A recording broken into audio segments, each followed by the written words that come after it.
Thank you very much. Did you hear what the cow said to the farmer on a cold winter morning? Thanks for the warm hand.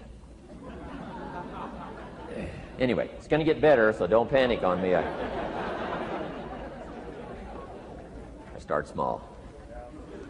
Nice to see all of you. How many of you have never seen me before? This is your first time? Oh, wow, most of you, okay. I keep thinking for sure I'm more famous than that, but, you know, that is the truth. I'm delighted to be here. Been looking forward to it for a long time. And it's nice to be back. You know, I was here not too long ago. It's nice to be invited back. It says something when you're invited back. It doesn't say everything, but it says something. Maybe it says, let's give him one more chance, right? See if he can get it right this time. But I'm delighted to have all of you here. We're going to spend the day together. I feel two major responsibilities, and I'm sure you can guess what those are. Number one is to make sure you get your money's worth, right? When you shell out your cash, especially these days, you want to make sure you get full value for the money you spent. And I know the tab for the seminar was not that much. Pretty modest fee to get in. Most of you, your tips for the week, right? So it wasn't that much. But I want you to be able to say when you walk out of here today, it was worth my money. But my biggest responsibility is to make sure you get your time's worth. And the reason I say that is because time is more valuable than money. In fact, you might start your notes with that. Time is more valuable than money. You can get more money, but unfortunately you can't get more time. If somebody asks you to spend your money, that's pretty easy, right? We live in America. We're wealthy. So the money's not the problem. But what if somebody asks you to spend a day, right? You got to think that over carefully. And I know you did. I wouldn't waste one of my days, not for anybody, not for anything. Once I understood how valuable they were, I don't waste any. But to make an investment like today of your money and your time, I appreciate that. Today's going to be costly for me. It's going to cost me one of my days to be here, right? And some money, of course. But, you know, I don't need the money. I take the money, but I don't need the money. But guess what I do need? The time. So I'm here not to just joke with you. I'm here not to just tell some funny stories and give a performance and walk away. I'm here to give you some value, and I want to make it worth your time. I'm going to invest a day. You're going to invest a day. Let's get the most out of it and see what we can walk away with today. Anyway, for you that have not seen me before, just very briefly, let me just tell you my story. I grew up in Idaho, farm country, southwest corner of Idaho. In fact, my father still lives on the old homestead where I grew up. He'll be 89 his next birthday. He still hasn't retired. I'm proud of my dad. He's never been ill. He's really something. I'm trying to get him to retire this year. 88. I'm telling my father, what a good year to retire when you're 88. And he says, hey, talk to me in 10 years, right? I might be ready. But anyway, I went to high school. I graduated. I went to college 1 year. Halfway through my second year of college, I decided I was smart enough, so I quit. One of my major mistakes. I should have stayed in school. But I thought, heck, you know, I'm smart enough to get a job. That's what life's all about, right? Get a job, pay your bills, work hard, stay out of trouble, keep your fingers crossed, hope for the best. And I figured I was at least prepared to do that. So I quit college and went to work. A little while later, got married, got my little family going, and I'm out there doing what I thought was the best I could. But about age 25, I'm starting to struggle. I've purchased a little more than I can conveniently pay for on time, and the creditors are starting to call saying, hey, you told us the check was in the mail. What's the deal? And I'm getting embarrassed by that. I'm also embarrassed, big mouth me, with all the fancy promises I made to get married. I'm way behind on those promises, and I'm getting discouraged, wondering what to do. And I thought, well, maybe I should go back to school, right? 1 year of college, pretty short on an application. But, you know, tough to go back to school, right? Especially when you got your family going. Time to stay is when you're there. So I discounted that. I thought, well, if I, you know, had my own business, that would be the way to go. But, you know, I'm short on money, too much month at the end of the money. If you've ever been there, that's where I was, age 25. So I had to discount that, and I'm discouraged, wondering, where do I go from here? And then the miracle happened for me. Good fortune came my way. And who can explain good fortune? I don't know. Remarkable things that happen to you at a particular time. Sometimes it's just unexplainable how those things happen. One of my friends says, well, hey, things don't just happen. Things happen just. Another good note for your notes. Things don't just happen. Things happen just. And maybe that's it. I don't know. I'm an amateur on life, I guess like most of us are, trying to figure it out, how to make it valuable. But I was ready. And my good fortune was, at age 25, I met a very wealthy man. His name was Mr. Schoaf, Mr. Earl Schoaf. A friend of mine had gone to work for him, and he started telling me about this man. He said, you got to meet this man I've gone to work for. He's wealthy, but he's easy to talk to. And he's got a unique philosophy of life. And the more he kept talking about this man, I thought, well, I've got to meet this man. So sure enough, shortly after that, I had a chance to meet this remarkable wealthy man, and I was impressed. He was wealthy. Sure enough, he was easy to talk to. I was so intrigued, within a few minutes, I said to myself, if I could be like him, farm boy from Idaho, if I could be like him, I'd give anything. And then I thought, if I could just get around somebody like him, and if he would teach me what to do, I would be willing to learn. I'm coachable. And that was my good fortune. A few months later, this wealthy man that I met, Mr. Schoaf, took a liking to me, hired me, gave me a job. I went to work for him. And I spent the next 5 years in his employ. And then, unfortunately, he died at the end of that period at age 49. His last 5 years, but the first 5 years of my new life, I got to spend with this remarkable man, and my dream came true. He coached me. He taught me. He taught me the books to read. He taught me the disciplines. He taught me the changes to make in my language and personality. And the things he shared with me during that 5 years literally changed my life, turned my life around, changed my income, changed my bank account, changed my future, changed everything. I've never been the same since that unique experience. And I wish he was still alive today, Mr. Schoaf. I'm sure if he was alive today, especially after this seminar, Idaho Farm Boy makes it to Dallas, Fort Worth, full house, standing room only. Pretty awesome, I'm sure. If he was alive, I'd be calling him today saying, you won't believe what's happening to me. I've had a chance now to share with other people what you shared with me. But anyway, how I got here. 30 plus years ago, I was living in Beverly Hills, California. And one day a friend of mine, businessman friend, said, Jim, I'd like to have you come and share your story with my service club that I belong to, the Rotary Club. He said, I know your story, Idaho Farm Boy makes it to Beverly Hills. But he said, I think my club members would love to hear your story. He said, if I arranged one of our breakfast meetings, would you come tell your story? Just share a few thoughts. I said, okay. So I agreed to go give this breakfast talk.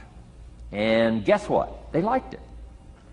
And my telephone rang. I got another call saying, we heard you've given your story and shared some ideas. Would you come talk to our club? First thing I know, I'm starting to devote a piece of my business time to giving these talks.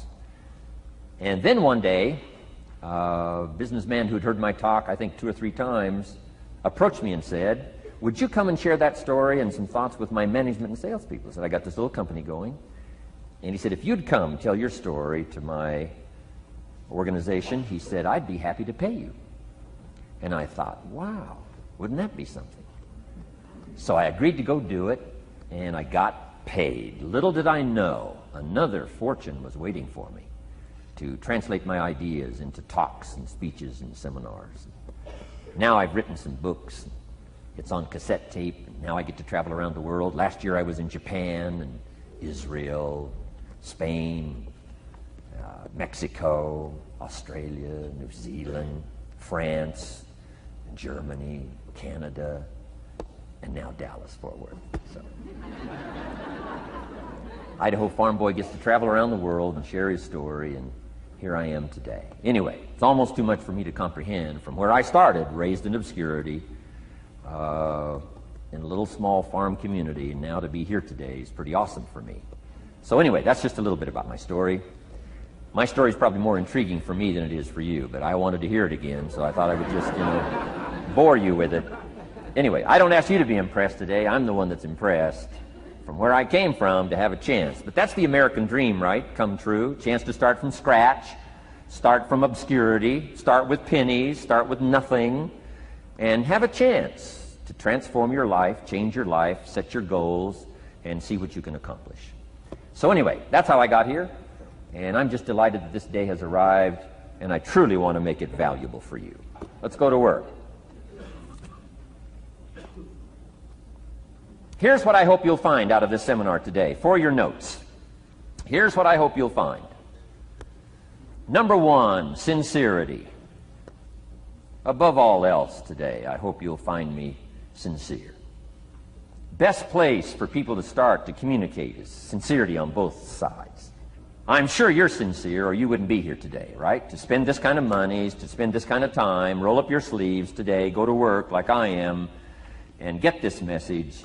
You've got to be sincere. So I assume you're sincere. Now I want you to see me sincere. But I've got a good note for you to make. Sincerity is not a test of truth. Important note to make. Sincerity is not a test of truth. We must not make the mistake of saying he must be right, he's so sincere. That would be a mistake. And here's why. It's possible to be sincerely wrong. So we don't mistake sincerity for truth, right? Sincerity is only a test of sincerity. Truth has to yet be tested by truth, okay? But hopefully you will find me sincere and truthful. Next, a combination of things I hope you'll find here today. Ideas plus inspiration. Ideas plus inspiration. Ideas, business ideas and social ideas and personal ideas, we all need ideas. Right? How to have a good day ideas, how to have a good year ideas, how to have your best year ever ideas, good health ideas, personal relationship ideas, how to deal with your family ideas, sales management ideas, financial freedom for the future ideas. We all need good ideas. So today I hope you gather up by notes and by what you can remember a lot of ideas. I want to share as many with you as I possibly can in the time constraints we have. Today is going to go very rapidly. I used to think a day like this was a long day. Found out it's a pretty short day. But I'm going to go as fast as I can, share with you as many ideas as I possibly can. And here's why. Ideas can be life-changing. Ideas can be life-changing. And sometimes all you need is just one more in a series of good ideas. It's like dialing the numbers into the lock. Right? You got 5 or 6 numbers dialed into the lock. The lock still won't come open, but you don't need 5 or 6 more numbers. Maybe you just need one more, and maybe a seminar like this could do it. A sermon could do it. The lyrics from a song could do it. The dialogue from a movie could do it. Conversation with a friend might do it. That one last piece you need, number. Dial it into the lock. That's it. The lock comes open. There's the door for you to walk through.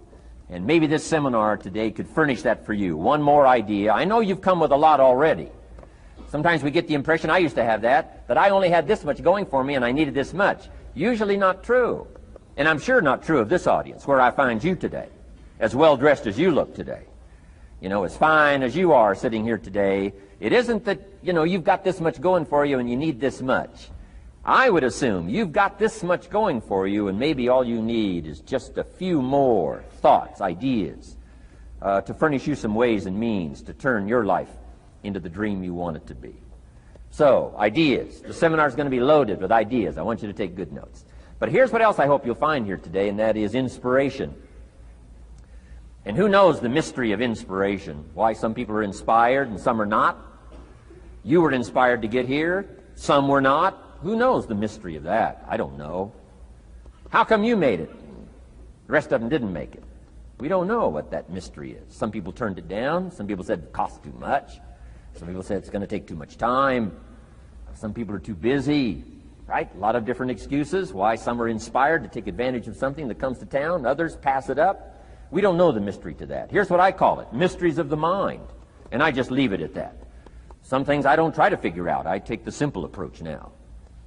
right? Some people do and some people don't. I mean, that's about as profound as my philosophy is. Some buy and some don't buy. Some go for it and some don't. Some change and some don't. And if you've been around for a while, you can usually work out the numbers, right? Out of 10, 3 do, 7 don't. Whatever business you're involved in, pretty soon you got this ratio going. The ones that do, the ones that don't. And you say, well, why don't the ones that don't, how come they don't? We don't know. I just leave it as a mystery. I used to try to understand all that. I just take the simple approach now. The guy says, this happens to me, this happens to me, this goes wrong for me, and all this stuff goes wrong for me. How come all this stuff happens to me? I say, I don't know, it beats me. The best I've been able to figure out is those kind of things always happen to people like you. I mean, right? That's the best I got. I don't know. I'm an amateur on this stuff. What do I know? So, just take the simple approach, right? That's how it is.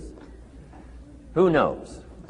Interesting story says, the day the Christian church was started. Now, I'm an amateur on the Bible, but best account I can remember, the day the Christian church was started, a magnificent sermon was preached. Great presentation. And if you're a student at all of good communication, it was one of the classic presentations of all times. The sermon, the first day the Christian church was started. And it said this sermon, this presentation was given to a multitude, meaning a lot of people. But it was interesting, as the account gives us, the record, it says, when the sermon was finished, there was a variety of reaction to the same sermon. Isn't that fascinating? I find it fascinating. It said some that heard this presentation were perplexed. And I read the presentation, it sounded pretty straightforward to me. I said, why would somebody be perplexed with a good, sincere, straightforward presentation? Best answer I've got. They are the perplexed. I mean, what other explanation is there? It doesn't matter who's preaching. Right? It said some that heard this presentation mocked and laughed, made fun of the presentation. I thought, hey, this looks pretty sincere to me. If you give a sincere, honest presentation, why would somebody mock and laugh? Easy explanation. They are the mockers and the laughers. What else would you expect them to do? Right? I used to try to straighten all that out, say, well, they shouldn't do that. I don't do that anymore.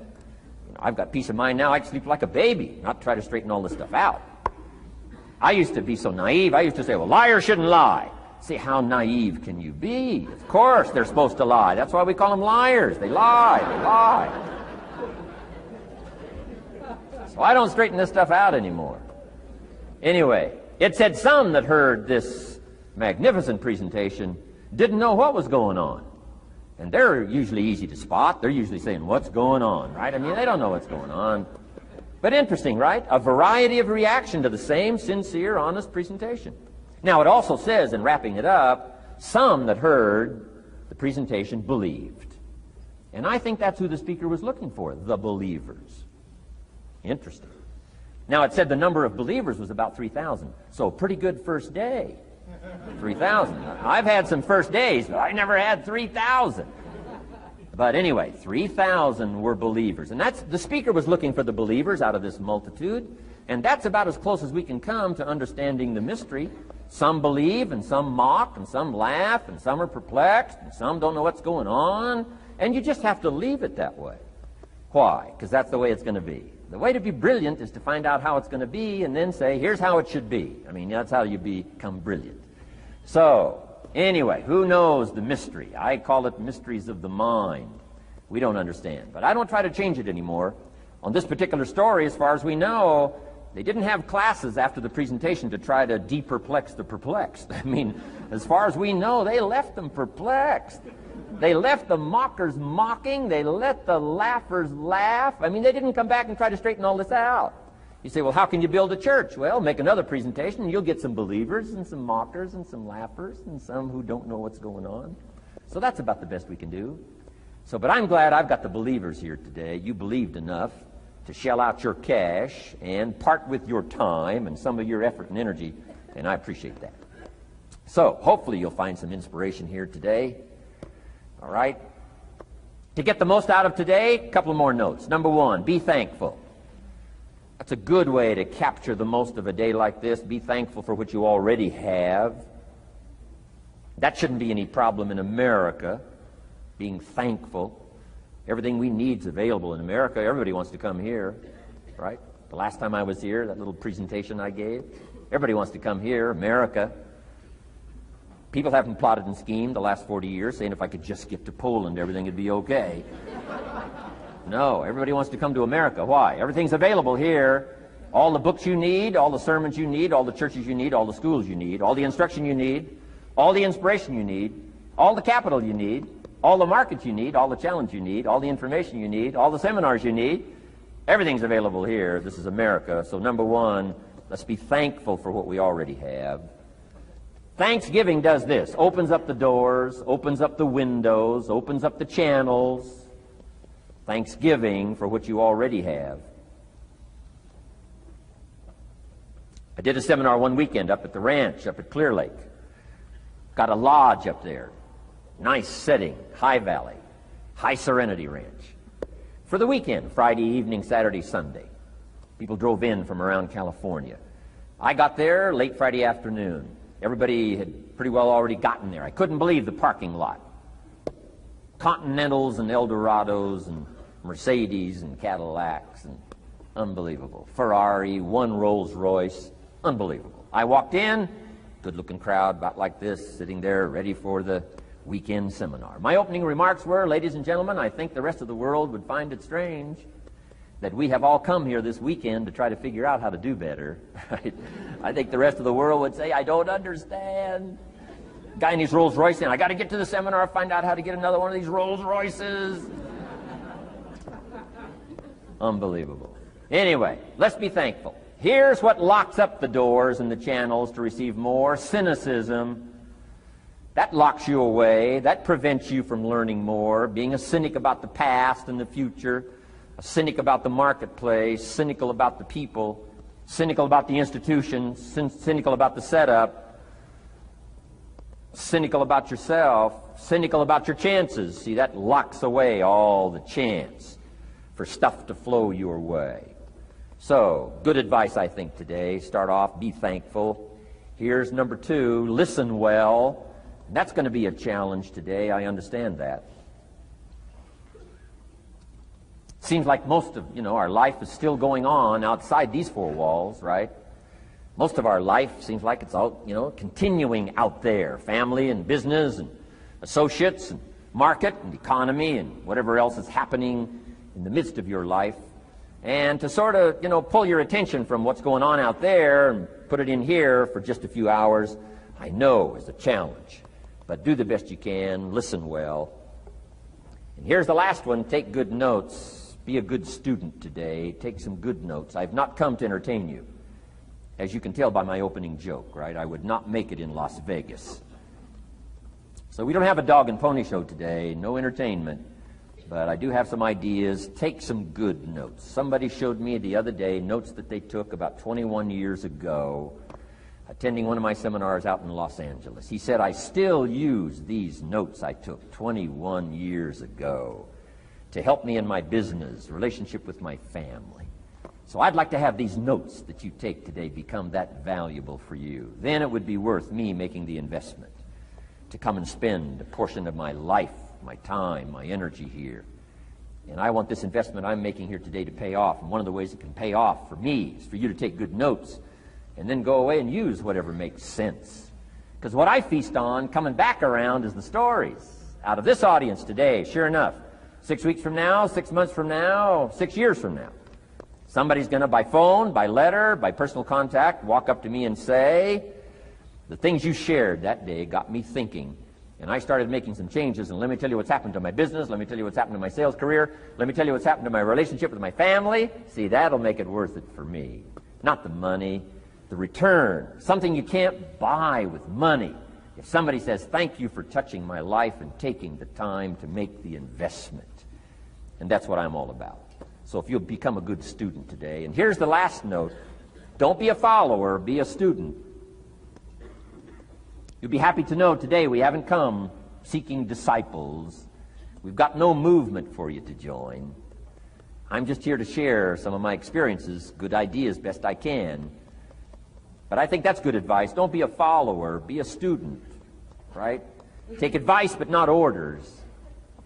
Take information, but don't let somebody, order your life. Make sure what you do is the product of your own conclusion. Excellent note to make. Make sure what you do is the product of your own conclusion. Not to do what someone else says.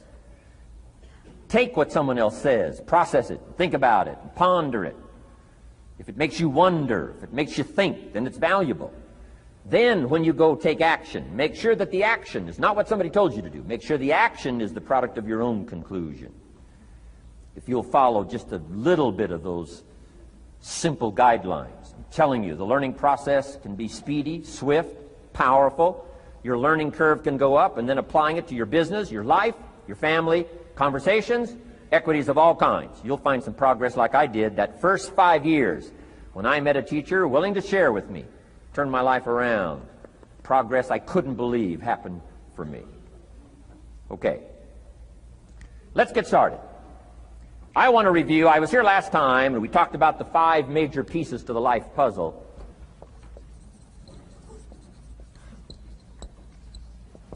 And I just want to review those because it lays such a good foundation for all the rest that I want to share with you today. We got a lot of subjects to cover, so we're going to go rather swiftly, okay?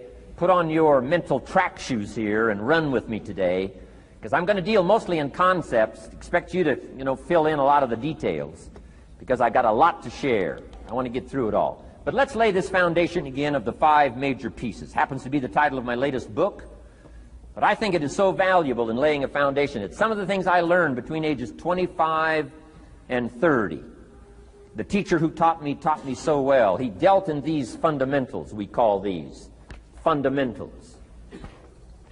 We call these basics.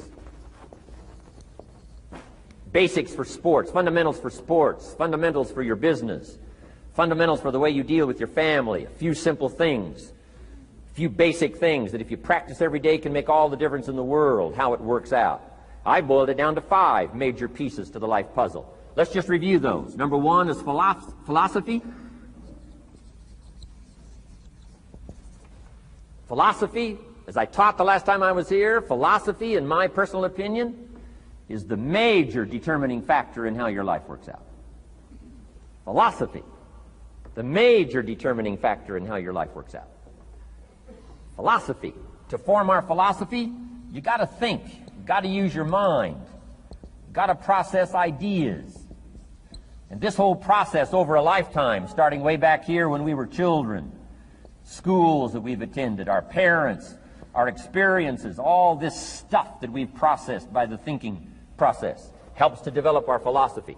And in my opinion, each person's personal philosophy is the major factor in how your life works out. Here's what I called it in that last presentation when I was here. It's called the set of the sail. Each person's personal philosophy is like the set of the sail. Now, I used to think it was circumstances that ordered my life. If someone would have asked me at age 25, Mr. Rohn, how come you're not doing well? Pennies in your pocket, creditors calling, nothing in the bank, behind on your promises to your family, you live in America, 25 years old, got a beautiful family, every reason to do well, and things are not going that well for you. What is wrong here? It would not have occurred to me to blame my philosophy. I mean, it would not have occurred to me. Saying, well, I got this lousy philosophy, and that's how come I got pennies in my pocket and nothing in the bank, and things aren't working well. That would not have occurred to me. I found it much easier to blame the government. Much easier to blame the tax problem. I used to say taxes are too high. Top tax rate when I first started paying taxes, 91%. Back then, when your income reached a certain level, all your income over that, 91%. So I used to say that's too high. Now, the top tax rate's about 33%. But people are still saying what? Taxes are too. See, but you can't use that anymore. If it's gone from 91 to 33, how could it be too high? Come on. I threw all that old excuse stuff away. Some people found it, though, and they're using it these days. My old list. I used to blame the traffic, the weather, used to blame circumstances, right? People say I'm too tall, I'm too short, I'm too old, I was raised in obscurity, raised on a farm, parents of modest means, all the stuff. If you were to ask me, how come you find yourself here, Mr. Rohn, age 25, living in America, land of abundance and opportunity, pennies, zero in the bank, not doing well, creditors calling, it would not have occurred to me to blame my philosophy.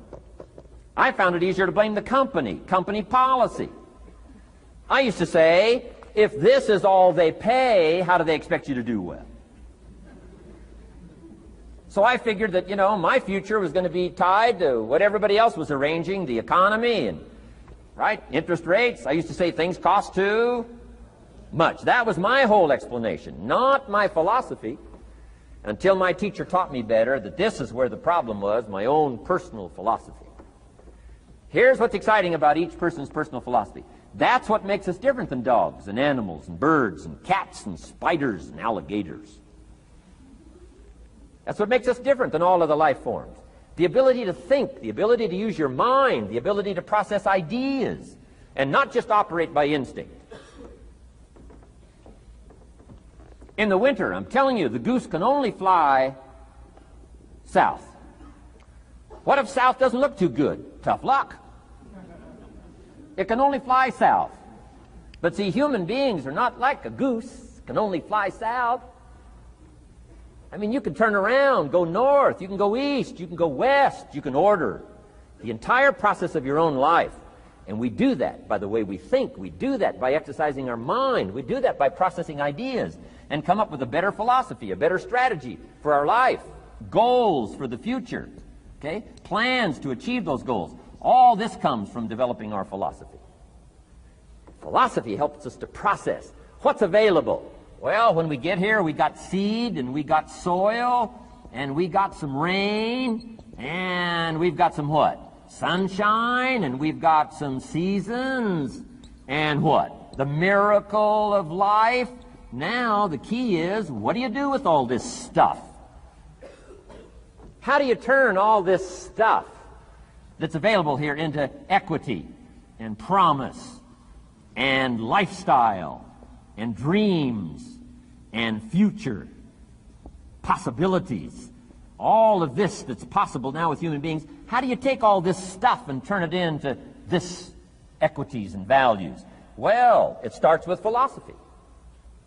What is the seed? What is the soil? What is the sunshine? What is the rain? Is it possible to take some of each of all the stuff that's available and turn it into food and turn it into value and turn it into nourishment and turn it into something spectacular and unique that no other life form can do? And the answer is yes. But you cannot deal with all this stuff and what to do with it unless you start refining your philosophy. Think, use your mind, come up with ideas, and strengthen your philosophy. So the seed and the soil and the rain and the sunshine, this is called, the economy and the banks and the money and the schools and everything that's available out there, processing information, what to do with all that, and turn it into equity and value. That is the major challenge of life, my personal opinion. So each person's personal philosophy now is going to determine what you're going to do with seed and soil and sunshine and rain and miracle, the change of seasons. That's it. My personal opinion. Each person's personal philosophy is like the set of the sail. That's what this seminar is for today. Help you to trim a better sail. You don't need a better economy.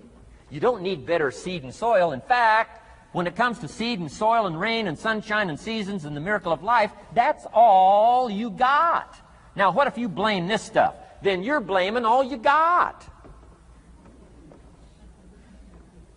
If you blame the economy, and you blame the schools, and you blame the teachers, and you blame the sermons and the preachers, and you blame, the marketplace, and you blame the company and company policy, what else is there? When some people get through with their blame list, there isn't nothing else. That's all there is. And if you blame the only thing you've got to work with, I'm telling you, it's called mistake colossal. In not understanding that that's all you've got to work with. And if this is all you've got to work with, then you don't change the seed, and you don't change the soil, and you don't change the rain, and you don't change the sunshine, you don't change the seasons. Right? Guy says, I'll take 3 springs, 4 summers, 9 falls, no winters. No! You can't fool with this stuff. You got to take it like it comes. Then what do you change to make your life work well? You got to start with your philosophy. Guess what I had to do at age 25 in order to change my own future? I had to change my mind. I had to change my thinking. I had to change my philosophy. I was messed up on what was causing my problem. And once I got that straightened out, that all the stuff I blamed, the government and taxes and the marketplace and the economy and things cost too much, negative relatives, cynical neighbors, once I got rid of that and started going for where the real problem was, which was me, I'm telling you, my life exploded into change. My bank account changed immediately. My income changed immediately. My whole life took on a whole new look and color immediately. And the early results I got from making these philosophical changes tasted so good, I've never stopped the process from that day until this.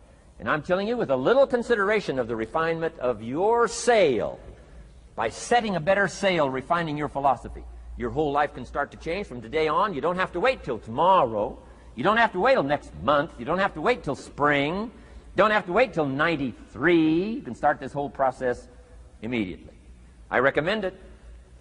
Now, some people do so little thinking, they don't even have their sail up.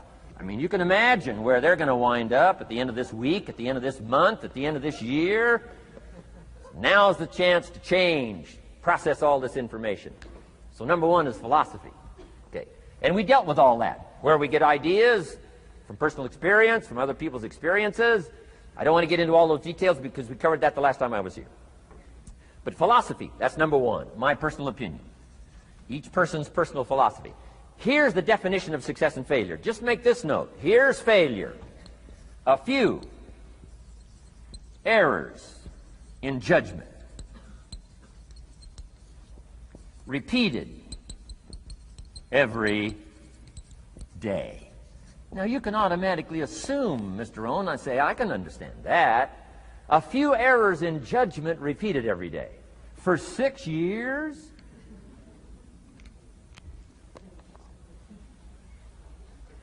I'm with my father. I think I told this story the last time I was here. My father, 88 years old, he's never been ill, still hasn't retired. Not long ago, midnight, we're getting ready to go to bed. We've drilled a new well, got some extra water, got some more acres going. He's all excited. At midnight, we're getting ready to go to bed. My father's eating what he calls his midnight snack. A little bite to eat before you go to bed. Don't have to go to bed hungry. And I'm watching him eat this midnight snack. Guess what he had? An apple, a few graham crackers, and a glass of grapefruit juice. I said, no wonder my father's so healthy. My mom taught us all those good health practices. Taught me when I'm growing up, right? I'm an only child. I've never been ill. Passed the big 5-0 some time ago. My 2 daughters, 32, 33, never been ill. My grandkids, never been ill. I'm telling you, the legacy lingers on. As I watched my father have this midnight snack, suddenly it occurred to me. I know that's part of it. An apple, what? A day. That's gotten to Dallas-Fort Worth, right? An apple. An apple a day keeps the doctor away. Good question for this intelligent audience. What if that's true? You say, well, Mr. Rohn, if that's true, that would be easy to do. Then what's the problem? It's easy not to do. It's easy not to adopt it as your own personal philosophy. Or the guy messed up the saying. Guy says a Hershey bar a day. Say, no. No. You've been watching too much television. It is not Hershey bar. You got to be smarter in philosophy than to fall for the Hershey bar a day when it's an apple a day. You've got to be smarter than that. And if you make that kind of an error in judgment every day for 6 years, I'm telling you, it'll accumulate into disaster. Sometimes the first year you say, well, you know, I'm so healthy now, what difference is it going to make? You've got to be smarter than that. Just because disaster doesn't fall on us at the end of the first day doesn't mean disaster isn't coming. You've got to be so smart that you look down the road and say, will the errors in my present judgment of philosophy, what's that going to cost me in 1 year, 6 years, 1 month, 6 months? I'm telling you, the money cost and the health cost and the success cost is too gigantic if you'll look down the road a little ways and say, are there errors in my current judgment like an apple versus a Hershey bar? Is that just a good illustration of some of the rest of my errors in judgment? If it is, that's where I found myself at age 25. I started working when I was 19. I met my teacher who helped turn my life around when I was 25. That's 6 years. At the end of the first 6 years of my economic life, I've got pennies in my pocket. I've got nothing in the bank. The creditors are calling saying, hey, you told us the check was in the mail. I'm embarrassed. I'm behind on my promises. I live in America. I'm a 25-year-old American male. I got a nice family, every reason to do well. And I'm messed up. Now, what's messed up? I used to think it was the community that was messed up, and the country was messed up, and the government was messed up. If those Democrats ever get in the White House, that'll really mess things up. If the Republicans stay in power, that'll really mess things up. The economy was messed up. Interest rates are messed up. I thought all this stuff was messed up. Then I found out that's not what was messed up. I was criticizing the only thing I had to work with. What was really messed up was my own personal philosophy. My own errors in judgment in my own personal philosophy brought me in 6 years to pennies in my pocket, nothing in the bank, and trying to explain why I wasn't doing well, living in America, 25-year-old American male, got a family, every reason to do well. Now, once I understood this, here's the formula for failure: errors in judgment, being lax about developing your own personal philosophy. I'm telling you, it's called accumulated disaster. It doesn't matter whether it's your health or your bank account. Guy's got an empty bank account, probably has high cholesterol. Why? Over the last 6 years, he never paid attention to either one. And it doesn't matter whether it's a dollar, or whether it's your money, or whether it's your cholesterol count. All you got to do is commit the errors, and just because disaster doesn't fall on you at the end of the first day that you don't eat an apple. You say, well, I didn't eat an apple today, and tonight I'm not ill. Well, you got to be brighter than that. Someday you got to leave first grade. The reason we make those first grade desks so small so they won't fit at age 25. I mean, right? You don't belong here anymore. Come on. Now let me give you the secret to success. The formula for failure: a few errors in judgment repeated every day for 1 month starts the weakness, starts the disaster process. You can imagine what happens in 6 years.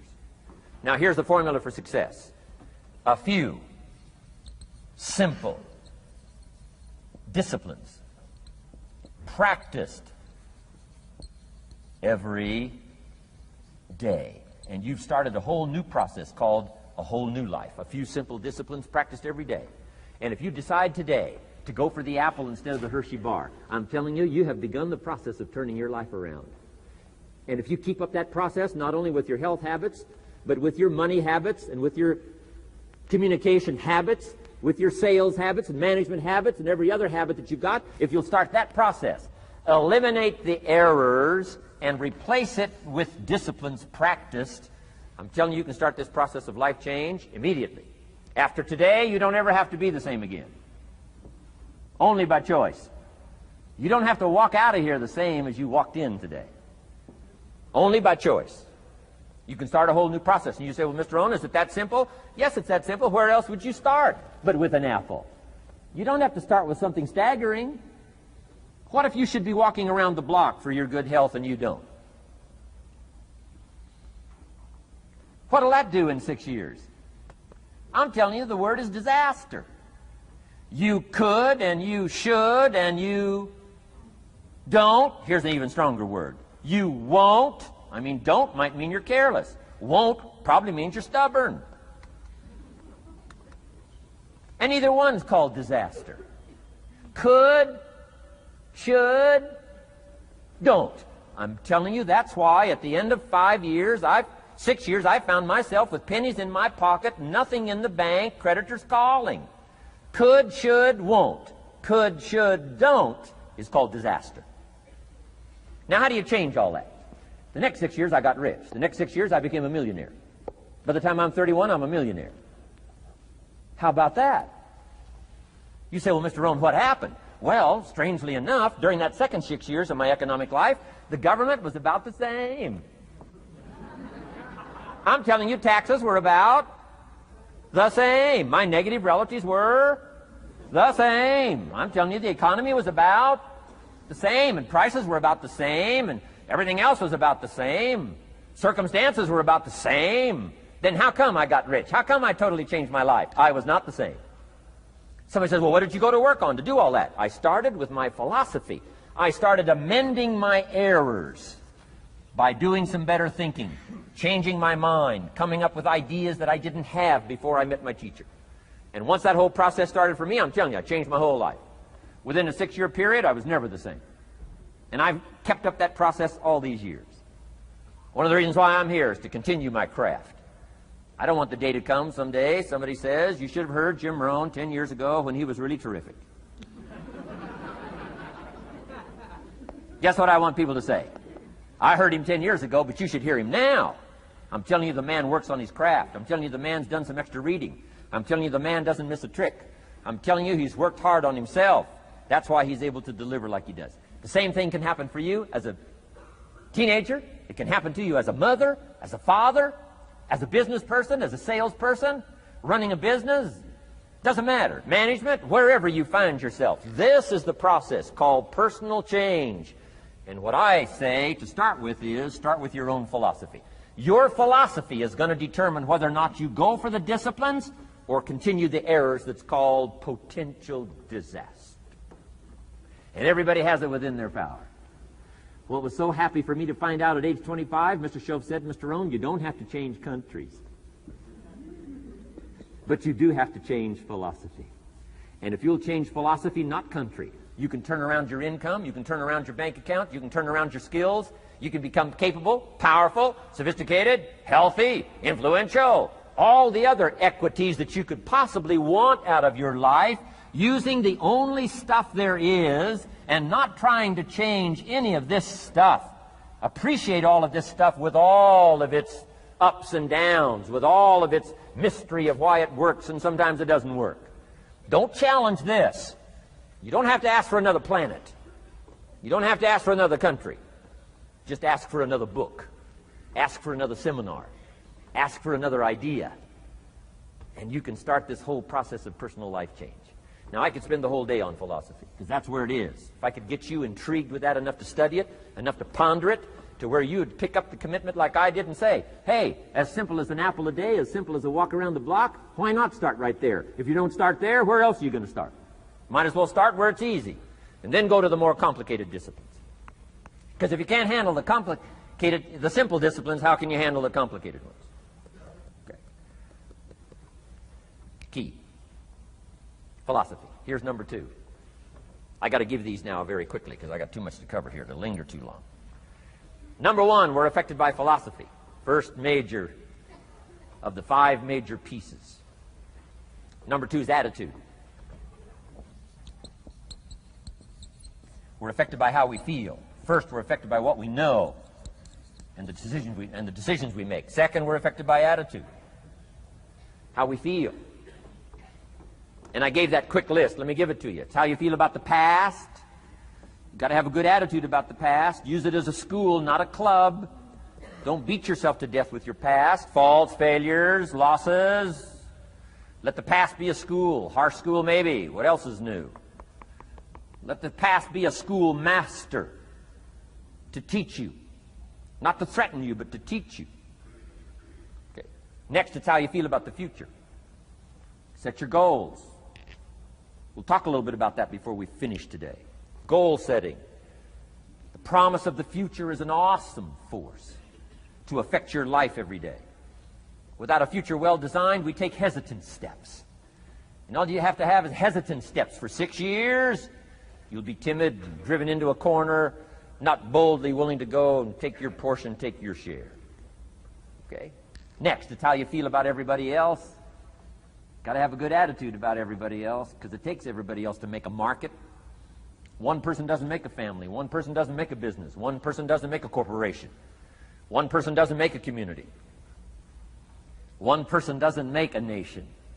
It takes all of us to make a dynamic economy, a nation second to none. It takes all of us to make the churches and make the economy run. It takes all of us to make the possibilities. All the gifts that have flowed in here the last 200 years, unprecedented in 6,500 years of recorded history. There's been nothing like it. The ethnic streams that have flowed in here brought their gifts, brought their talent, brought their skills, brought their inventions, brought their work ethic. All of it mixed together is called America. Been nothing like it in 6,500 years.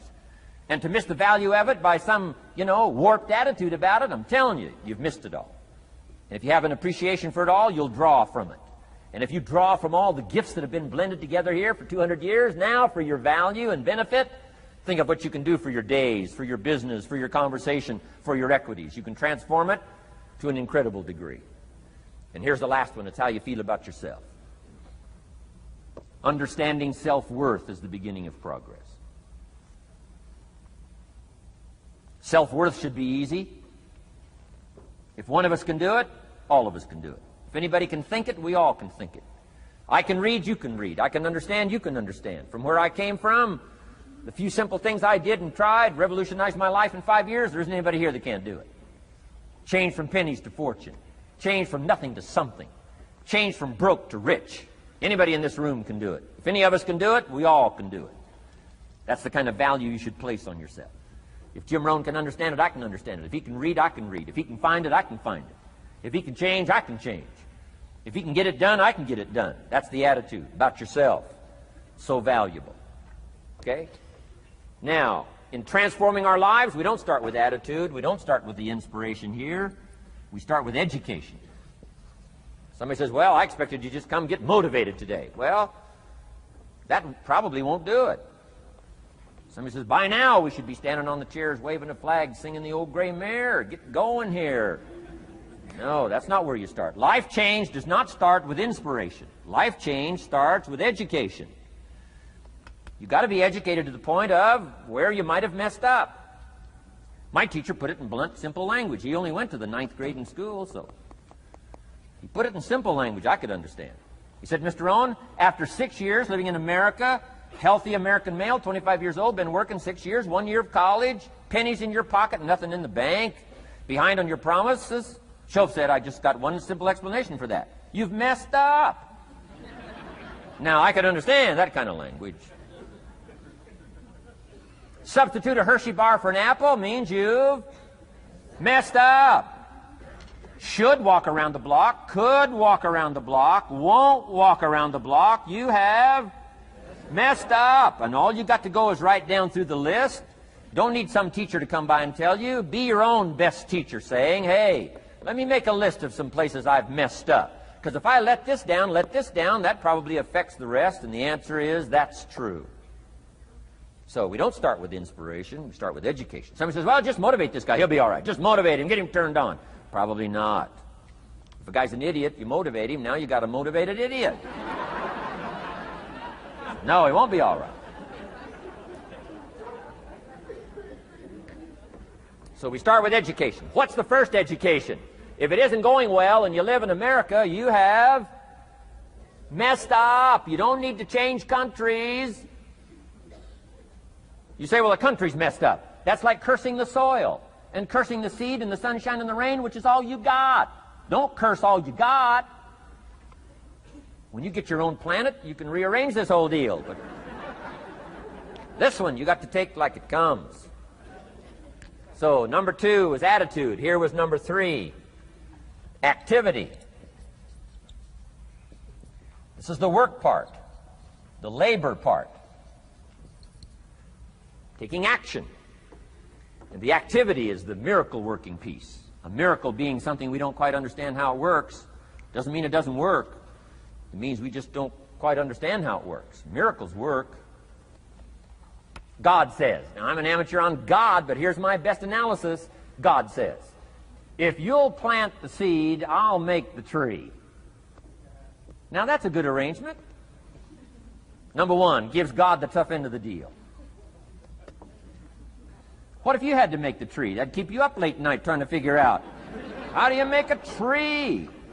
Say, no. I'm telling you, the mystery and the miracle of this stuff has already been set up. God says, I got the miracle going. I got the seasons going. I got some sunshine and some rain, and I'm God. But the way I've arranged it, I just need somebody to plant the seed, not chant. In California, they're trying to chant to get this stuff done. Forget this California stuff. You don't have to rub a crystal and sleep under a pyramid.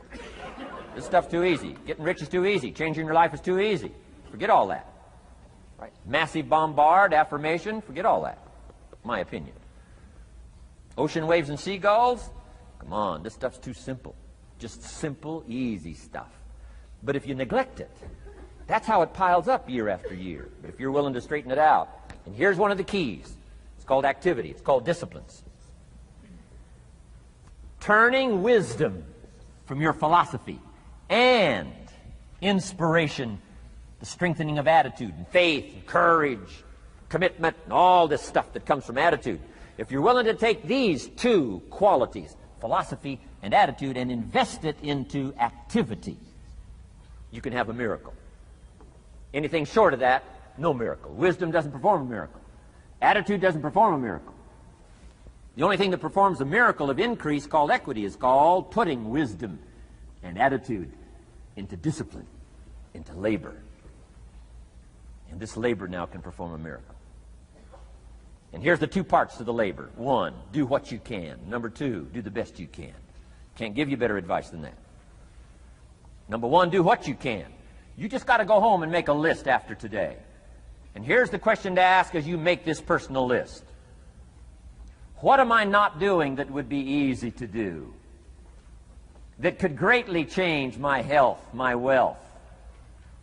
What am I not doing I'm neglecting that would be easy to do? Just go home and answer that question personally. You don't have to put the answers on a public bulletin board. This is just all personal stuff.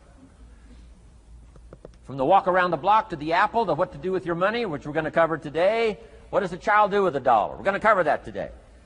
Errors in judgment, disaster. A few simple disciplines, wealth beyond imagination.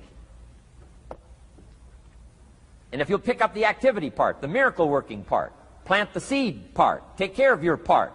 The soil will take care of its part, and the seed will take care of its part. The seasons will take care of their part. The miracle will take care of its part. If you'll take care of your part, called putting it into activity, action. Works miracles. 2,000 years ago, on April 13th, one of Jesus' disciples. Now again, I'm an amateur on the Bible, but best as I can remember it, one of Jesus' disciples said to Jesus, "It's time to pay our taxes, and we don't have any money." That's how come I know it was about April 13th.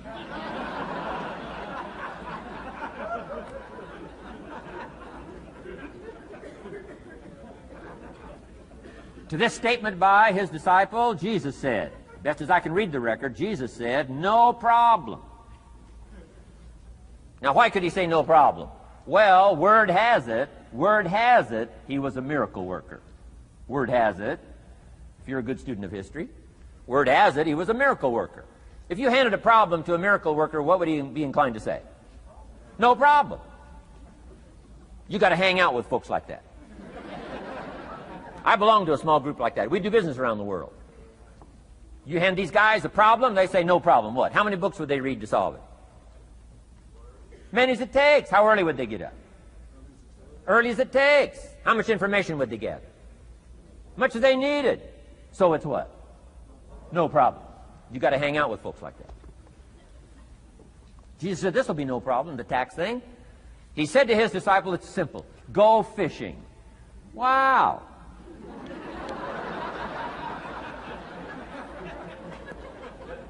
Now that was easy for this particular disciple. His name was Peter. And Peter was a fisherman. How clever. How clever. But here's the real problem. If you should fish, and you could fish, and you don't fish, you got no miracle. You could change, you should change, you won't change. That's called accumulated disaster. In 6 years, you'll be explaining instead of celebrating. Having some ragged list like I had, reasons for not doing well, pennies in my pocket. Could, should, don't, disaster. And if you'll just start the process of change, could, should, and will, you can start this whole process. And if you will, then put it into action. The miracle belongs to you. Jesus said to his disciple, it'll be simple.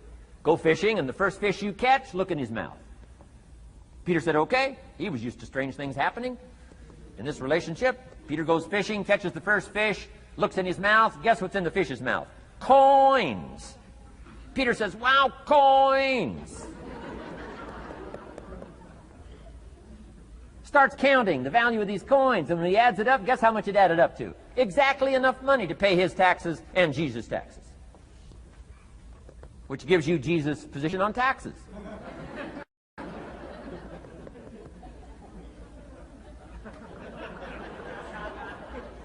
Okay. Now we call that what? A miracle, only because we don't quite understand how it works. It doesn't mean it doesn't work. It simply means we don't quite understand how it works. But here's how you get a miracle going for your life. Number one, do what you can. Get a list of the stuff you could do and you haven't done, postpone, and start cleaning that up. You can't start at a better place for personal change. That'll affect your bank account, affect your future, affect your income, affect everything. You can't start a better life change process than cleaning up what you should be doing. The man says, well, my mother lives down in Florida. Should have written her 6 months ago. I just can't seem to get that letter written. I'm asking you to get that letter written, clean that up, and don't walk like other people walk. Don't postpone like other people postpone. You say, well, is it as simple as writing a letter? And the answer is yes. Where else would you start for life change, personal change? You don't need a pink package to fall out of the sky. You don't need massive bombard, pre-conscious, subconscious. Practice channeling, find a 2,000-year-old guru. I mean, you don't need any of that stuff. Pass on all that. Kids are afraid of that stuff. Too much of it, you'll be out on a limb with Shirley. I mean, don't pass on all that stuff. This stuff's too easy. This stuff's too simple. It's called take action, number one, on neglect, on errors, in discipline. Number two, start setting up some disciplines. And if you'll do that, you'll perform a miracle. Now, here's the second part of the miracle. Number one is do what you can. Here's number two, do the best you can. If that's not your philosophy, I would ask you to amend it. Let me give you the best of ancient script. Here's what it says. Whatever your hands find to do, do it with all your might, do it with all your strength, and do it with all your power. What a good philosophy. That kind of philosophy will revolutionize your life if you haven't picked it up lately. Guy slips in late, company doesn't seem to mind, slips out early, first one in the parking lot, heading for happy hour. Stretches his break, comes early for lunch, late back from lunch, company doesn't seem to notice. Guy says, best as I can calculate, I'm putting in about a half a day's work and I'm collecting a full day's pay. And the guy says, I got it made. Little does he know the seeds of his own disaster are already being sown by the weakness of his own personal philosophy. It's not the economy that's going to determine your next 6 years. It's your philosophy about labor and about activity and about miracle and soil and seed and sunshine and rain and the economy and the banks and the money and the companies and the schools and what's going on. It's your philosophy and your attitude. And then your ability to take action. All of that we call the process of life change, miracle working. Number one, do what you can. Number two, do the best you can. Here was number 4. Results. Results. Every once in a while, you got to take a measure, see how you're doing with these 3 pieces: philosophy, attitude, activity. Now we take a measure called results. What is the results at the end of the day, the results at the end of the week? You can't let too much time go by without checking. When time goes by, 6 years I'd been out there working when I met my teacher, Mr. Schoaf. Schoaf said, well, Mr. Rohn, let's just go through a little summary here. He said, in the last 6 years, how much money have you saved and invested? Let's go through a little tab list here. How much money have you saved and invested the last 6 years? I said, what? 0. He said, you have messed up. You remember these notes. I like that. You've messed up. He said, who sold you on that plan? I thought, my gosh, the man's right. I'm a nice guy. I bought the wrong plan. What if you were 50 and broke? Right? Didn't need to change countries. Bought the wrong plan. What a sad scenario that would be. But Schoaf said these questions. Let's go through some results. He said, how many books have you read in the last 90 days? I said, what? 0. Wisdom of the world available? Change your life, change your future? Wisdom of the world available? Develop any skill you want, earn the kind of income you want, have all the treasures you want, equities you want, relationship with your family that you want, everything that you want available, and the wisdom of the world to help you get it. Haven't read any books in the last 90 days. My teacher said, Mr. Rohn, you have messed up. I'm telling you, you've got the deal. Shoaff said, Mr. Rohn, in the last 6 months, how many classes have you taken to improve your skills or to develop new skills? Go for the American dream. Become rich and powerful and sophisticated and healthy and influential. How many classes have you taken in the last 6 months? I said, how many? 0. He said, you have messed up. He said, you don't need to unmess the country. You don't need to straighten out the perplexed. You don't need to straighten out any of this stuff. All you've got to do is look within and let results teach you a great deal about your own activity, your own attitude, and your own philosophy. I went through that process. Take this phrase home. Results is the name of the game. What other game is there? Results. Here's all life asks us to do. Make measurable progress in reasonable time. Just take home that little phrase. Good phrase. We're asked in life simply to make measurable progress in reasonable time. We demand it of our children. How many years do you want your child to spend in 4th grade? Approximately. About 1. If it looks like they're not going to make it, we pour on the pressure, called legitimate pressure, lack of results. Peer pressure, family pressure, school pressure, community pressure. Every other kind of pressure we can bring to bear. Why? You can't stay more than 1 year in 4th grade. As parents, you'd have to leave the community. You say, well, what if they're nice kids? Wouldn't you give them 3 or 4 years? And the answer is no. You got to make better progress than that. So you got to check fairly often. Some things you got to check every day. Some things you got to check at least by the end of the week. Salesman joins this little sales company. He's supposed to make 10 calls first week. Wouldn't it be legitimate to call him in on Friday and say, John, what? How many calls? I mean, this stuff is simple. John says, well. Say, John, well won't fit in this little box here. Well. Now John starts with a story. You say, John, I made this little box so small so a story won't fit. I don't need a story. I need what? A number. A number. What will a number tell me? Everything. John's supposed to make 10 calls. What if he made 20? You say, wow. Wow. We got somebody. What if he only made 1 call? Whoa. Will that tell us something about John's philosophy? And the answer is yes. Will it tell us something about his attitude? Of course. Will it tell us something about his disciplines? Of course. And if he wants a lesson in life change, all he has to do is be willing to face the numbers and come up with the results that will teach you to either celebrate if you got good results or fix whatever needs to be fixed in your philosophy, attitude, activity called disciplines. You don't need to go anywhere else. I do believe in affirmations. And they are valuable as long as you affirm the truth. Because it says in ancient scripts, the truth, what? Will set you free. Free to do what? Amend your errors and pick up new disciplines. That's what the truth is for, to help us amend our errors and pick up the disciplines for life change. That's what the truth is for. So I do believe in affirming the truth. If you're broke, best thing to affirm is, I am broke. You put that up on the refrigerator where you can see it every day. I mean, that's how you do that. Now, if you need a little additional affirmation, you just put up there, I'm 40 and broke. I mean, you know, that ought to do it. And if you need just a little more, put up there, I live in America and I'm 40 and broke. That's enough to turn your life around. It says, hey, something is wrong. Somewhere I have messed up. And I'm telling you, if you'll start with that, it's called the process of life change, and it doesn't matter how small the process is to start.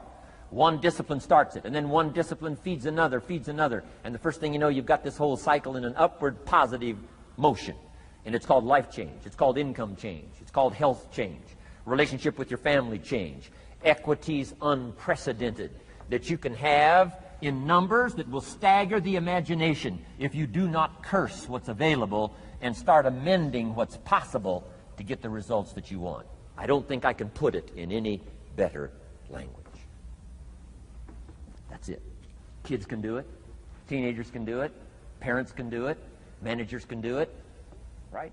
Government officials can do it. Anybody can do it. Anybody can do this stuff called personal change. Wow. Results is the name of the game. Success is a numbers game. Good note to make. Success is a numbers game. You got to go for the numbers. You got to understand what the numbers are. How many pounds overweight should you be at age 50? Approximate.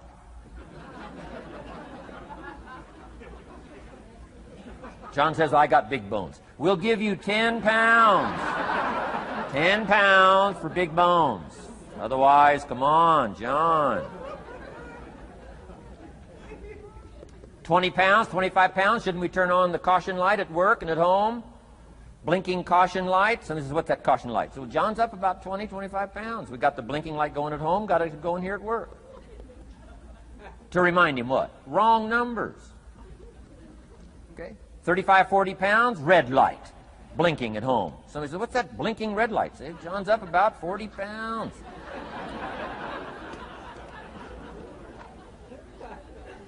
50 pounds, we got the siren.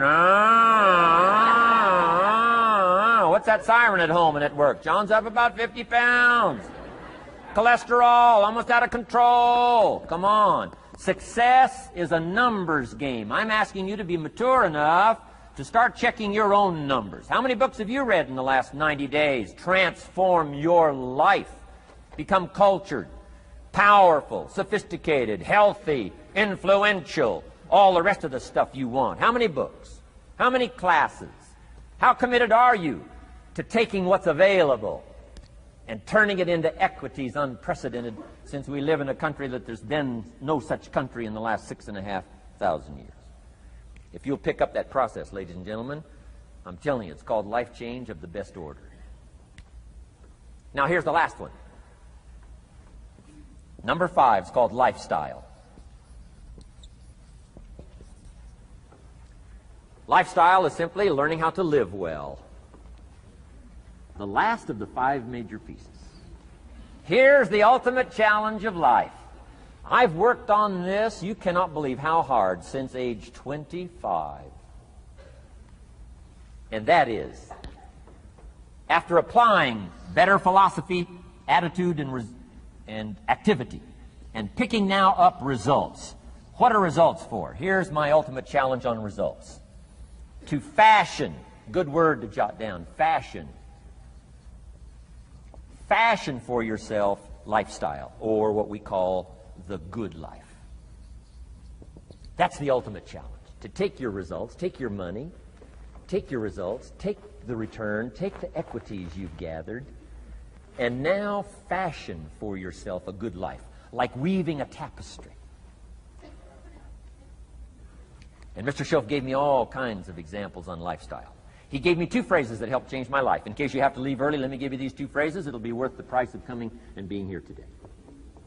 Just take these 2 phrases home, in case you have to leave early. Here's number 1. Schoaf said, Mr. Rohn, if you wish to be wealthy, study wealth.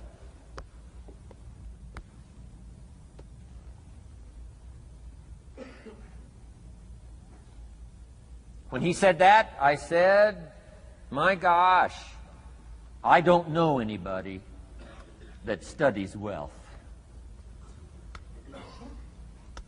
Where am I going to learn it? He said, never mind, Mr. Rohn, now that you've met me, if you'll be with me for a while, he said, and if you'll commit yourself, he said, I will teach you. And he taught me. He taught me the books. He taught me the stuff. Changed my life. By the time I was 31, I was a millionaire. The man taught me well. If you wish to be wealthy, study wealth. If you were to show me your present economic plan, in a personal conversation between you and me, you say, Mr. Rohn, let me disclose for you my current economic financial plan for the future. Would I get so excited I'd say, hey, I'm going to go across the country and lecture on your plan?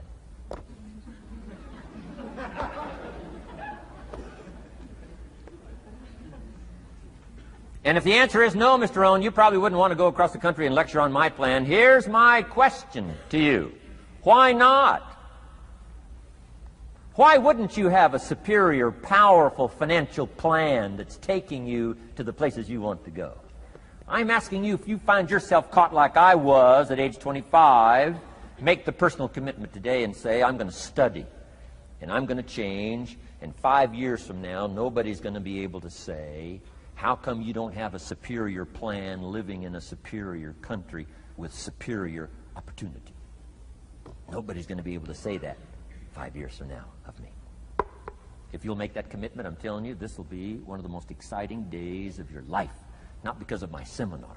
It'll be one of the most exciting days of your life because of your commitment to this simple little process I've outlined for you. Here was the second phrase. Mr. Schoaf said, Mr. Rohn, if you wish to be happy, study happiness.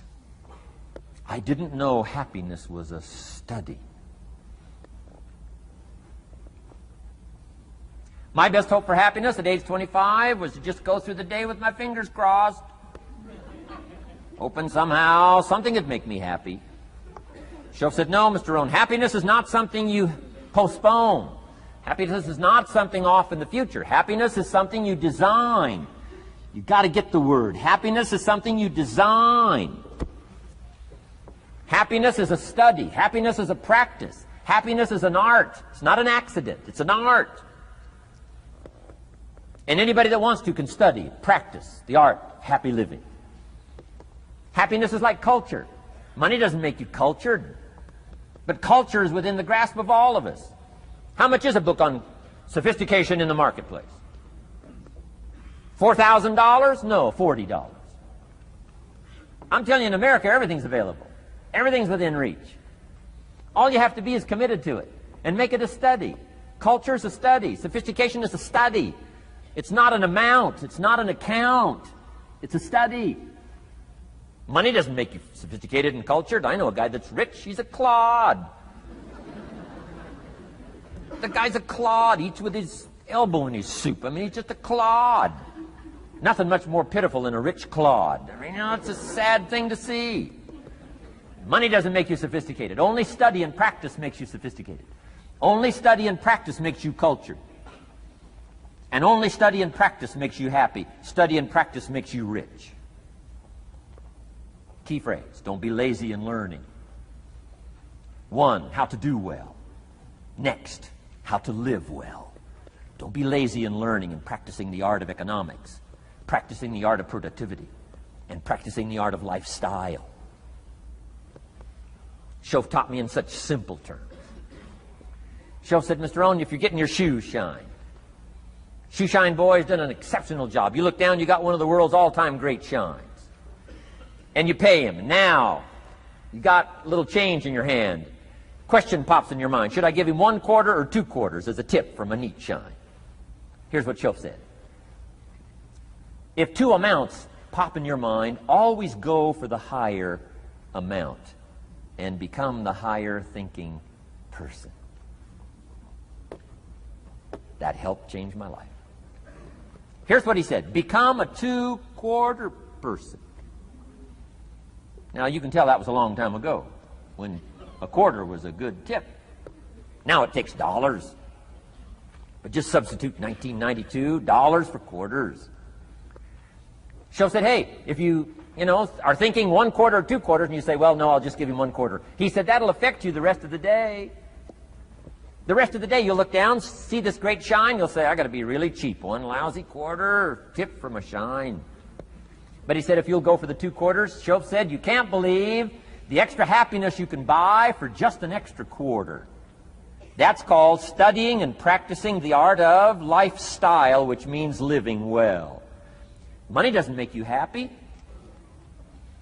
Father wads up a $20 bill, throws it at his son, and says, if you need the darn stuff that bad, take it, just get out of my face. How sad, a father with money and no joy. He studied economics, but he never studied joy. I'm asking you to turn that around. Turn that all around. I did a seminar one time, St. Louis, Missouri. When I finished a seminar like this, a man walked up and said, Mr. Rohn, you've really gotten to me. He said, I'm going to change my philosophy, I'm going to change my attitude, I'm going to change my life, I'm going to change everything. He said, you've touched me today. And he said, you'll hear about me. You'll hear my story someday. I said, okay. Right? A lot of people, right, say things. Sure enough, a few months later, I come back to St. Louis, did another seminar.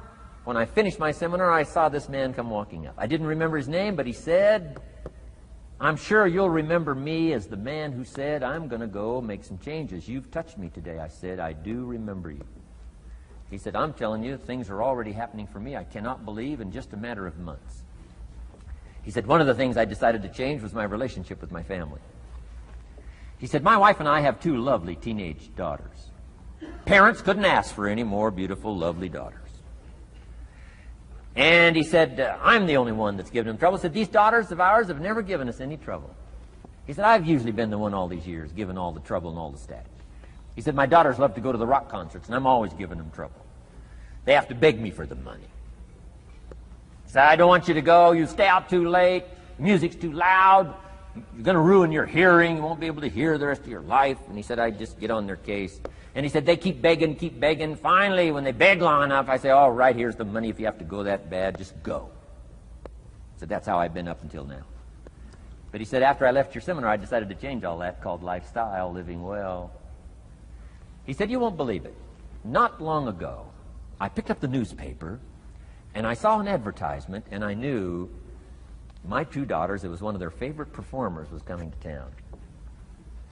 He said, guess what I did? He said, I went down and bought the tickets myself and brought them home, put them in an envelope. And when I saw my daughters later that day, he said, I handed them this envelope, and I said to my 2 lovely daughters, you may not believe it, but inside this envelope are 2 tickets for the upcoming concert. They could not believe. And he also added, you'll be happy to know begging days are over. Now they cannot. He said, now don't open the envelope till you get to the concert. They said, okay.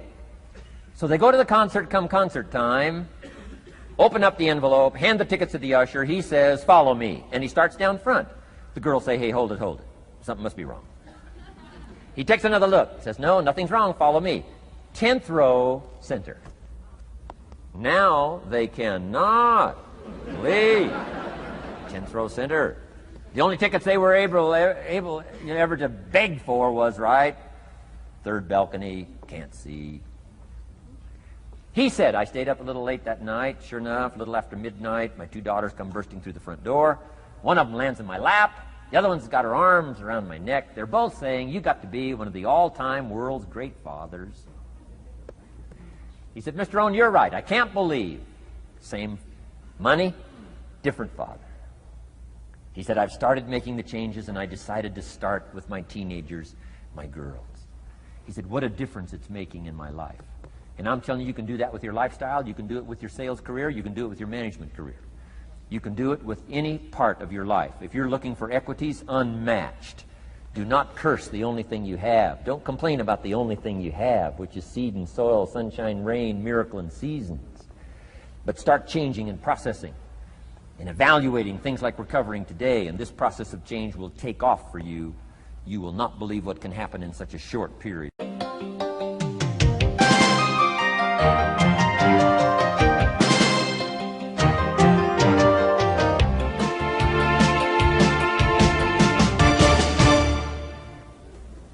Next subject, personal development.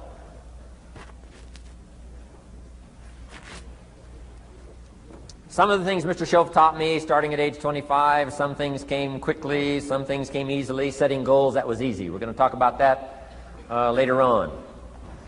But this one I had to struggle with, personal development. It was hard for me to give up my old blame list. It was so comfortable blaming the government and blaming my negative relatives and the company policy, unions, wage scale, economy, interest rates, prices and circumstances and all that. That was difficult for me to give up. That was quite a transition for me to make, and blaming myself. But Mr. Shoaff started out with something very, very important. Let me give that to you.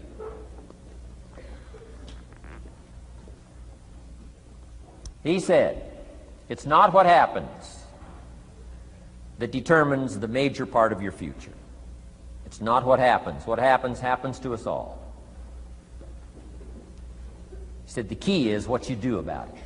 It's not what happens, it's what you do about it.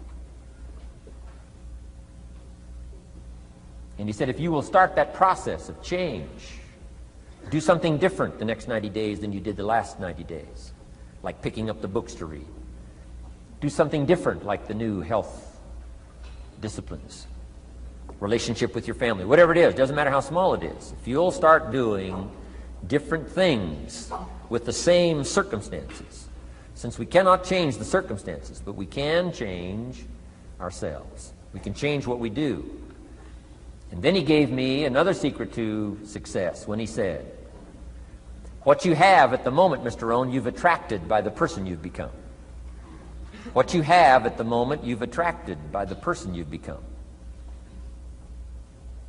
Few little simple principles here. Once you understand these, it starts to explain so much.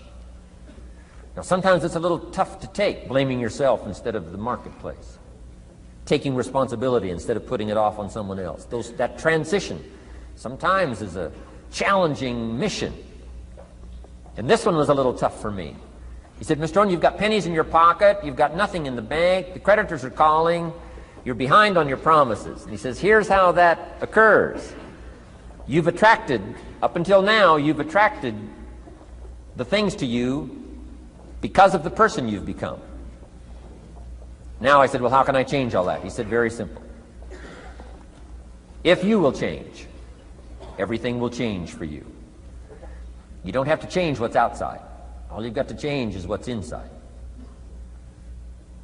To have more, you simply have to become more. And then he said, don't wish it was easier, wish you were better. Don't wish for less problems, wish for more skills. Start working on yourself, making these personal changes. And he said, it'll all change for you. So let's talk a little bit about personal development. That extraordinary adventure I undertook starting at age 25. And I've never ceased that adventure. I'm still going for it in the 90s. I want to get better and better. I want my craft to get better, my business operations to get better, the things I do to get better. Because once I picked up this simple formula, I'm telling you, it's easy to figure out where the problem is if you go to work on it. Now, let's talk about personal development. And in helping kids understand personal development, I always start with money.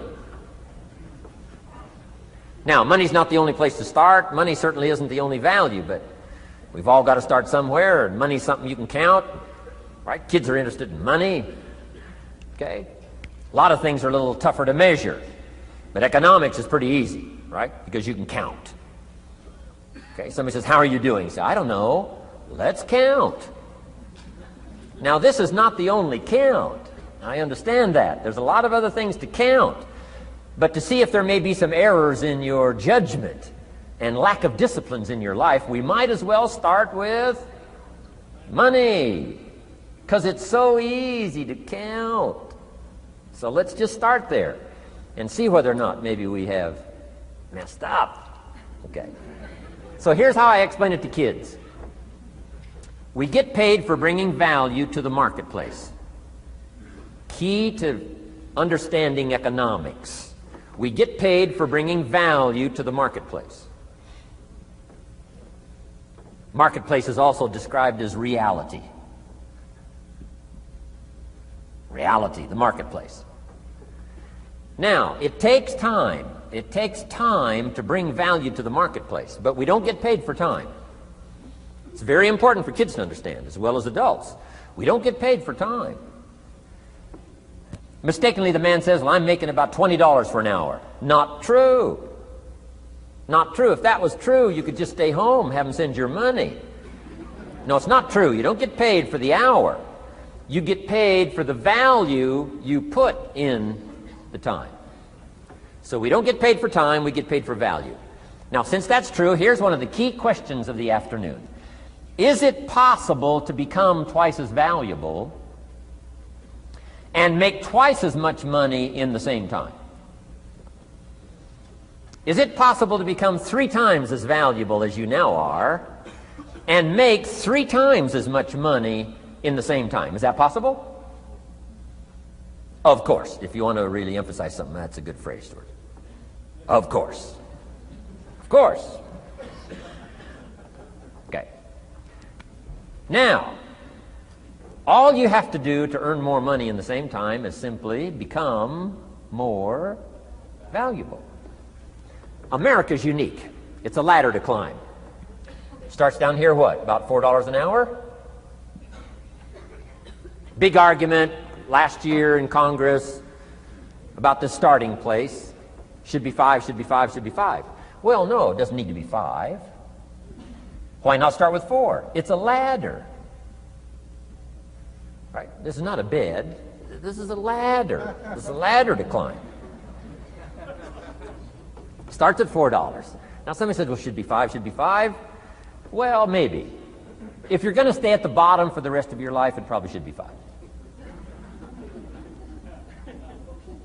But that's kind of a pitiful way to live. Start and not grow.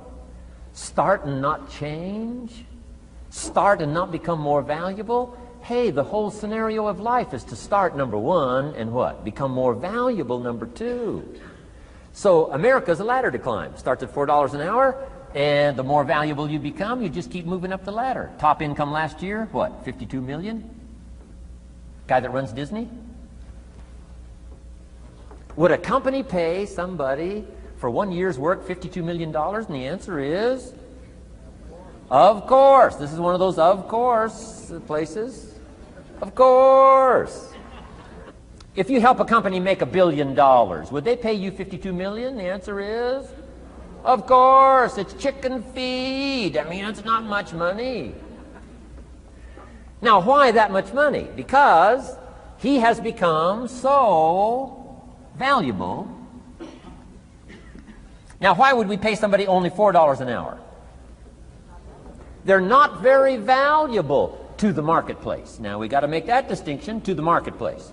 Might be a valuable brother, a valuable member of the community, valuable member of the church, valuable member in the sight of God, to the human family, of course, those kind of values. But to the marketplace, which is called what? Reality. Reality is, if you're not very valuable, you don't get much money. Those are called the facts. I mean, that's how that is. Well, then how do you get more money? Simple answer. Somebody says, well, I'll go on strike for more. Well, here's a major problem with that. Here's a major problem with that. You can't get rich by demand.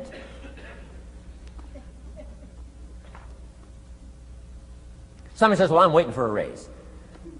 I'm telling you, it's easier to climb than to wait for a raise. Why not just become more valuable rather than wait? I'm telling you, that's the key to all good things. Becoming more valuable. Why would we pay somebody $400 an hour? They've become more valuable to the marketplace. See how this works? I'm telling you, this stuff is so easy. This is America. This is a ladder.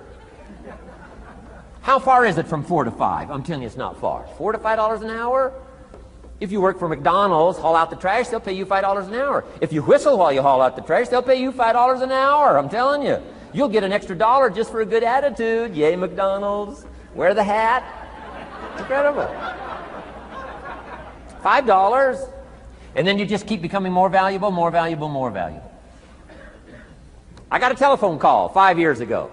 The company said, we're ready to expand internationally. We need some help. I was sort of semi-retired.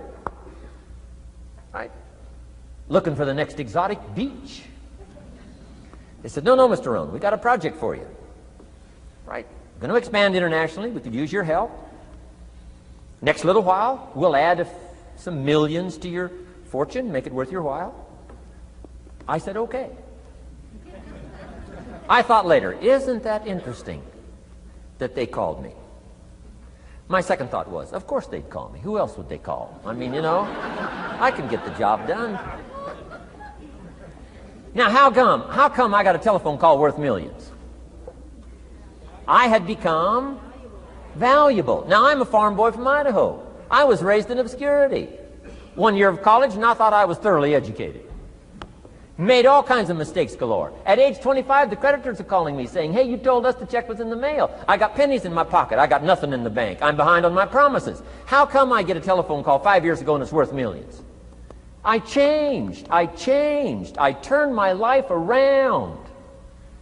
Is it possible to become worth millions? Speaking economically, now there's a lot of values to become, but let's just talk economics. Is it possible to become that valuable? And the answer is, of course, of course. Now let me give you the secret.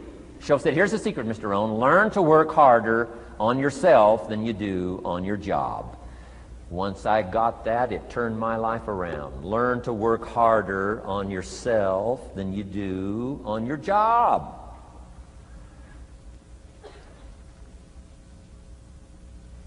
He said, if you work hard on your job, you'll make a living.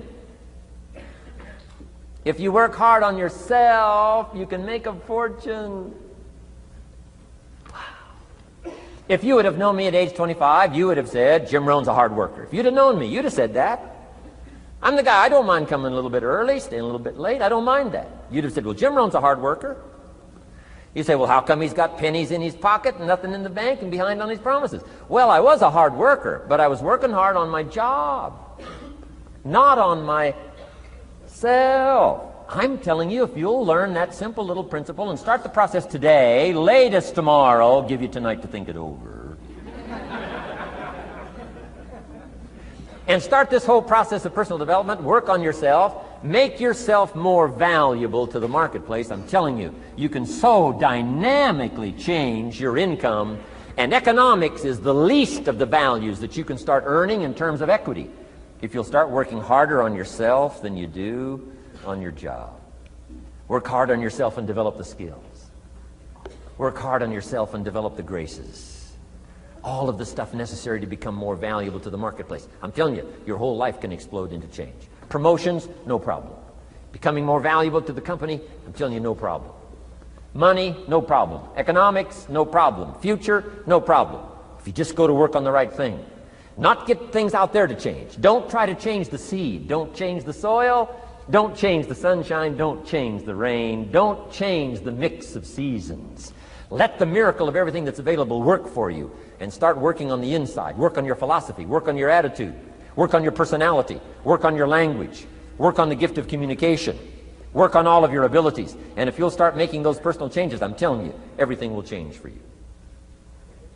Now, let me give you another scenario on personal development. It's called the 4 major lessons in life to learn. Before we get to the 4 major lessons in life to learn, let me give you a key phrase for your notes. Here it is. Life and business is like the seasons. Life and business is like the seasons. Frank Sinatra sings, life is like the seasons. Now, here's one of the key phrases that changed my life. Starting at age 25, you can see this whole scenario. Personal development for me began. I've never been the same since. Here's the next key phrase. You cannot change the seasons, but you can change yourself. You can't change the seasons, but you can change yourself. My best hope, right? When I'm 25 years old, my best hope was to go through the day with my fingers crossed saying, I sure hope things will change. I sure hope things will change. It seemed to be my only way for my life to get better if things would change. Here's what I discovered. It isn't going to change. It isn't going to change. I did a seminar one time for Standard Oil executives and management in Honolulu, now known as Chevron. And we're talking economics one day around the conference table. And one of them said to me, Mr. Rohn, you know some fairly important people around the world. You have a chance to travel internationally. Can you tell us what you think the 80s are going to be like? Now you can tell how far back this goes. He said, what do you think the 80s are going to be like? And I thought for a moment, and I said, gentlemen, I do know the right people. And I do have some experience, I think I can tell you. So they all leaned in a little closer, and I said, gentlemen, based on the people I know and based on the best of my own experience, I think in the 80s it's going to be about like it's always been. Aren't you glad you came today? I mean, that's inside stuff. I don't just spread that around everywhere. It's going to be about like it's always been. It isn't going to change. To hope that it'll change is called whistling in the wind, being so naive, hoping for something that isn't going to occur. I can give you the shortest history lesson that you can imagine in one sentence. What describes human history on the spinning planet the last 6,500 years? Let me describe it for you in one sentence. Here's human history in one sentence. Opportunity mixed with difficulty. That's about as simple as you can put it. And opportunity mixed with difficulty isn't going to change. The man says, well, if it isn't going to change for the future, if it isn't going to change in the 90s, how will my life ever change? Answer, when you change. And if you will change, everything will change for you. Your bank account will change, your income will change, your future will change, the ability to acquire your dreams will change, it'll all change if you will change. And now let's go through the scenario of the seasons. Life and business is like the seasons. Let's cover them. Here's number one, major lesson in life to learn. Learn how to handle the winters. You say, well, Mr. Rohn, a lot of this stuff is fairly obvious. That's true. Just need somebody like me just to come along and remind us. This is what this is called today, a reminding session. I got no new truth for you to discover. This is all old stuff. We just need to hear it again. Somebody get on our case a little bit, right? We all need that. Here's number one lesson, learn how to handle the winters. That's obvious. The winters come right after falls. And pray tell how often? Every year, according to written history, for the last 6,500. To cross your fingers and say, I hope it doesn't come. I'm telling you, we call that naive. Now, there's all kinds of winters. Not just the winter of the season, but there's all kinds of winters. Winter time, the down time, the discouraging time. One writer called it the winter of discontent. The winter when you can't figure it out, the winter when it all goes wrong. Economic winters, social winters, political winters, and personal winters. When your heart is smashed in 1,000 pieces, the nights are unusually long. It's called winter time. Barbara Streisand sings, it used to be so natural to talk about forever, but used to be's don't count anymore. They just lay on the floor till we sweep them away. You don't sing me love songs. You don't say you need me, and you don't bring me flowers anymore. A song of winter. But hey, we're acquainted with all those winter scenarios. We've been through them all. Now the question is, what do you do about the winters? Well, you can't get rid of January by tearing it off the calendar. But here's what you can do with the upcoming winters of your life. The long ones, the short ones, the easy ones, the more difficult ones. Here's what you can do. Get wiser and stronger and better. Just make a list of that trio of good words. Wiser, stronger, and better. To challenge for yourself the upcoming winters of your life, don't you think you could read more? Pick up the scenario, pick up the books, pick up the cassettes. So I would put some stuff on cassettes so you can listen to it. Put it in books so you can read it. Now putting it on video so you can see it. I'm telling you, anybody that wants to can get wiser. Next is stronger. Anybody can get stronger. If you're willing to do the push-ups, you can get stronger. If you're willing to put yourself through the paces, you can get stronger. Can you develop stronger skills? And the answer is yes. Start practicing, practicing, practicing. And you can get stronger. Can you get stronger in handling life situations? Of course. But you got to go to work on yourself. You can't blame out there wishing it was easier. Wish you were stronger. And here's the last one, get better. Anybody can get better. Language, we can all get better. I've been lecturing now for 33 years, and I'm telling you, today versus 33 years ago, I'm better. First time I gave a talk, I stood up, my mind sat back down. I mean, I've been through that whole deal. Opened my mouth, nothing came out for a while. My knees are banging together, the sweat's pouring off my face, I'm shaking like a leaf. It's called terror, in case you haven't tried it. Those first attempts. But I'm telling you, I got through it, and I did it again, and I got through it, and I did it again, and I got through it. And now, of course, I can lecture for a few hours in one day. Anybody can get better. Develop the skills, okay? Handle the upcoming winters. Don't wish away the winters. That's called naive. Wish for the skills. Wish for the strength. Wish for the wisdom. Here's the second major lesson in life to learn. Learn how to take advantage of the spring. Uniquely enough, spring follows winter. And pray tell, how often? 6,500 times. I mean, those are good odds. I'd gamble on it one more time. I mean, those are good odds. Every time. You can't beat those odds. Spring is called opportunity. Another day is called opportunity. Days follow nights. How about that? And how often? Every day. But now here's what we must learn to do with opportunity. Underline two strategic words in that sentence. Take advantage. Just because spring comes is no sign you're going to look good in the fall. You've got to take advantage of it. You've got to do something with it.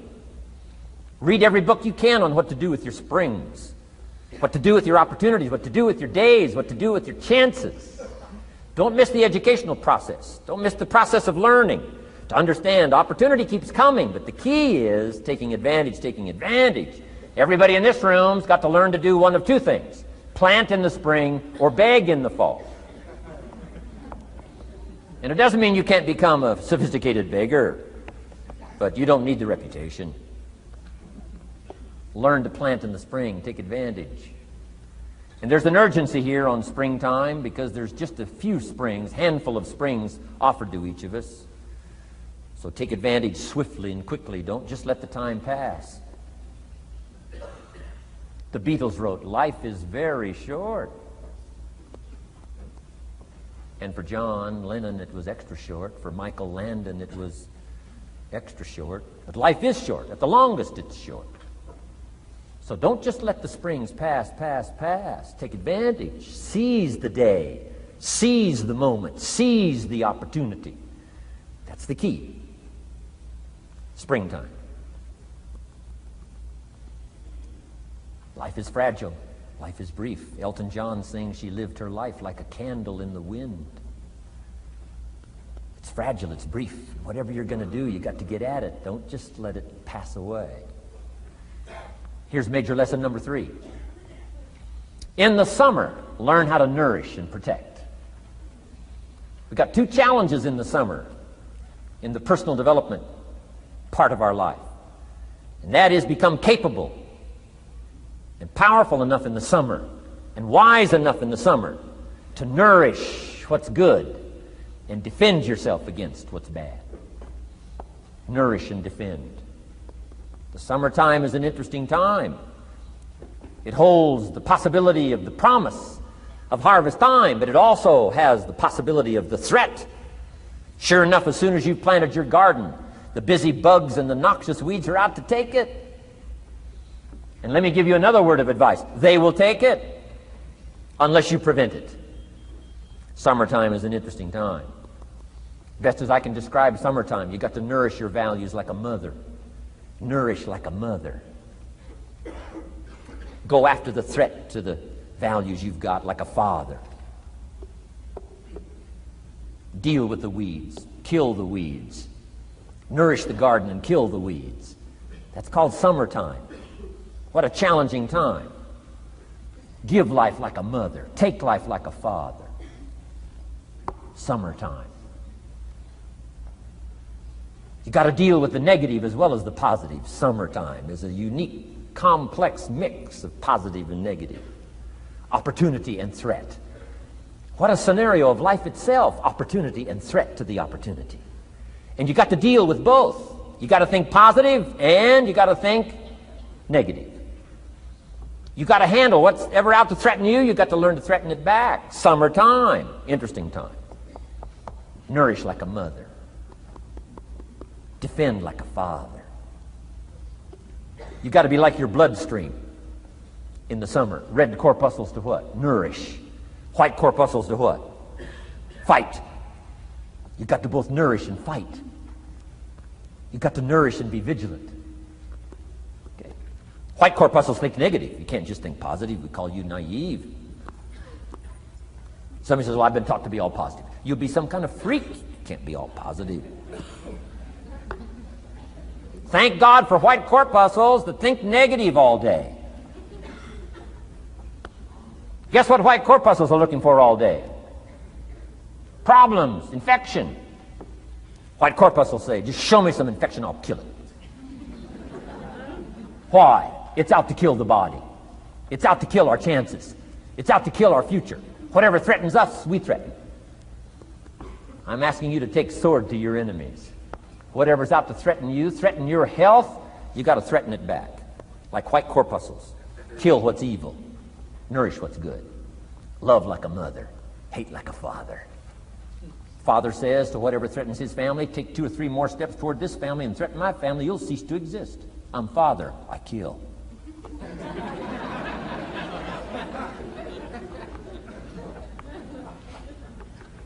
Don't let the weeds take your garden. Wreck your chances for a good harvest. Deal with your enemies in the summer. Called good and evil. The great struggle in life is called good and evil. Tyranny and liberty. Sickness and health. It's the way life is. Tyranny threatens liberty. Takes over Kuwait. Can't have that. If tyranny takes Kuwait, it'll take Saudi Arabia. If it takes Saudi Arabia, it'll take something else. Where are we going to stop tyranny? As soon as possible, lest it take the whole world value. So George Bush draws a line in the sand, consults with its allies, sends 500,000 troops to Saudi Arabia. Finally, Desert Sword, Desert Storm, takes on Saddam Hussein, drives him out of Kuwait. Why? Because it has to be done. The great struggle between liberty and tyranny, the great struggle between evil and good. And you've got to treat your own life the same. Says Saddam Hussein, you can't have Kuwait, can't have Saudi Arabia. Furthermore, we're going to kick you out. Hires Chief White Corpuscle, General Schwarzkopf.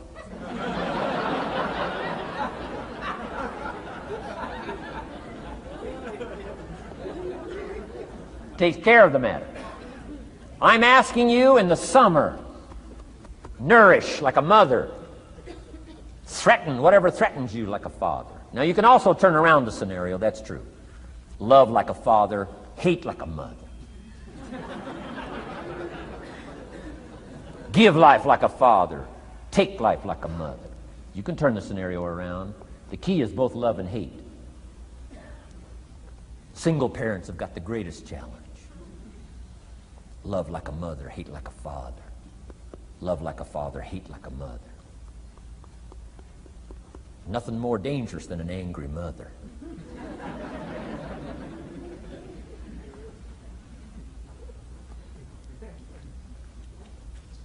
Beware the female species of the animal. They call her Black Widow spider. Why? Because when she finishes, there is no male spider.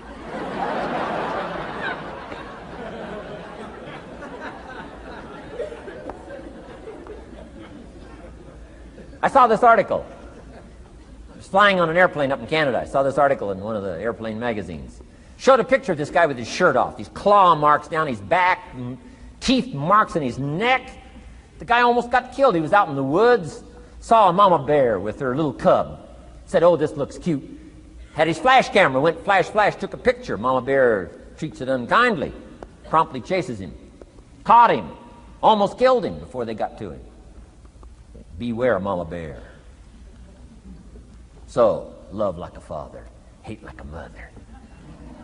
However you want to treat this scenario, it's very important. It's called summertime. Part of the personal development challenge is to be challenged to learn to nourish all of your values, from a garden to a family relationship, to a love affair, to a marriage, to a business, anything that's valuable to you called equity. You've got to nourish it, you've got to feed it, you've got to take care of it, but you've also got to defend it. It's called the way things are. Key. In the summer. Now here's number 4. Fourth major lesson in life to learn. In the fall, in the harvest, learn to reap in the harvest without complaint. Important part of personal development. Reap in the harvest without complaint. Take full responsibility. Once you've learned this scenario, it's not the seed, it's not the soil, it's not the sunshine, it's not the rain, it's not the miracle of the giving of life, it's not the seasons that's to be criticized. We must take personal responsibility. So in the harvest, take personal responsibility. It's your crop. Whatever you've reaped, it's your crop. Take responsibility. No complaint. And here's the next one. No apology. The best of human maturity is no apology if you've done well, and no complaint if you haven't. Knowing that that's where the answers lie, within, and then without, in the miracle of the possibilities that we have to work with. Those are the 4 major lessons in life to learn. Let's talk about some more parts of personal development. Here's the first one. Physical. The physical side. Got to take care of yourself. Do not neglect to take care of yourself. Good phraseology used in the Bible, in my amateur way, but let me put it to you best I can. Here's what it says. Treat your body like a temple. That's a good phrase, good suggestion. A temple meaning something you take extremely good care of. A temple. That's a good phrase. Treat your body like a temple, not a woodshed. A temple, a temple. Take good care. It's the only place you've got to live currently. The temple. Nutrition. My mother studied nutrition, passed it along to me, passed it along to my father, my children, my grandchildren. What a legacy that was. Learning to just take care of yourself. Key phrase. Some people don't do well because they don't feel well. They've got the gifts, they've got the skills. Maybe they just haven't taken care of themselves. They don't have the vitality. Key phrase. Vitality is a major part of success. Vitality. So take care of yourself. I know a guy that raises racehorses. I'm telling you, the guy feeds his horses better than he feeds himself. He's so careful how he feeds his horses. He's so careful what they eat. He's so careful that they get everything. And because of that extreme care, I mean, these are magnificent animals. They can run like the wind. But you ought to see this guy. 10 steps up a flight of stairs, and I mean, he's all out of breath. His horses can run like the wind, and he can hardly make it up the steps. The guy takes care of his animals better than he takes care of himself. Some people feed their dogs better than they feed their kids.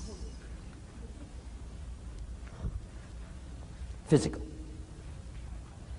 Now, there's all kinds of parts to physical. Here's one. Appearance is part of the physical. Never have a second chance to make a first impression. The physical side. And here's some of the best advice on appearance I can give you. It comes from ancient script again. It says, God looks on the inside, people look on the outside.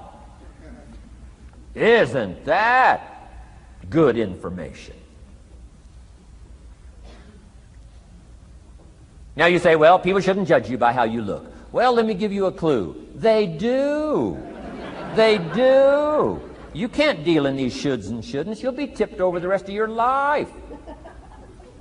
Now, of course, when people get to know you, they'll judge you by more than what they see. But at first, they're going to take a look.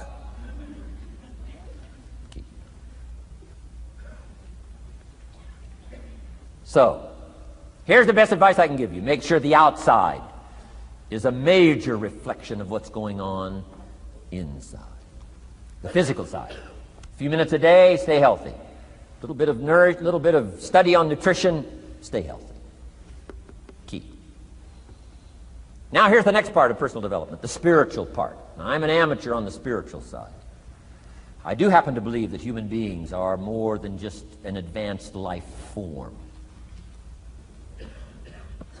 an advanced species of the animal kingdom. I do believe humans are a special creation. That's just my personal belief, and I don't ask you to buy it. But here's what I do ask you to buy. If you do believe in spirituality in any manner, here's my best advice. Study it and practice it. Do not neglect your values. Do not neglect your virtues. If you do believe in spirituality, my advice is study it and practice it. Don't let it go unstudied. Don't let it go unnourished, if you do believe. That's my best advice on the spiritual side.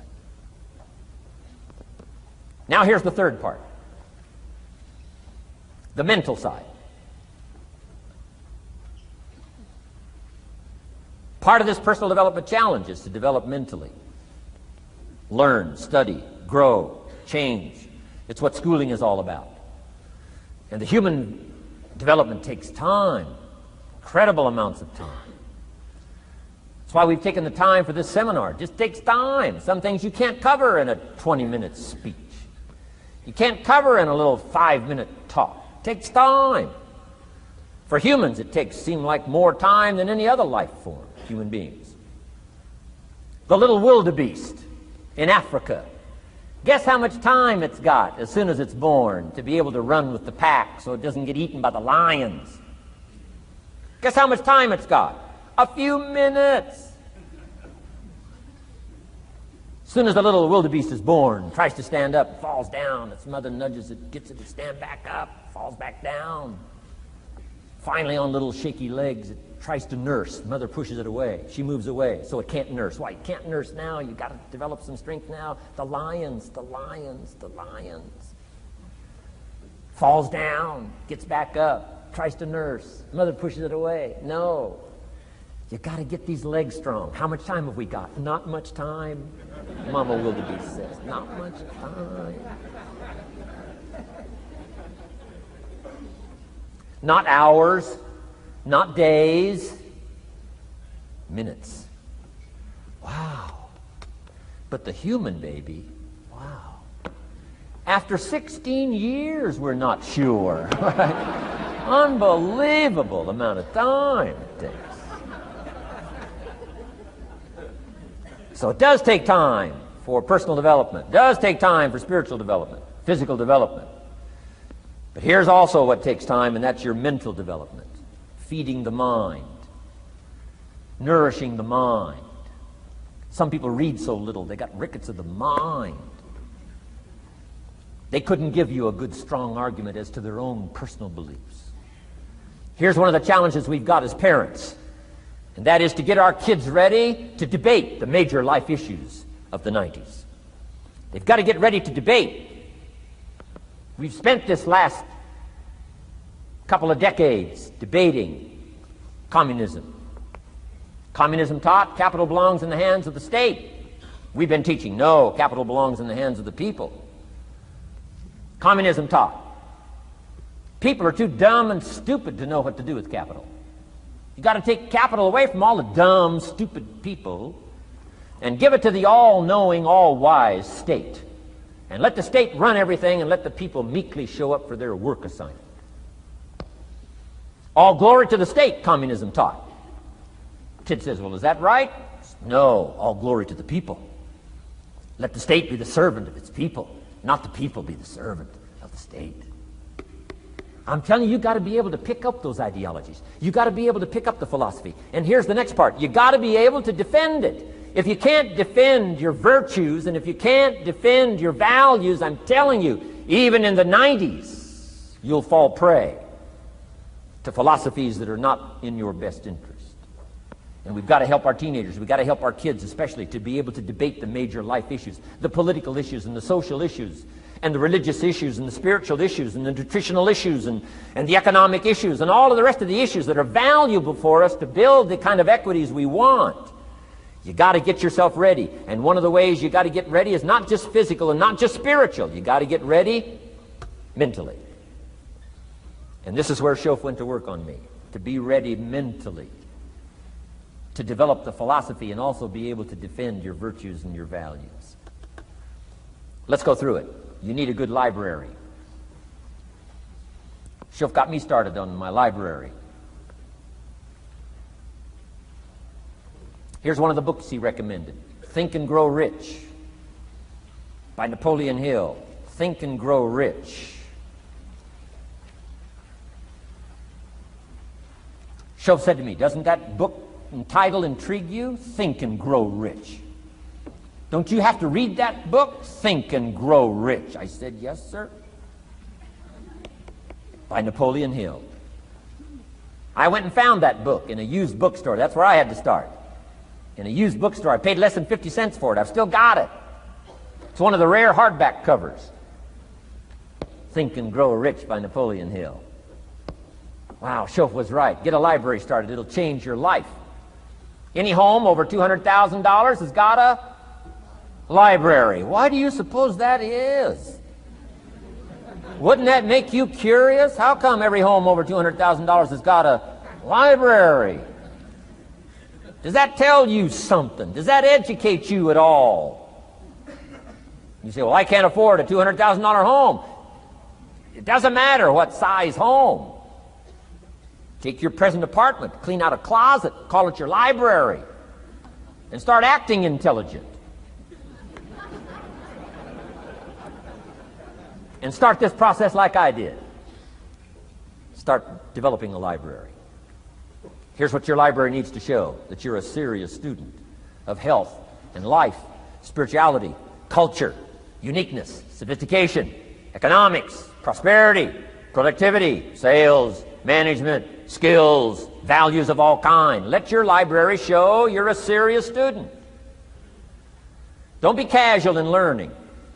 Don't be lazy in learning. Okay. Information is the key. Okay. Learning is the beginning of wealth. Learning is the beginning of health. Learning is the beginning of prosperity. Learning is the beginning of democracy, the beginning of freedom. All values, all virtues start with the learning process. So don't be lazy in learning. Don't be lazy in gathering the library that'll teach you and instruct you. And I got that book, Think and Grow Rich. Some of the ideas in that book inspired me no end, helped me to change my life. Now, it's got some weird stuff in it. You know, it's got some weird stuff. Napoleon was weird, so you gotta separate out a little of this weird stuff. But you can do that. You can separate out the weird stuff, okay? Unless you're weird, just do the weird stuff. Anyway, remember, don't be a follower, be a student. That's the key to all books. Don't be a follower, be a student. Okay. Another book he recommended. Help Me Become Financially Independent. We're going to cover that before we finish this afternoon. The book was entitled The Richest Man in Babylon. The Richest Man in Babylon by George Clason, C-L-A-S-O-N. This little book, The Richest Man in Babylon, I use it as a textbook, teaching teenagers how to be rich by 40, living in America. 35 if you're extra bright. Much sooner if you find a unique opportunity. I got rich by the time I was 31, didn't wait till 35. If you find a unique opportunity. So we'll get into that after we come back from our next break. Richest Man in Babylon. Get your library started. Here are some key sections to put in your library called mental food. In fact, we call it food for thought. It's so important to nourish the mind, not just the body, but nourish the mind. Key phrase. Now it needs to be well balanced. You can't live on mental candy. Somebody says, well, I just read this positive stuff. That's too second grade. You've got to get out of second grade. You can't just be inspired. You've got to be taught. You can't just be inspired. You've got to be educated. Key. Here's a good book. It's called How to Read a Book. Good title. How to Read a Book by Mortimer Adler. In this book, How to Read a Book, Mortimer, you know, is the chief editor of the new Encyclopedia Britannica. A good set of books, right, to have in your library. The Encyclopedia Britannica, chief editor, Mortimer Adler. He's in his 80s. He's still active, still writing books. I've got several of his books. The 6 Great Ideas, a lot of books. Mortimer Adler. But he wrote this book, How to Read a Book. Now, in this book, How to Read a Book, not only does he give you some good suggestions on how to get the most out of a book. It's one thing to read it, it's another thing to get the best out of it. He'll give you some techniques on how to get the best out of a book. It's very good. But here's what's also in his book, How to Read a Book, a list of what he calls the best writings ever written. The best writings ever written. I've used it as a centerpiece for my library. So I'm just asking you, take a look. If it suits you, fine. If it doesn't suit you, hey, keep looking till you find something to suit you. But well balanced. Let me give you some of that balance. Number one, history. We've all got to have a sense of history. American history, national history, international history, family history, political history. We all need a sense of history. Shortest history lesson. Opportunity mixed with difficulty. No matter how far back you go, 1,000 years ago, 2,000 years ago, 3,000, 4,000 years ago, I'm telling you, it all reads the same. Once you understand the thread that it isn't going to change, then what's going to change for my life? Answer, looks like I'm going to have to change. History helps us to understand how it is, what there is to work with, seed, soil, sunshine, rain, and what human beings have done with it in the past. And how many of them have, like I did by age 25, they have messed up. That's what history's for. Be a good student of history. Here's a good book, Lessons of History by Durant. Lessons of History by Durant. This little book is only 100 pages, but I'm telling you, it's so well written, you'll be intrigued, as I was. This little book, Lessons of History by Durant.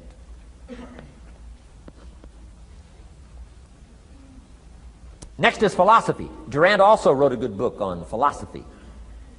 The Story of Philosophy. It's got a good rundown of the key philosophers of the last several hundred years, what they taught and some of the lives they lived. You might find it a little difficult, but hey, you can't just read the easy stuff. Key phrase to add here in parentheses, don't just read the easy stuff. You won't grow. You won't change. You won't develop. Tackle the more difficult stuff.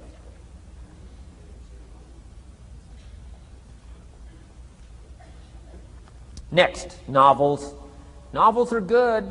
Sometimes an intriguing story keeps our attention so that the author can weave in the philosophy he or she is trying to get across. Ayn Rand was probably better at that than anybody else I could possibly think of. Atlas Shrugged, some of those towering novels. The novel kept us intrigued, but guess what she was doing all the time? Feeding us her philosophy, feeding us her philosophy. Now, whether you agreed with her philosophy or not, you had to admit she was really good at getting it out there, weaving it through the story, in the dialogue and in the speeches and in the text. Fabulous. Novels. Novels are good. Now, here's a little personal advice. Skip the trash. I mean, you know. Someone says, well, sometimes you can find something valuable in a trashy novel. I wouldn't go through it to find it. You can find a crust of bread in a garbage can, but I wouldn't go through it. Number one, you don't need the reputation. So, not enough time to read the brilliant stuff, the good stuff. Skip the trash, really. My personal advice on personal development, becoming more valuable than you are. Key. Next is biographies and autobiographies, the stories of successful people, unsuccessful people. There's some dramatic stuff, right? Over the last 100 years, it's been written, biographies and autobiographies. Here's one of the best, the Bible. The Bible is a unique book because it's got a list of human stories on one side of the ledger, another list of human stories on the other side of the ledger. One's called examples, and the other's called warnings. And here's what we've got to have on biographies and autobiographies, both warnings and examples. In the Bible, the examples. The Bible says, look at these people's lives, follow them. Follow their philosophy, follow their advice. Then we got the warnings. Right? Don't do what these people did. They messed up their life and threw their life away. Vitally important, both sides of the scenario. Now, if your life story ever gets in one of those books, make sure they use it as an example, not a warning.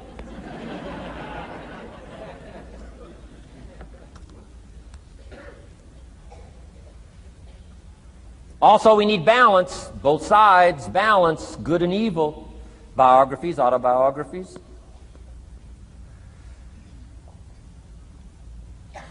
You need a book on Gandhi. You need a book on Hitler. One to illustrate how high a human being can go, and the other one to illustrate what? How low and despicable a human being can become. We need both sides of the scenario. Next, accounting. Got to have a little, at least primary view of accounting. Kids have got to start learning the difference between a debit and a credit.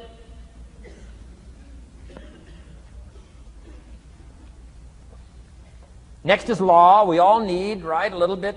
You don't have to be a lawyer, but you got to know contracts, what to sign, what not to sign, backups, good advice, how to be safe rather than sorry. All of us need a little law, not a lawyer, but a little law, especially these complicated days. Everything's in court these days. I learned this the hard way. Company wanted to borrow money a long time ago. Up in Canada. Company wanted to borrow some money. The bank said, well, yes, we will loan the company the money if Mr. Rohn will sign personally. And I wanted to play hero, and I knew the company could pay it back. $250,000. So I signed. No problem. Sure enough, within less than a year, they paid it all back. $250,000. I am now a hero. Well, about a year later, this company gets in financial trouble. They go back to the bank and borrow this $250,000 again. I said, I hope my phone doesn't ring because I won't sign the note this time. Because I knew they were in trouble. I knew they were probably going to go bankrupt. My phone never rang. I'm off the hook.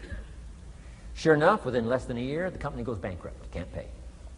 But I get this letter from the bank saying, Dear Mr. Rohn, since the company cannot perform its obligation and pay this $250,000, and since we have here your personal guarantee, would you please send us your check for $250,000? I said, hey, hold it. There must be some mistake here. I signed that first note, and they paid it all back.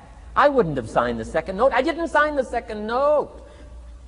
Well, what I didn't know I had originally signed was a continuing guarantee. So now I know what the word continuing means.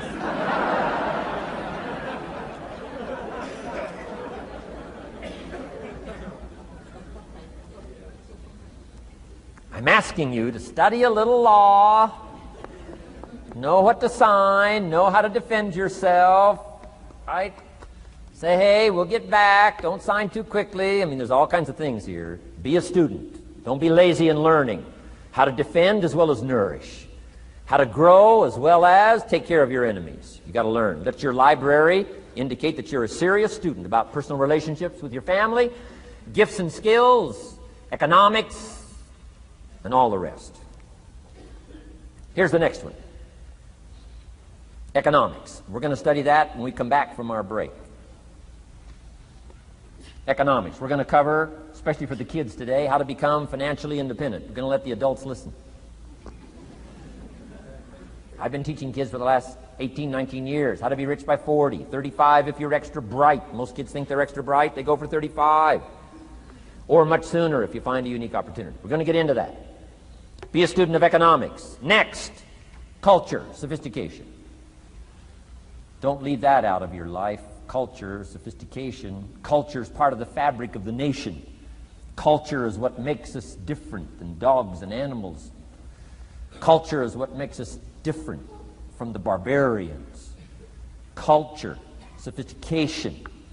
Be a student of the dance and the art and the music and all the rest of those extraordinary human values that are possible for us all to participate in as well as to enjoy. Be a student of culture. And the last one is spirituality. Study it from the Bible and all the related books about spirituality. If you're a believer, study and practice. Let your library show you're a serious student. Next, keep a journal. Shoaff said, Mr. Rohn, not only be a student, but the good ideas that you develop from the books. Keep a separate journal. Write all this stuff down. Here's what he said. Don't trust your memory. If you're serious about becoming wealthy and powerful and sophisticated and healthy, influential, cultured, unique, keep a journal. Don't trust your memory. If you listen to something valuable, write it down. If you come across something important, write it down. Write it down. Now, I used to take notes on pieces of paper and torn off corners and backs of old envelopes and restaurant placemats and long sheets and narrow sheets and little sheets and pieces thrown in a drawer. Found out, best way, keep a journal. I've been keeping these journals now since age 25. It makes up a valuable part of my own learning, and it's a valuable part of my library. My own journals now form a good portion of my own library. The stuff. I'm trying to get kids to do like I do, be a buyer of empty books. Kids find it interesting I'd buy an empty book. Especially at my status in life. What did I pay for this one? $26. Kids say, $26 for an empty book? Why would you do that? Well, the reason I paid $26 is to press me, to see if I can't find something worth $26 to put in here. And I'm telling you, all my journals are private. But if you got a hold of one of my journals, you wouldn't have to look very far until you would say, this is worth more than $26. I must admit, if you got a glimpse of Mr. Rohn's journals, you'd have to say he is a serious student. Not just committed to his craft, but committed to life, committed to skills, committed to learning, to see what I can do with seed and soil and sunshine and rain and miracle and possibilities and turn it into equities of life and treasure, family relationships, enterprise, sales, management, gifts galore, everything you want, all available, especially in America. I'm asking you, keep a journal. I call it one of the three treasures to leave behind. Let me give you that.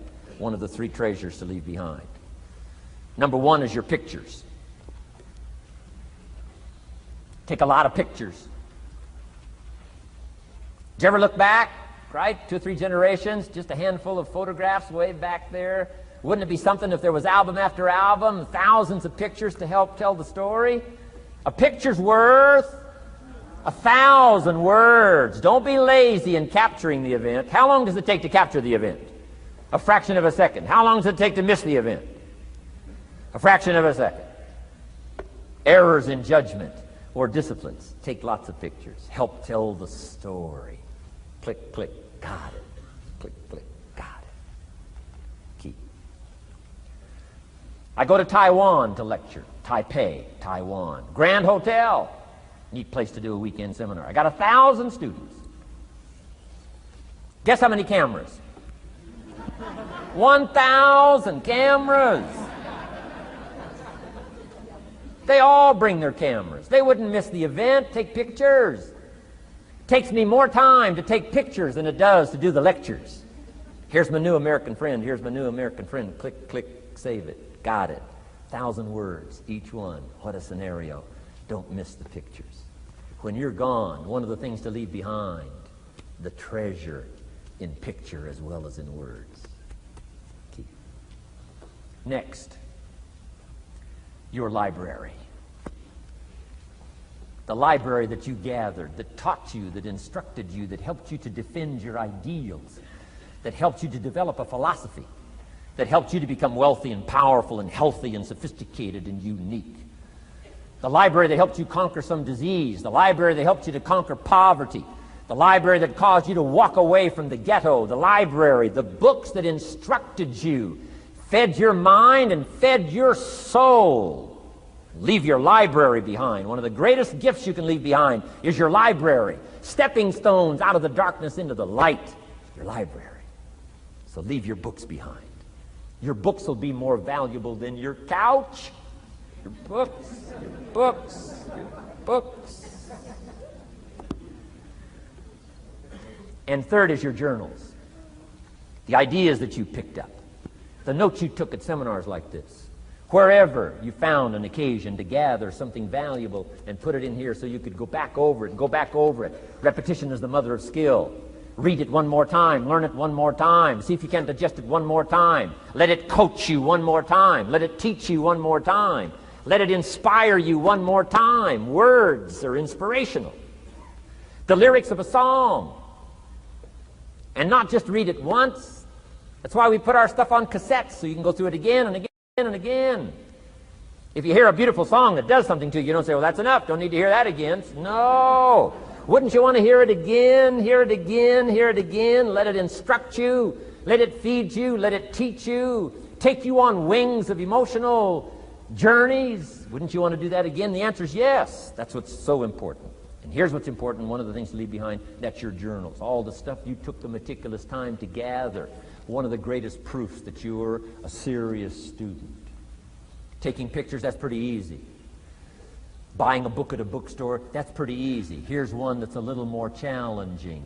Be student enough of your own life and your own future and your own destiny. Be student enough to take the time to keep the notes and keep the journal. You'll be so glad you did. What a treasure to leave behind when you go. Your journals. Wow. I wouldn't be without mine now. I'm in Carmel, California, one of my favorite places. It's where I wrote my first book called Seasons of Life. I went to this little church one Sunday morning. First time I'd been there.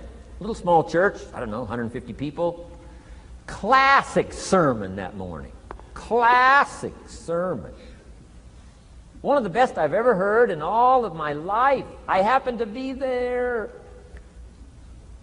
And I had my journal. While this sermon is going on, I can't believe it was so precise, it was so unique, it was so powerful. And I've got my journal, and I'm taking notes. Taking notes of this classic sermon. Guess how many other people were taking notes? Approximately, guess. How many do you suppose? It looked like, best as I could tell, I'm the only one taking notes of this classic sermon.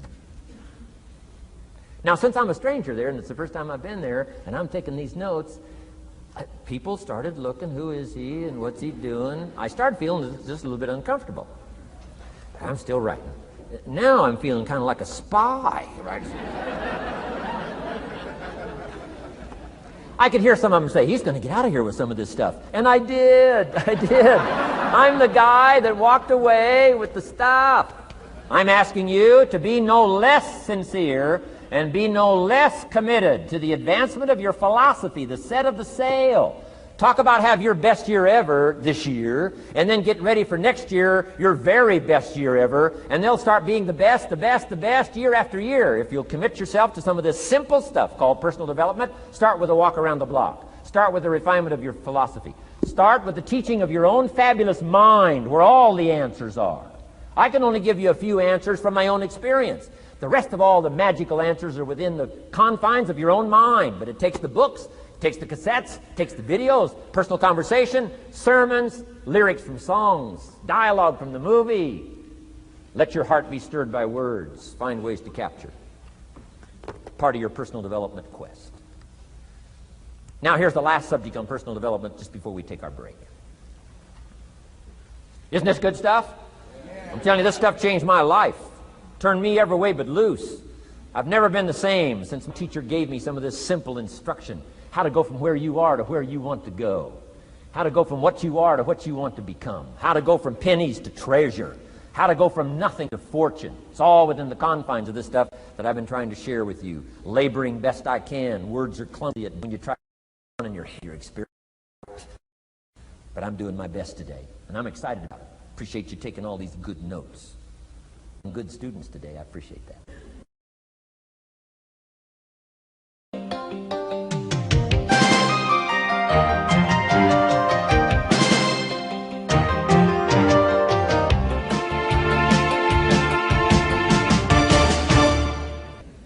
Develop these 5 abilities as part of your personal development quest. I call them the 5 abilities. Here's the first one. Develop the ability to absorb. The ability to soak it up like you're doing today. Be like a sponge. Don't miss anything. And not just the words. It's true, don't miss the words, but don't miss the atmosphere. Don't miss the color. Don't miss the scenario. Don't miss what's going on. Most people are just trying to get through the day. Here's what I want you to be committed to do. Learn to get from the day. Don't just get through it, get from it. Learn from it. Let the day teach you. Join the university of life. What a difference that'll make in your future. Commit yourself to learning. Commit yourself to absorbing. Be like a sponge. Get it. Don't miss it. I've got a personal friend of mine who's so gifted in this area. I think he has soaked up and remembers everything that's ever happened to him. He can tell you as a teenager where he was and what he did and what he said and what she said and how they felt and the color of the sky and what was going on that day. And the reason is because he gets it. He gets it. He gets it. I'm telling you, it's more exciting to have him go to Acapulco, come back and tell you about it, than it is to go yourself. He's unbelievable. He's got this extraordinary gift. And why is it? When he's there, he doesn't miss anything. Here's a good phrase for you to jot down. Wherever you are, be there. Be there to absorb it up. Be there to soak it up. Take a picture if you can. But take pictures of your mind. Let your soul and heart take pictures. Get it. Capture it. Absorb it. That's such an important ability to develop. The ability to get it. Don't miss it. Don't be casual in getting it. Key phrase. Casualness leads to casualties.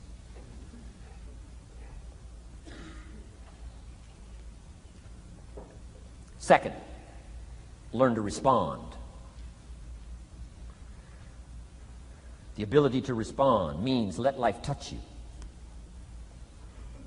Don't let it kill you, but let it touch you.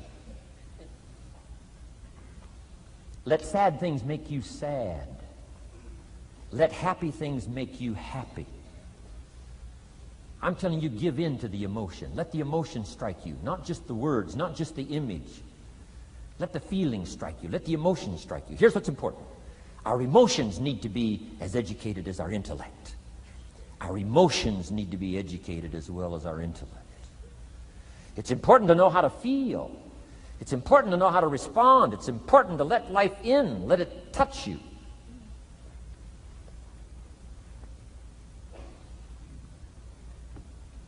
I'm the greatest guy in the world to take to the movies.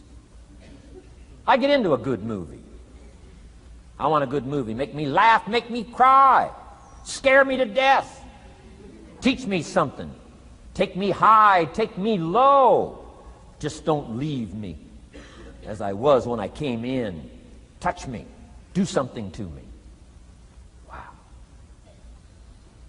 I picked up the newspaper in Australia. The advertisement says, see Dr. Zhivago on the big screen.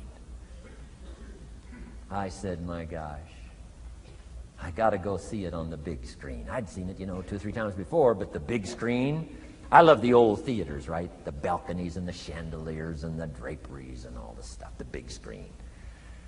So I go one more time, see Dr. Zhivago, and sure enough, I'm swept away one more time. Story of the Russian Revolution, Dr. Zhivago, and that whole scenario. I had always missed the importance of the ending of that movie until this time. The other times I missed it. I'm telling you, this time, I got it. Comrade General said, Tanya, how did you come to be lost? After he'd found her, right? Said, how did you come to be lost? And she said, well, I was just lost. He said, no, how did you come to be lost? She said, well, we were, the city was on fire when we were running to escape, and I was lost. He said, no, how did you come to be lost? And that's what she didn't want to say.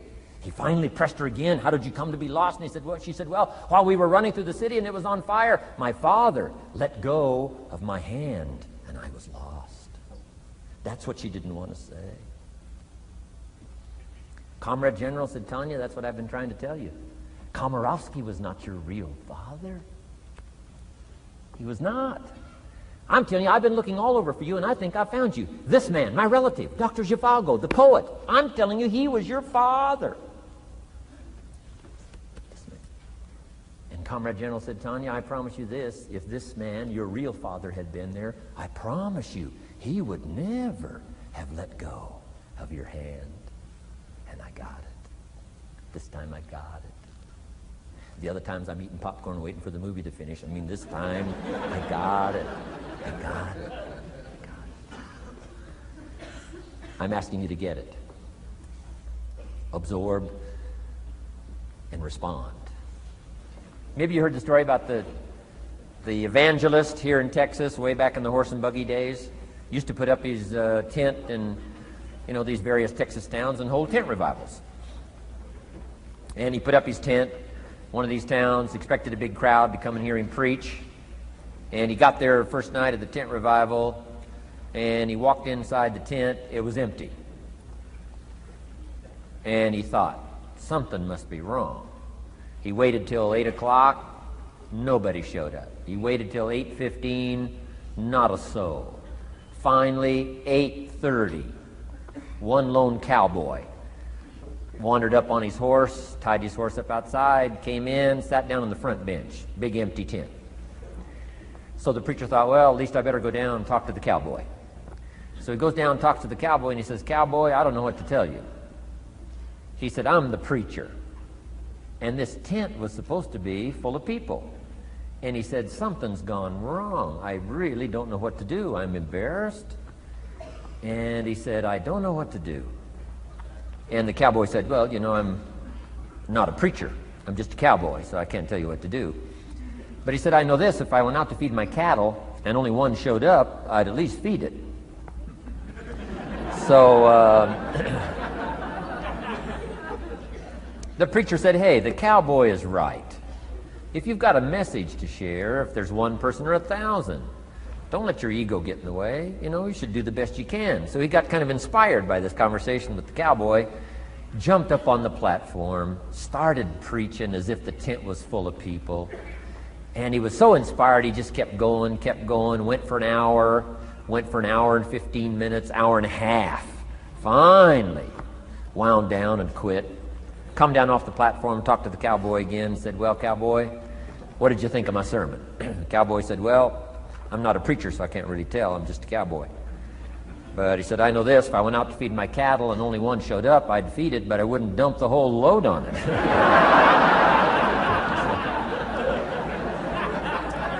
So, if it seems like we're dumping the whole load here today, I guess we really are. But you guys are working hard. Does anybody have 4 pages of notes? Oh, wonderful, wonderful. My job, I'm getting it done. Wonderful. We should give a prize one of these days for the most notes. Fantastic. I congratulate you. You're working as hard as I am. I appreciate that. Okay, we got some more work to do, so let's go to work. Everybody's okay? Say, I'm okay. All right. I'd love to take you with me as my traveling audience. Wow. We've covered the first 2 abilities in the personal development quest. One is the ability to absorb, don't miss anything, pay attention. Good watchword for the 90s, pay attention. Things are moving so fast these days, you got to pay attention, pick it up, soak up the colors, soak up the sounds, soak up what's going on. Second, respond, let life touch you. Let the emotions affect you as well as the sights. Now here's the third ability. Develop the ability to reflect. Reflect means go back over. Study it again. Go back over these notes that you're taking today. Go back through the cassettes one more time. Read the text one more time. But there's more to it than that. Go back over your day. I call it run the tapes again, so that the day locks in firmly. Here's some good times to reflect. One, at the end of the day. Take a few minutes at the end of the day. Go back over the day. Who'd you see and what'd they say and what happened? How'd you feel? What went on? So that you capture that day. A day is a piece of the mosaic of your life. Number one, don't treat it casual. Number two, get from the day. And then number three, go back over the day so that it locks in that experience, the knowledge, the sights, the sounds, the panorama, the color motion picture of the day. Just lock it in so that it will serve you for the future, having that day, not missing it. Next, take a few hours at the end of the week, called time to reflect. Go back over your day timer, go back over your calendar, go back over your appointment book. Where did you go and who did you see and how did it feel and what went on? Capture that week. A week is a pretty good chunk of time. Next, take half a day at the end of the month, called time to reflect. And do the same thing again. Go back over what you read, go back over what you heard, go back over what you saw. Go back over the feelings to capture it so that it serves you. Next, take a weekend at the end of the year to establish this year now firmly in your consciousness, firmly in your experience bank, so that you've got it, so that it never disappears. Good ability to acquire, the ability to reflect. Go back over. Remember. Remember. Remember. It's so valuable to be able to remember the thought, remember the idea, remember the experience, remember the occasion, remember the day, remember the weather, remember the emotion, remember the complexity, remember the highs, remember the lows. So valuable at the end of the day. Lock that day in. Lock the month in. Lock the week in. Lock the year in.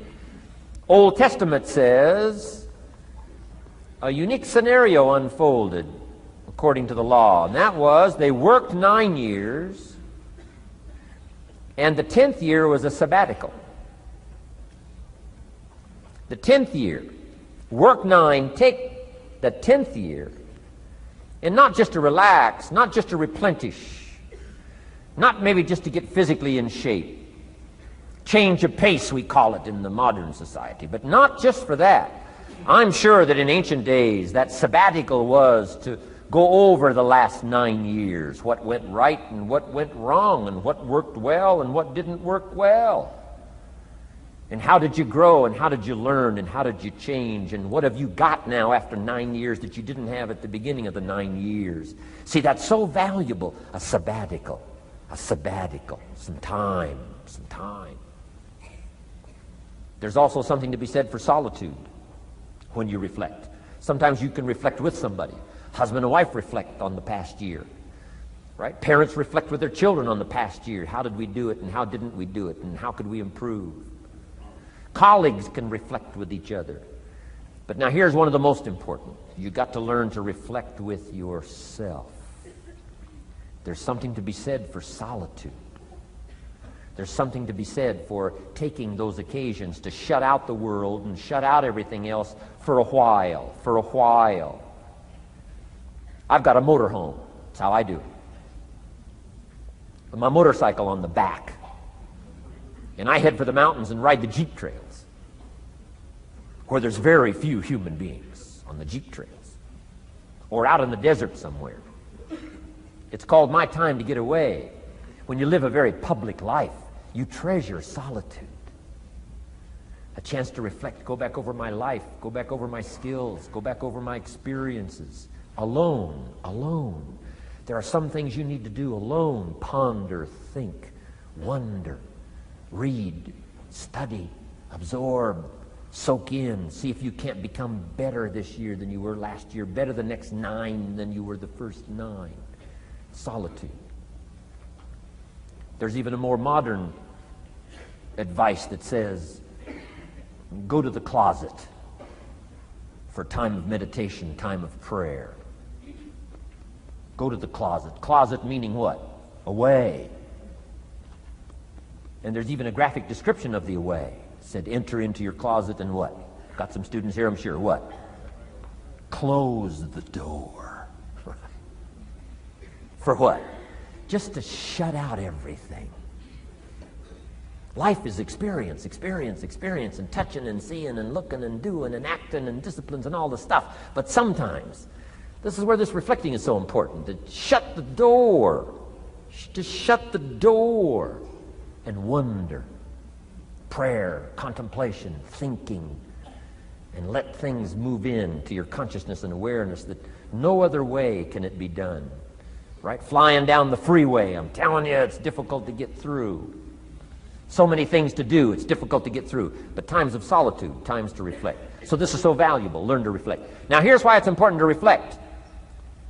To make the past more valuable to serve you for the future. Here's what's really powerful, learning to gather up the past and invest it in the future. Gather up today and invest it in tomorrow. Gather up this week and invest it in the next week. Gather up this year and invest it in the next year. See, that's so powerful, rather than just hanging on one more year, hanging in there, seeing what's going to happen. Learn, study. This is part of the personal development quest. Becoming better than you are, more valuable than you are, not just in terms of economics, in terms of motherhood, in terms of fatherhood, in terms of being a better brother, a better colleague, making a better contribution to the family, to society, to the community, to the church, to the office, to the commitment, to the partnership. Doesn't matter what it is that has value. Work on yourself, then you bring more value to the partnership, to the marriage, to the franchise, to the corporation, to the enterprise, to the community, to the nation. Self-development, personal development. The best contribution you can make to someone else is self-development, not self-sacrifice. Self-sacrifice only earns contempt. Self-development earns respect. Pity the mother who says, I'm just going to give up my life for my children. Self-sacrifice is not noble. Self-investment is noble from self-development. If I work on myself and become more valuable, think of what that'll do for our friendship. I used to use the old expression, you take care of me and I'll take care of you. I found out how shallow and short-ended that was. And I changed it to read like this, I'll take care of me for you, if you will please take care of you for me. And this is part of it, the personal development, that we work harder on ourselves than we do on our job. Now we bring that to the friendship. Now we bring that to the marriage. Now we bring that to the family relationship as a father, as a mother. And we develop the strength and we develop the power. That's key. And it takes, I think, this scenario of disciplines, these abilities, to acquire those gifts and those skills, that value, so that we bring more. Now, we bring more to the next week. We bring more to the next month. We bring more to the next year. If you follow this, absorb, respond, and reflect. I said to my father, when he was about to turn 76, his 76th birthday, I said, dear father of mine, can you imagine what it's going to be like to gather up the last 75 years of your life and invest them in your 76th year? What a difference of philosophy, rather than just hanging on one more year. Gather up 75 and invest them in the next one. Gather up the last 6 years and invest it in the next year. See, that's so powerful in communication, which we're going to study soon. So powerful. So consider this. 1, the ability to absorb. 2, the ability to respond. 3, the ability to reflect. Here's number 4, develop the ability to act. Take action. Not hasty if it isn't required, but don't lose much time. Here's the time to act. When the idea is hot and the emotion is strong. That's the time to act. You say, Mr. Rohn, I'd like to have a library like yours. See, if you feel strong about that, what you got to do is get the first book and then get the second book. before the feeling passes and before the idea gets dim. Action pronto, action immediate, action as soon as possible.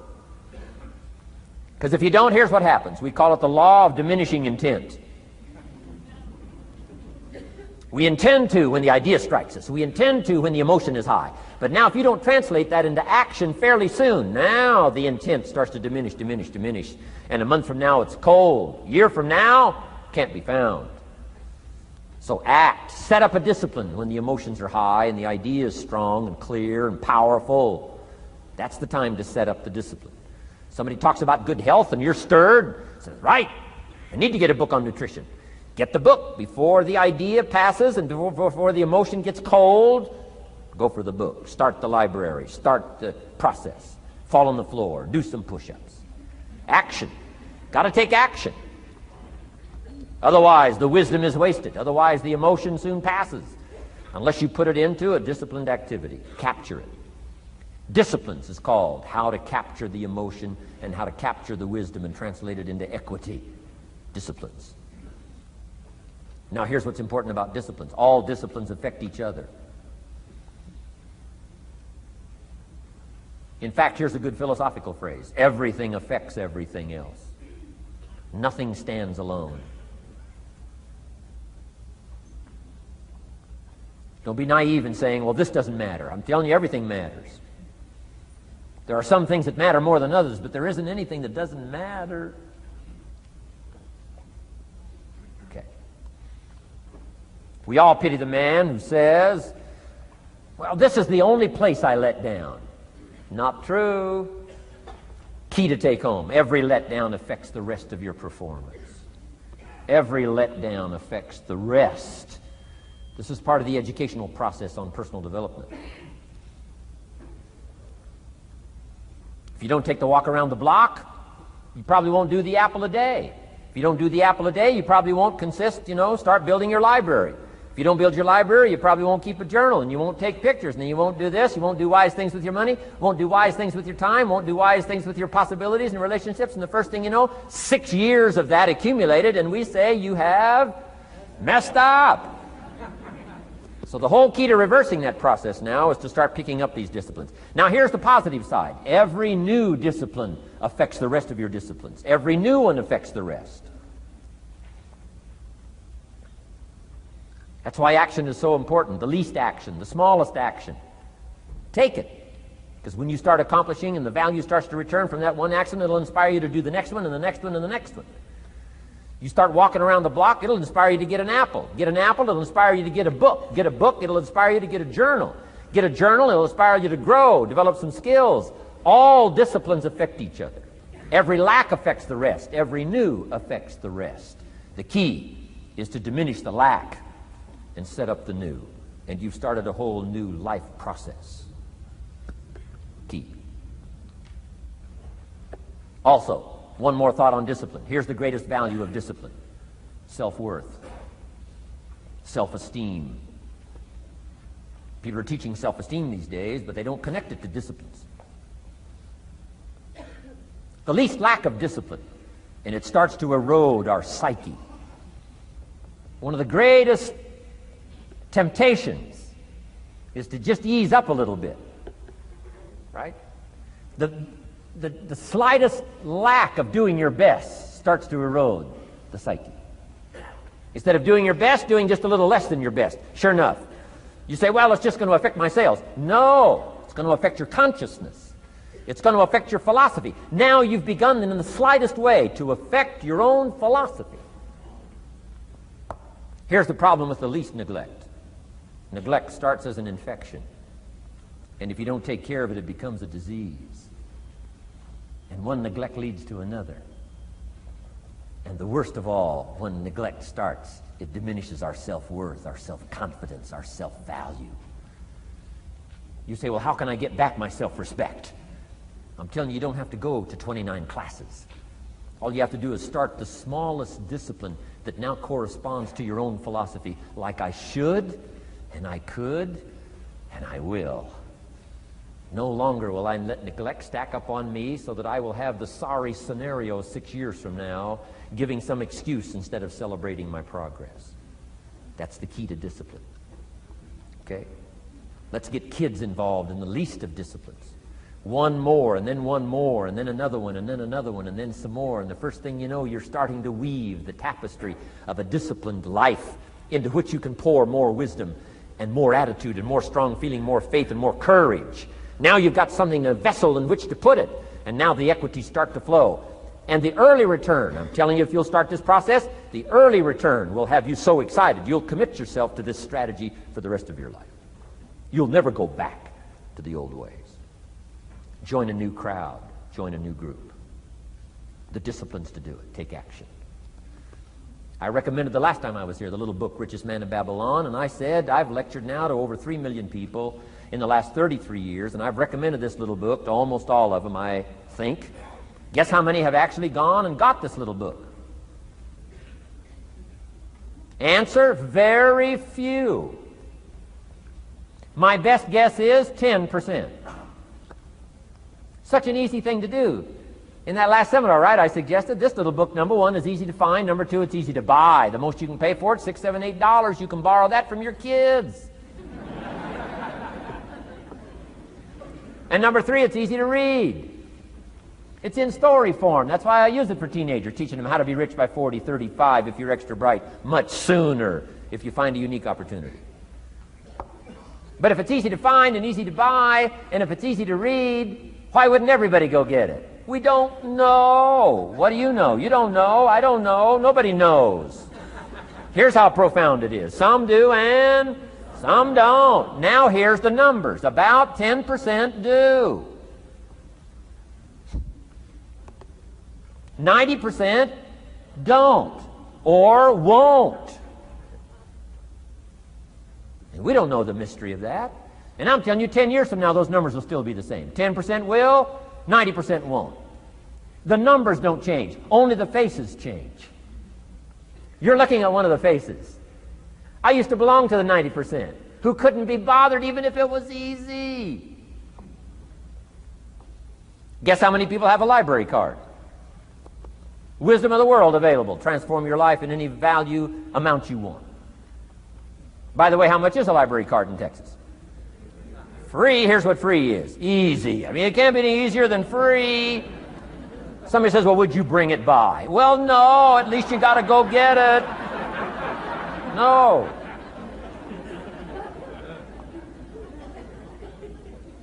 Wisdom of the world available. Transform your life spiritually, socially, personally, economically, and every other way. Teach you how to be rich and powerful and sophisticated and healthy, influential. How many people have a library card? Answer, 3%.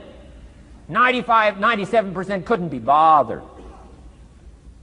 Guy specializes in happy hour, but he doesn't have a card. And now readily and quickly blames the government and blames his company and blames policy and blames the pay scale.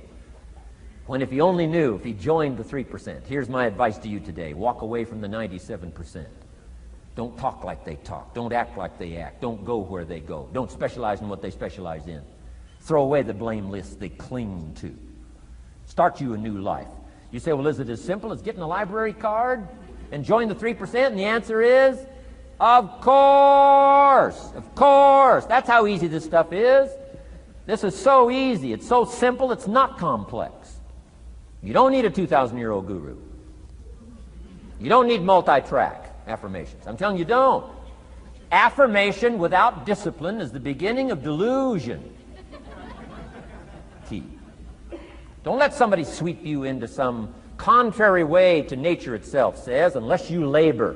The miracle of the seed and the soil and the seasons and God and all the other stuff that's available, sunshine and rain, that's not available to you by affirmation. It is only available to you by labor. So labor well. Okay. Learn well. Discipline yourself well.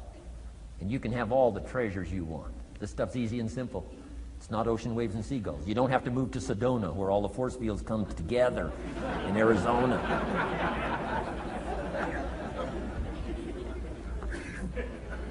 Let's teach our kids the simple ways to transform their health, number one. Their economics, number two. Their ability to communicate, number three. Their life and treasure and lifestyle, number 4. Spirituality, number 5. And the list goes on and on. Let's not leave out any of the least of disciplines that encourage us to do the next one, to do the next one, to do the next one. First thing you know, this whole scenario for you is spinning up instead of out of control on the negative side. This is all you got to do. It's as simple as this. It's as simple as a start, committing yourself to life change. And once you start down this road, I promise you, you'll join the 10% and the 3%. We're going to talk financial independence in just a little while. Guess how many people can retire from the income of their own personal resources when it comes time to retire? Answer, 5%. In the most independent country in the world, 95% are dependent, 5% are independent.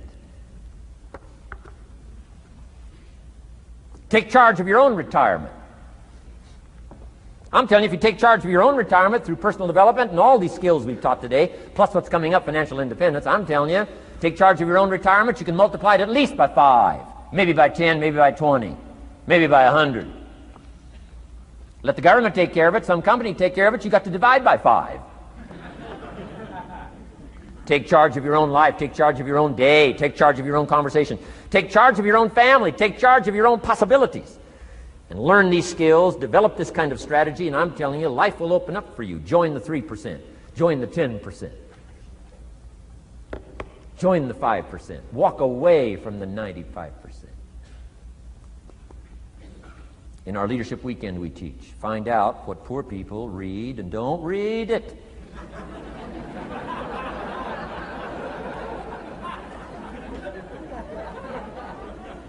I'm telling you, don't talk like they talk. Lend a helping hand, but don't fall into their poor philosophical scenario. Don't blame what they blame. Don't use the excuses they use. It's called the language of the poor. Switch gears, switch language, switch ideas, switch strategy. Start with the simplest of disciplines. And don't bemean any of these disciplines. The smallest of disciplines starts the process of life change. And if you'll invest in this thing called discipline, you can have whatever you wish. It's called the beginning of a miracle. Now here's the last clue on discipline. Do the best you can.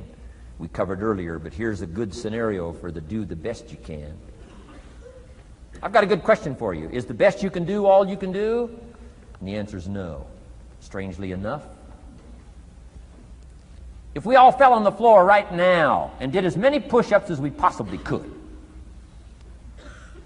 and let's say for some reason you haven't been into push-ups lately, I can't imagine why, but let's say the best you can do is 5.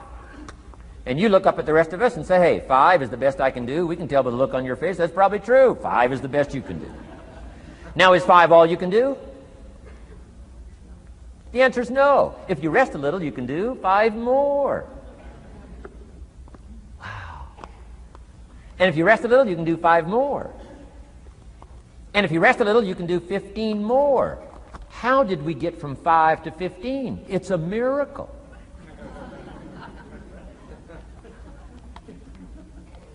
And if you rest a little, you can do 15. Rest a little, you can do 15. Rest a little, you can do 20. How did you get from 5 to 20? It's a miracle. Did you know you can keep doing that? Do a little more, rest a little, do a little more, rest a little, and finally get up to 50 push-ups? Is it possible to get up to 50 push-ups? Of course. How do you go from 5 to 50? It's a miracle. How do you get a miracle going? Number 1, do what you can. Don't leave out what you can, from writing a letter to your mother in Florida. Start cleaning it all up. 2, doing the push-ups. Go from 5 to 50.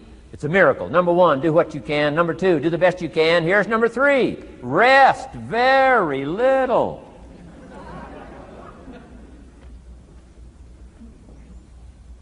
Don't rest too long. Why? The weeds take the garden. Kids have got that figured out. You can't rest too long. Here's the clue. Make rest a necessity, not an objective. The objective of life is not to rest. The objective of life is to act. Think of more disciplines. Think of more ways and means in which to use your own wisdom and your own philosophy, and use your own attitude, your own faith, your own courage, your own commitment, your own desires, your own excitement. Invest it, invest it, invest it, invest it in discipline so that it's not wasted. The smallest of discipline. Thereby transform your life. Join the 5%, join the 10%, join the 3%. Guess when I went and got this little book, Richest Man in Babylon? The same day I heard about it. I went and got it. Somebody says, well, Mr. Rohn, does that make you different than most other people? And the answer is yes. Somebody says, well, why is that? We don't know. We don't know. What do you know? You don't know. I don't know. None of us knows. Some do and some don't. The numbers don't change. Only the faces change. From those who get in on a seminar like this, listen to a dynamic sermon, read a book, listen to some cassettes, take seriously the next conversation of a friend who wants to level with you, and do something about it. And you can walk away from the 97% and not live there anymore. Because if you don't, the next 6 years of your life will be like the last 6. Mr. Shove said to me, Mr. Rohn, 6 years now you've been working. I'm telling you, the next 6 years of your life is going to be like the last 6 unless you take advantage and start making these personal changes. I made the changes, totally revolutionized my life. So take a look at the next 5 years of your life. It's going to be like the last 5 unless you change. And if you will change, everything will change. Join the 5%. 10 years from now, the numbers are going to be the same. But I'm telling you, some faces in this audience can change and start showing up in the 3% crowd, in the 5% crowd, in the 10% crowd, and thereby dynamically affect your life and your future. Develop these strengths. Now here's the last ability. Develop the ability to share. Pass along to someone else. If you've picked up a good idea today, pass it along. Don't let it stay. Pass it along. A book, if you take one of these little books I've suggested home and it affects you, pass along. Say, hey, I found a book, really helped me. I found a book, got me thinking. I found a book, changed my health. I found a book, got me inspired. Pass it along, pass it along, pass it along. Here's what's exciting about sharing. If you share with 10 different people, they get to hear it once, you get to hear it 10 times. So it's probably going to do more for you than it is for them. But it's called what? Everybody wins. When somebody shares, everybody wins. Wow. Share your ideas, share your experiences, share your knowledge. You can have just as much pleasure as I do. I said, giving this seminar, this is one of my joys in life. Give a seminar like this, make the best investment I can of words and spirit and heart and soul and time, energy. I don't have to work this hard. But I gladly work this hard. Why? I want the return. Your words touch my life. See, that's heavyweight stuff. You can't buy it with money. But I'm telling you, you can get the same thing started by recommending a book. Somebody will read that book, and then they'll read another one, and they'll read another one, and they'll come to you someday and say, you got me started. That book you recommended turned my lights on, turned my mind around, got me thinking, got me pondering, and I've been on track ever since. You can get just as much praise as I do if you'll share. Share with your children. Share with your colleagues. Share with everybody that comes within your grasp. Share. Now here's what sharing does. It not only helps you, helps the person you share with. Here's what else it does. It makes you bigger than you are. If I had a glass of water up here and it was full, question, can that glass hold any more water? If it's full, if the glass is full, can it hold any more water? The answer is yes. But for it to hold more, you got to pour out what's already in. That's what I'm asking you to do. If you're full of ideas, if you're full of good things, I'm asking you to pour it out, pour it out, pour it out. Why? I'm telling you, more will be poured in, poured in, poured in. Next, when you do pour out, you become bigger. Not like a glass that stays the same. Human beings have the ability to grow in consciousness and awareness and capacity. It's unlimited capacity. I found out kids don't lack capacity. In Europe, the kids speak what? 2, 3, 4, 5, 6 languages. When I grew up, my father spoke German, never taught me. My mother spoke French, never taught me. They were trying to get away from all the old world languages back then. Had no concept how valuable languages were going to be in the future. Just didn't know. So they abandoned the German, abandoned the French. I could have learned all 3 languages instead of just English. My girls went to school in Beverly Hills. They've turned that around. In first grade now in Beverly Hills school system, they offer 3 languages besides English. French and German, Spanish. Why? Because kids can learn 2 languages just as easy as 1. Question, how many languages can a child learn? Here's how many. As many as you'll take the time to teach them. They do not lack capacity. They only lack teachers. Wow. And I'm telling you the same thing is with you. You don't lack capacity. But here's how you expand your capacity. And that is to share what you've got. Now you get bigger. Share some more, and now you get bigger. I'm here for a very self-interest reason. If I share with you, my consciousness grows. If I share with you, I get to hear this again. Somebody asked me not long ago, said, Mr. Rohn, how are you doing with all this stuff? You get on everybody's case pretty hard. How are you doing with all this stuff you teach? I said, well, best I can share with you is this. Listen to me very carefully, but don't watch me too close. This stuff's easier to lecture on than it is to do. I understand that. I'm working on it just like you. But hey, pour out what you've got so that your capacity grows. Now, why should you want your capacity to grow? Very self-interest reason. Here it is. To hold more of the next experience.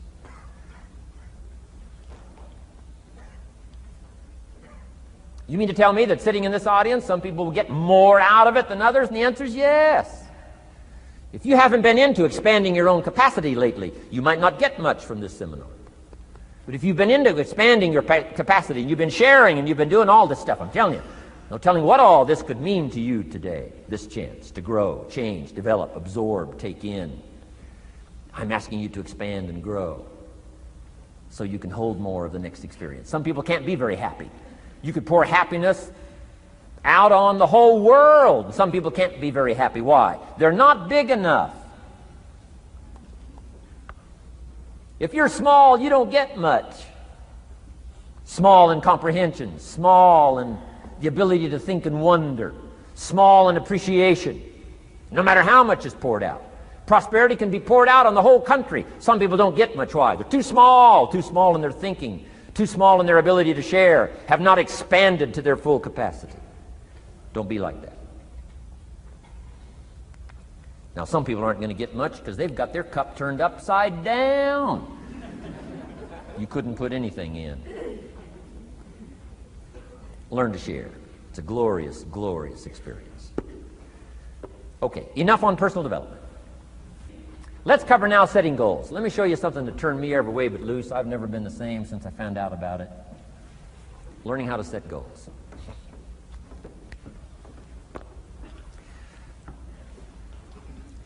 Not long after I met Mr. Schoaf, we're having breakfast one morning. Mr. Schoaf said, Mr. Rohn, now that we've gotten acquainted, we know each other fairly well, he said, maybe one of the best ways I can help you, he said, let me see your current list of goals. Let's go over them and talk about it. And I said, what? I don't have a list. He said, well, Mr. Rohn, if you don't have a list of your goals, he said, I can guess your bank balance within a few $100s. Which he did. And that got my attention. I said, you mean my bank balance would change if I had a list of goals? He said, drastically. So that day I became a student of setting goals. And I've used it to dynamically affect my life. I've taught it to some of my business colleagues. We use it to do business around the world. Setting goals. It can turn out to be a drama for your life. Here's what goals are. Your vision of the future. Your vision of the future. Now, there's 2 ways to face the future. 1, with apprehension. Number 2, with anticipation. Guess how most people face the future? With apprehension. Why? Major reason why. They don't have it well designed. They've left the design of their future to somebody else. And if you don't make plans of your own, guess what? You'll probably fall into someone else's plans. Guess what someone else may have planned for you? Not much. You got to make a list of this not much stuff. I'm telling you, people all their lives count on this not much list. If all of your negative relatives all turn positive, what'll that do for your future? Not much. If prices come down a little, what'll that do for your future? Not much. If the economy gets a little better, what'll that do for your future? Not much. If circumstances get a little better, what'll that do? Not much. If the weather gets a little better over the next few years, that'll do. Not much. I mean, you could go right down this whole scenario list. Most people all their lives, with their fingers crossed, count on this not much list. That's why 10 years from now, they'll be driving what they don't want to drive, living where they don't want to live, wearing what they don't want to wear, doing what they don't want to do, having what they don't want to have, maybe become what they didn't want to become. And it all starts by counting on something that's not going to count much. You say, well, then how can my life dramatically change? You got to count on yourself. And here's one of the things you got to count on: your ability to design the future. It's called the promise. And the promise of the future, if you'll design it well, can have an awesome effect on your life. But if you face the future with apprehension, you'll take hesitant steps all day, uncertain steps all day. And if you take uncertain steps all day for 6 years, you can imagine how empty your life can be. We've got to help our kids with the promise of the future. Now here's what's connected to the promise: the price. The price to pay. But I'm telling you, the price is easy if the promise is clear. One of the better notes to make for today. The price is easy if the promise is clear and powerful. But the price seems almost too much to pay, too much to get over, too much to accomplish if the promise isn't clear, if the promise isn't powerful. I'm telling you, kids will pay the disciplines if they can see the promise. One of our biggest challenges as parents in the 90s is to help our kids see the promise of the future. That's why I'm teaching financial independence, how to become wealthy and powerful and sophisticated and healthy and unique. All of the stuff kids would hope to go for.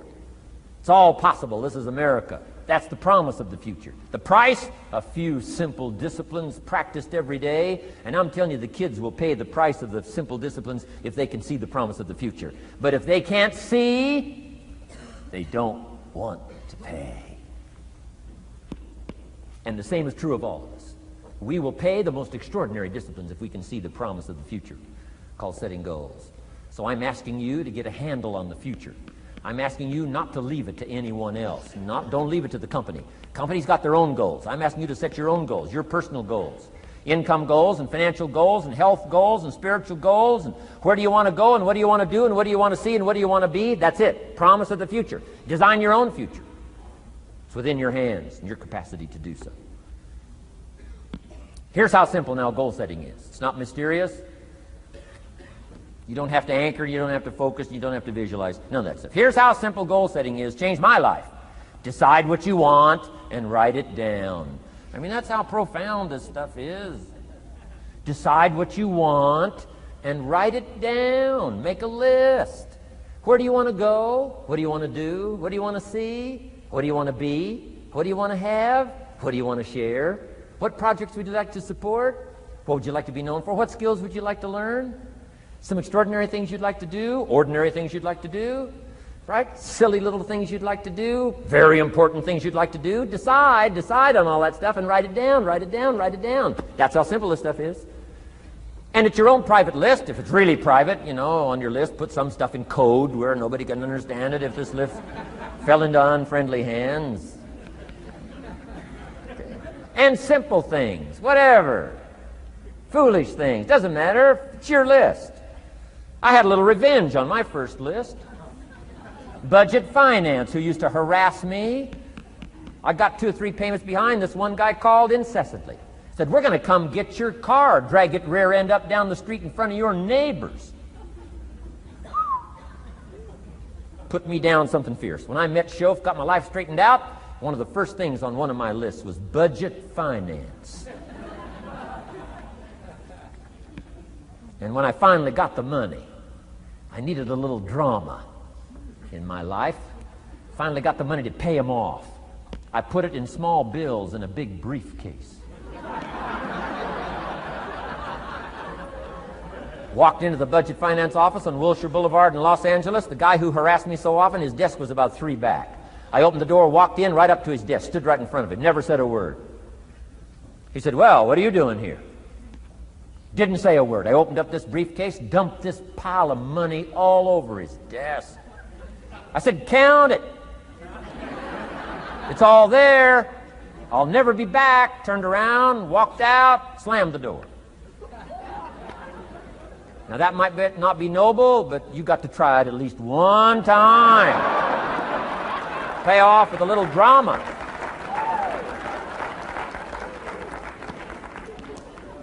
Got to check them off my list. Keep your list with you. I keep my list in my journal so that I can go back. 5 years ago, here was my list. And I'm a little embarrassed. Here's what I thought was so important now. How my philosophy has changed. From 10 years ago, 5 years ago, 3 years ago.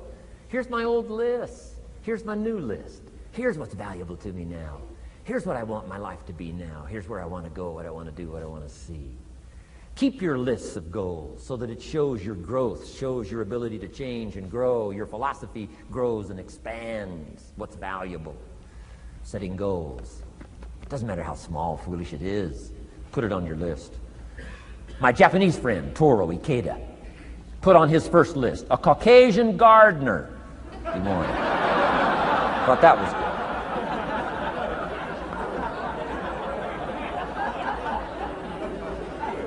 I like that. Have you got this profound thing now on setting goals? Here's how profound it is. Decide what you want and write it down. Get together with your wife, decide. Get together with your kids, decide. Get together with your business colleagues, decide. Write it down. Make a list. Okay, that's how easy it is. Now let me give you one more scenario on setting goals. When I started making my first list, Mr. Shoaff said, Mr. Rohn, looks like we're going to be together for a while. He said, I've got a suggestion for you. He said, I think one of the first goals you ought to set, you're a 25-year-old American male. Sure, you've made some mistakes, but now you're on the road to better things. You got a family, worth it. Reasons makes the difference. And he said, you've got every reason to do this. He said, why don't you, among all the goals you're going to set, said, why don't you set a goal to become a millionaire? A millionaire. This is America. All the possibilities are available. Why don't you set a goal to become a millionaire? He said, it's got a nice ring to it. Millionaire. Enough zeros to impress your accountant? Millionaire. And he said, here's why. Now I thought, the man doesn't need to teach me why. I'm thinking, wouldn't it be great to have $1 million? He said, no, that's not it. Here's why. And I had one of the greatest lessons I ever learned, and I'm about to share it with you. This will be worth the price of being here today if you can capture what I'm about to share with you. Babysitter fees, whatever else you paid. Some of you missed some sales today to be here, so this is a costly day for you. But what I'm about to share with you changed my whole life. Here's what Mr. Shoaff said. Set a goal to become a millionaire. And he said, here's why. For what it will make of you to achieve it. And I got one of the greatest classes in one sentence I've ever received in my life. Set a goal that'll make you stretch that far. For what it will make of you to achieve it. What a brand new reason for setting goals. What an all-encompassing challenge to have a better vision of the future. What for? To see what it will make of you to achieve it. And here's why. The greatest value in life is not what you get. The greatest value in life is what you become. Major question to ask on the job is not, what am I getting here? That's not the major question. The major question to ask is, what am I becoming here? It's not what you get that makes you valuable. It's what you become that makes you valuable.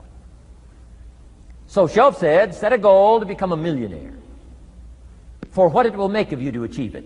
Then he said, when you finally have become a millionaire, now, he said, what's important is not the money. I thought, wow, I've got some more to learn.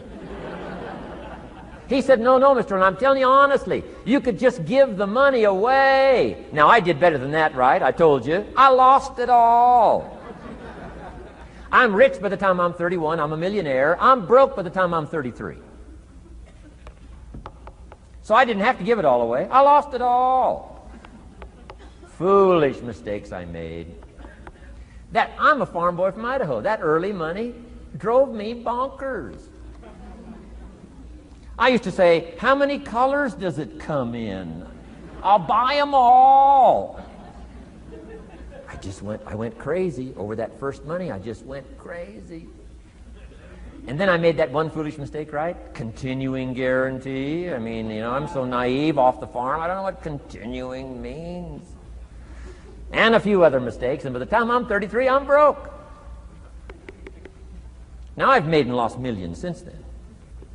But what an experience that was. And I'm telling you, the man was right.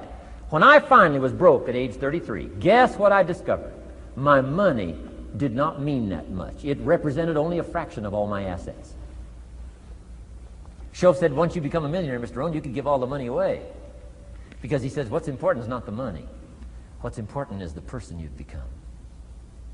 Now, let me give you the key phrase on setting goals. Set the kind of goals that will make something of you to achieve them. Set the kind of goals that will make something of you to achieve them.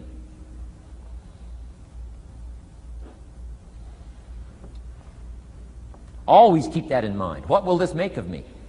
If I set this goal and go for it, not only will I achieve it, but what will it make of me in the process? What a whole new concept on setting goals. Now, there's two parts to this, and then we're wrapping up goals. Here's the first part now on this goal setting for what you become. Number one, don't set your goals too low.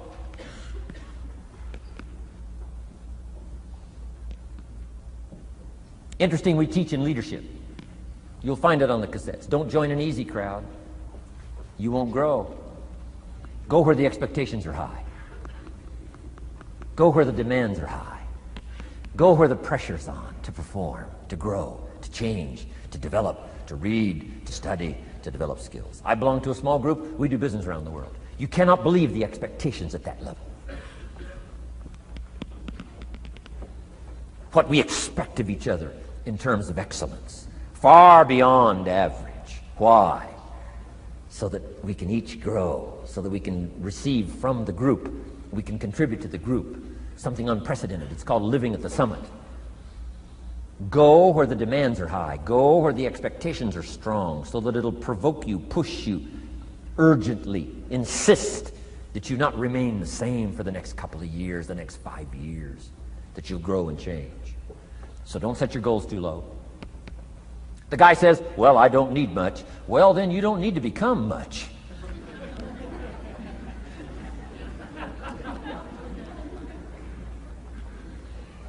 Now, here's the last part on setting goals. Don't compromise. Don't sell out. There were some things I went for back in those early years that I paid too big a price for. If I'd have known how much it was going to cost me, I never would have paid, but I didn't know. So don't sell out. Ancient phrase says, count the cost, count the cost, count the cost. An ancient story says, Judas got the money. You say, well, that's a success story. No. It's true, 30 pieces of silver in those days was a sizable fortune. You say, well, if a guy's got a fortune, right, that's a success story. No, you don't understand. His name was Judas. Doesn't that ring a bell? Judas. You say, oh, yes, Judas, the traitor. That's right, the traitor got the money. Doesn't that change the story? And the answer is, of course, it changes the story. Interestingly enough, after Judas gets the money from becoming a traitor, he's got the money in his hot little hand, and now he's unhappy. Somebody says, well, if you had a fortune, how could you be unhappy? Well, he wasn't unhappy with the money. He was unhappy with himself. Key phrase, the greatest source of unhappiness is self-unhappiness. The greatest source of unhappiness doesn't come from outside. The greatest source of unhappiness comes from inside. And here's where the erosion starts, doing a little less than you could. That's where the beginning little infection of unhappiness starts, doing a little less than you can, not feeling that good about yourself. So don't let that happen. Judas is unhappy. He says, what'll I do? He says, oh, I'll just take the money back. Walked in where he got the money and said, here, take this money, I'm unhappy. They said, heck with you, Judas. We got what we wanted, you got what you wanted, out. They threw him out with his money. Judas says, well, what'll I do now? He says, oh, clever. Should have thought of this first. I'll just throw the money away. And he proceeded to throw his fortune away. Why would he throw his fortune away? He was so unhappy with himself. And that's not even the end of the scenario. After he threw his fortune away, he couldn't change what he became, a traitor. And now, in total abject frustration, he goes out and hangs his worthless self, which all traitors should do, save the state the money.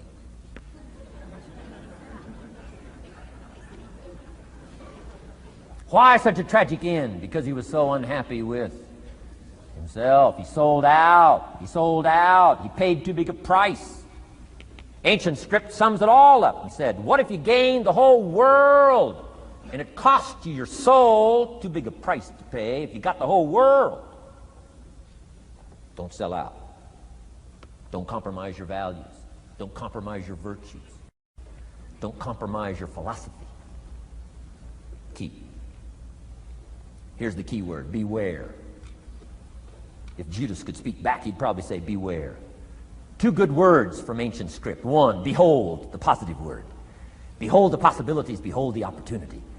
Behold the drama, behold the awesomeness, behold the uniqueness. Behold the majesty, behold, behold. What a good word. But here's the other word, beware, beware, beware. Don't sell out. Mark well what you become in pursuit of what you want. But I'm inspiring you, hopefully, to set the kind of goals that will transform your life, make you far better than you are, far stronger than you are. Okay. Isn't this good advice? This is such good stuff. I should have paid to get in, right? Fabulous.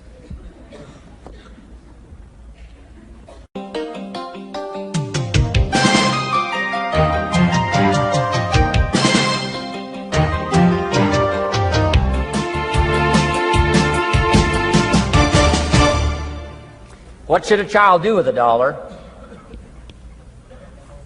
Let me give you the best advice I've got. And this is called sort of middle of the road scenario, and I'll show you how these numbers may change, but here's what I teach. Kids, never spend more than 70 cents. Okay, now you got to pick some number. When I met Mr. Schoaf, I was at about 110%. But remember this, if your outgo exceeds your income, your upkeep becomes your downfall. Good little scenario. So here's the number that I found works best in developing a good financial plan. Never spend more than 70 cents out of every dollar from now on. Now kids ask me what? What do you do with the other 30 cents? Here's my best advice. 10 cents, charity. 10% charity. Supporting worthy projects, helping people who cannot help themselves. Some churches teach tithe, peace, portion. Turning back part of what you take out. Excellent, excellent philosophy. That's what that 10% is.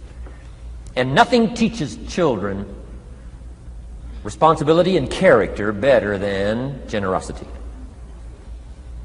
No school, no class, no teacher can teach character better than the simple act of generosity. 10 cents out of every dollar. Now you can pick your own number. I'm just giving you my best scenario. Now the time to start this is when the amounts are small. Easy to give a dime out of $1. I'm telling you, kids will give you 10 cents out of every dollar if it's part of their philosophy, if you sell them on it. And that's the time to start, when it's easy, 10 cents out of $1. A little harder to give 100,000 out of 1,000,000. Someone says, oh, if I had $1 million, I'd give 100,000. I'm not that sure. We better start you early when the amounts are small, so it'll all be set in when the big amounts start to come. Okay? So 10 cents for charity. The next 10 cents I call active capital. Capital meaning try to make a profit yourself. We live in a capitalistic society. Right? Everybody now wants to join capitalism. That's why the walls are coming down. Capital belongs in the hands of the people. That's where the genius is. So the genius is to try to show a profit. Buy and sell. Render service. Show a profit. Now here's what I teach kids. Profits are better than wages. Wages are okay, but wages help you make a living. Profits help you make a fortune. The key is to just understand philosophically a little simple economic scenario. And there's all kinds of ways to make a profit. I'm working on a new book. Here's what it's called. I think it's going to be called, Of Course Kids Should Pay Taxes. It's going to be an interesting book. In California, where I live, kids do pay taxes. If an 8-year-old walks into 7-Eleven, buys something that costs $1, the proprietor makes him cough up 7 more pennies. 8-year-old says, "What's these 7 pennies?" Proprietor says, "That's taxes. That's taxes." Kid says, "Well, I'm only 8. Proprietor says, "Congratulations, you're my youngest taxpayer." So in California, kids do pay taxes. Now the question is, should they? Now the title of my book is, Of Course Kids Should Pay Taxes. You got it. Right? The disciple went and caught a fish, found the miracle coins, and paid his taxes and Jesus' taxes. So way back then, Jesus did pay taxes. Now the question is, should he? And the answer in my little book says, of course Jesus and kids should pay taxes. Of course. Of course.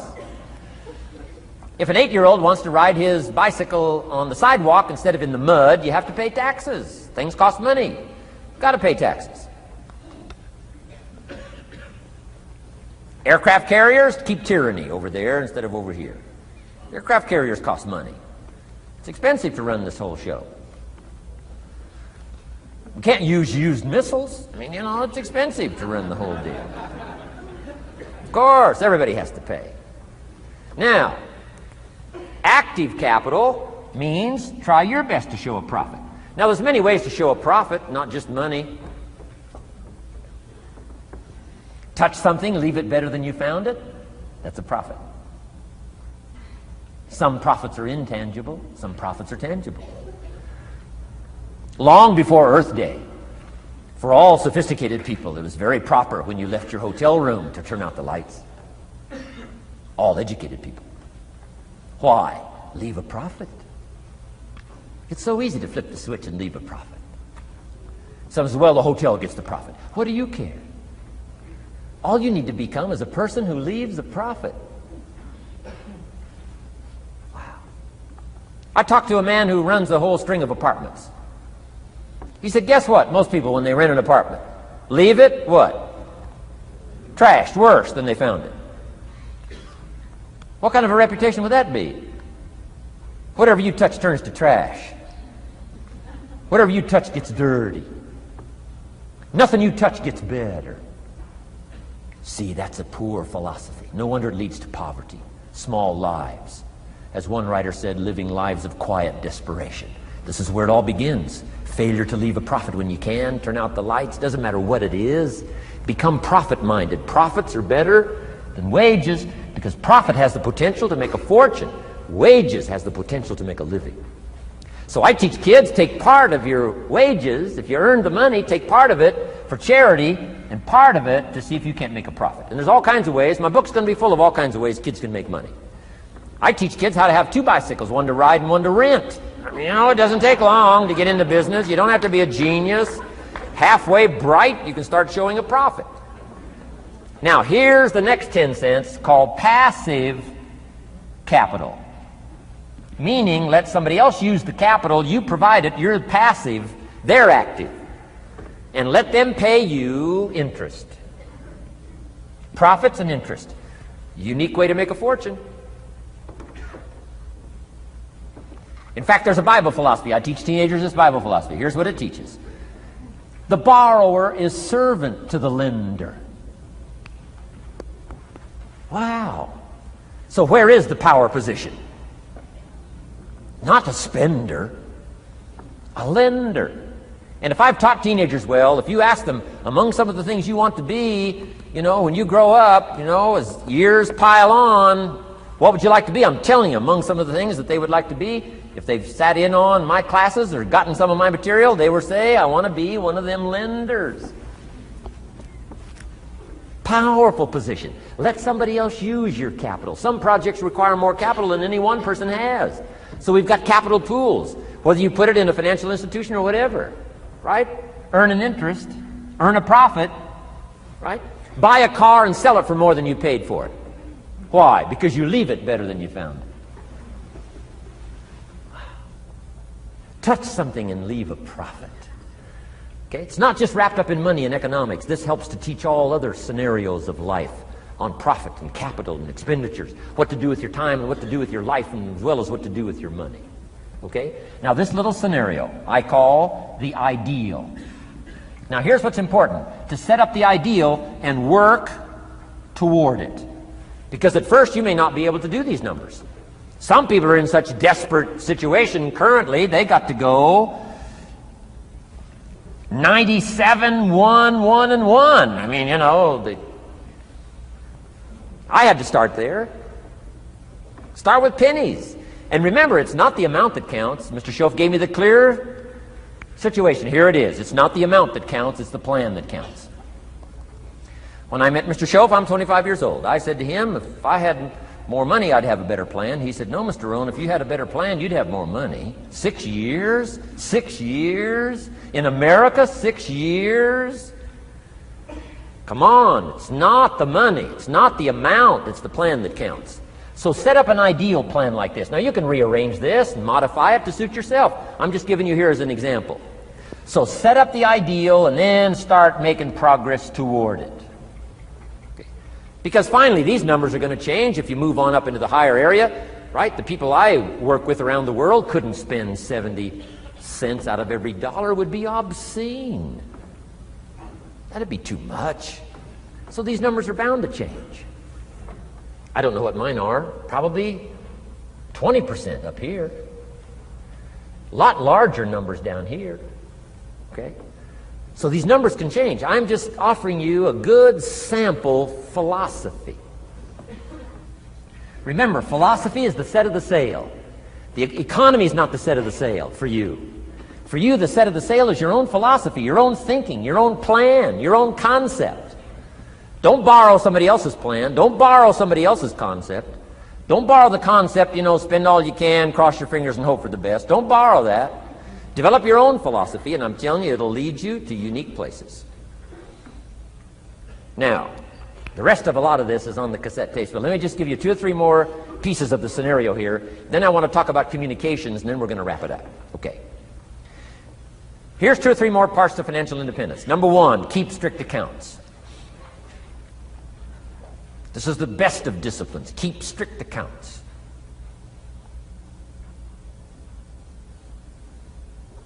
Did you ever hear this expression? I don't know where it all goes. Did you ever hear that? I don't know where it all goes. Oh, we'd love to have you run our company. You don't know where it all goes. Whoa. Did you ever hear this? It just gets away from me. It just seems it just gets away from me. We'd love to turn the world over you. It just gets away from you. Come on. You got to have better disciplines than that. Let that be the 90%. Let that be the scenario of the 97%. But don't let it be your scenario. Don't let it become your philosophy. Keep strict accounts. Next, a new attitude. I had to develop a new attitude as well as new concepts. Here's what I used to say. I hate to pay my taxes. Schoaf said, well, that's one way to live. I thought, well, doesn't everybody hate to pay their taxes? He said, no. No, a few of us have gotten way past that. He says, once you understand what taxes are, here's what taxes are in our governmental system in our society. Taxes is how you care and feed the goose that lays the golden eggs. Democracy and liberty and freedom. Free enterprise. Wouldn't you want to feed the goose that lays the golden eggs? Somebody says, well, the goose eats too much. That's probably true. I understand that. Of course that's true. But see, better a fat goose than no goose. And here's the truth be known. We all eat too much. Let not one appetite accuse another. Of course the government needs to go on a diet. So do most of us. But hey, you still have to care and feed the goose that lays the golden eggs. Once you understand that that's what it's for. See, it is so important, the right attitude. Here's what I used to say. I hate to pay my bills. You open up the mails, nothing but these window envelopes, bills. I hate to pay my bills. Shoaff said, well, that's one way to live. I said, well, doesn't everybody hate to pay their bills? He said, no, some of us are way beyond that.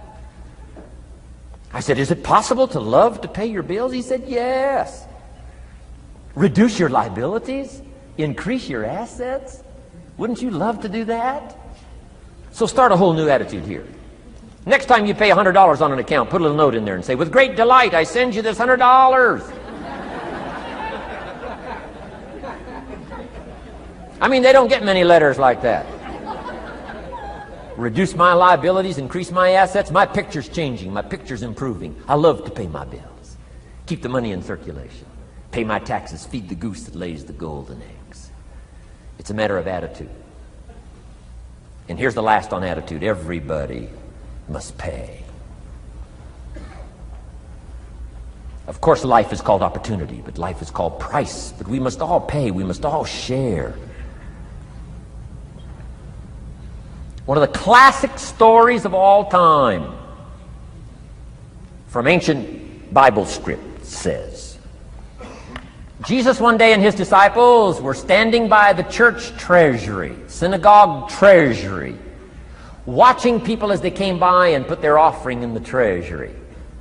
That wouldn't be a bad idea. Jesus and his disciples standing by the treasury while everybody walks by. Jesus says, how much was that? How much was that? Interesting. And the story said some people came by, put in big amounts. Some people came by, put in modest amounts, average amounts.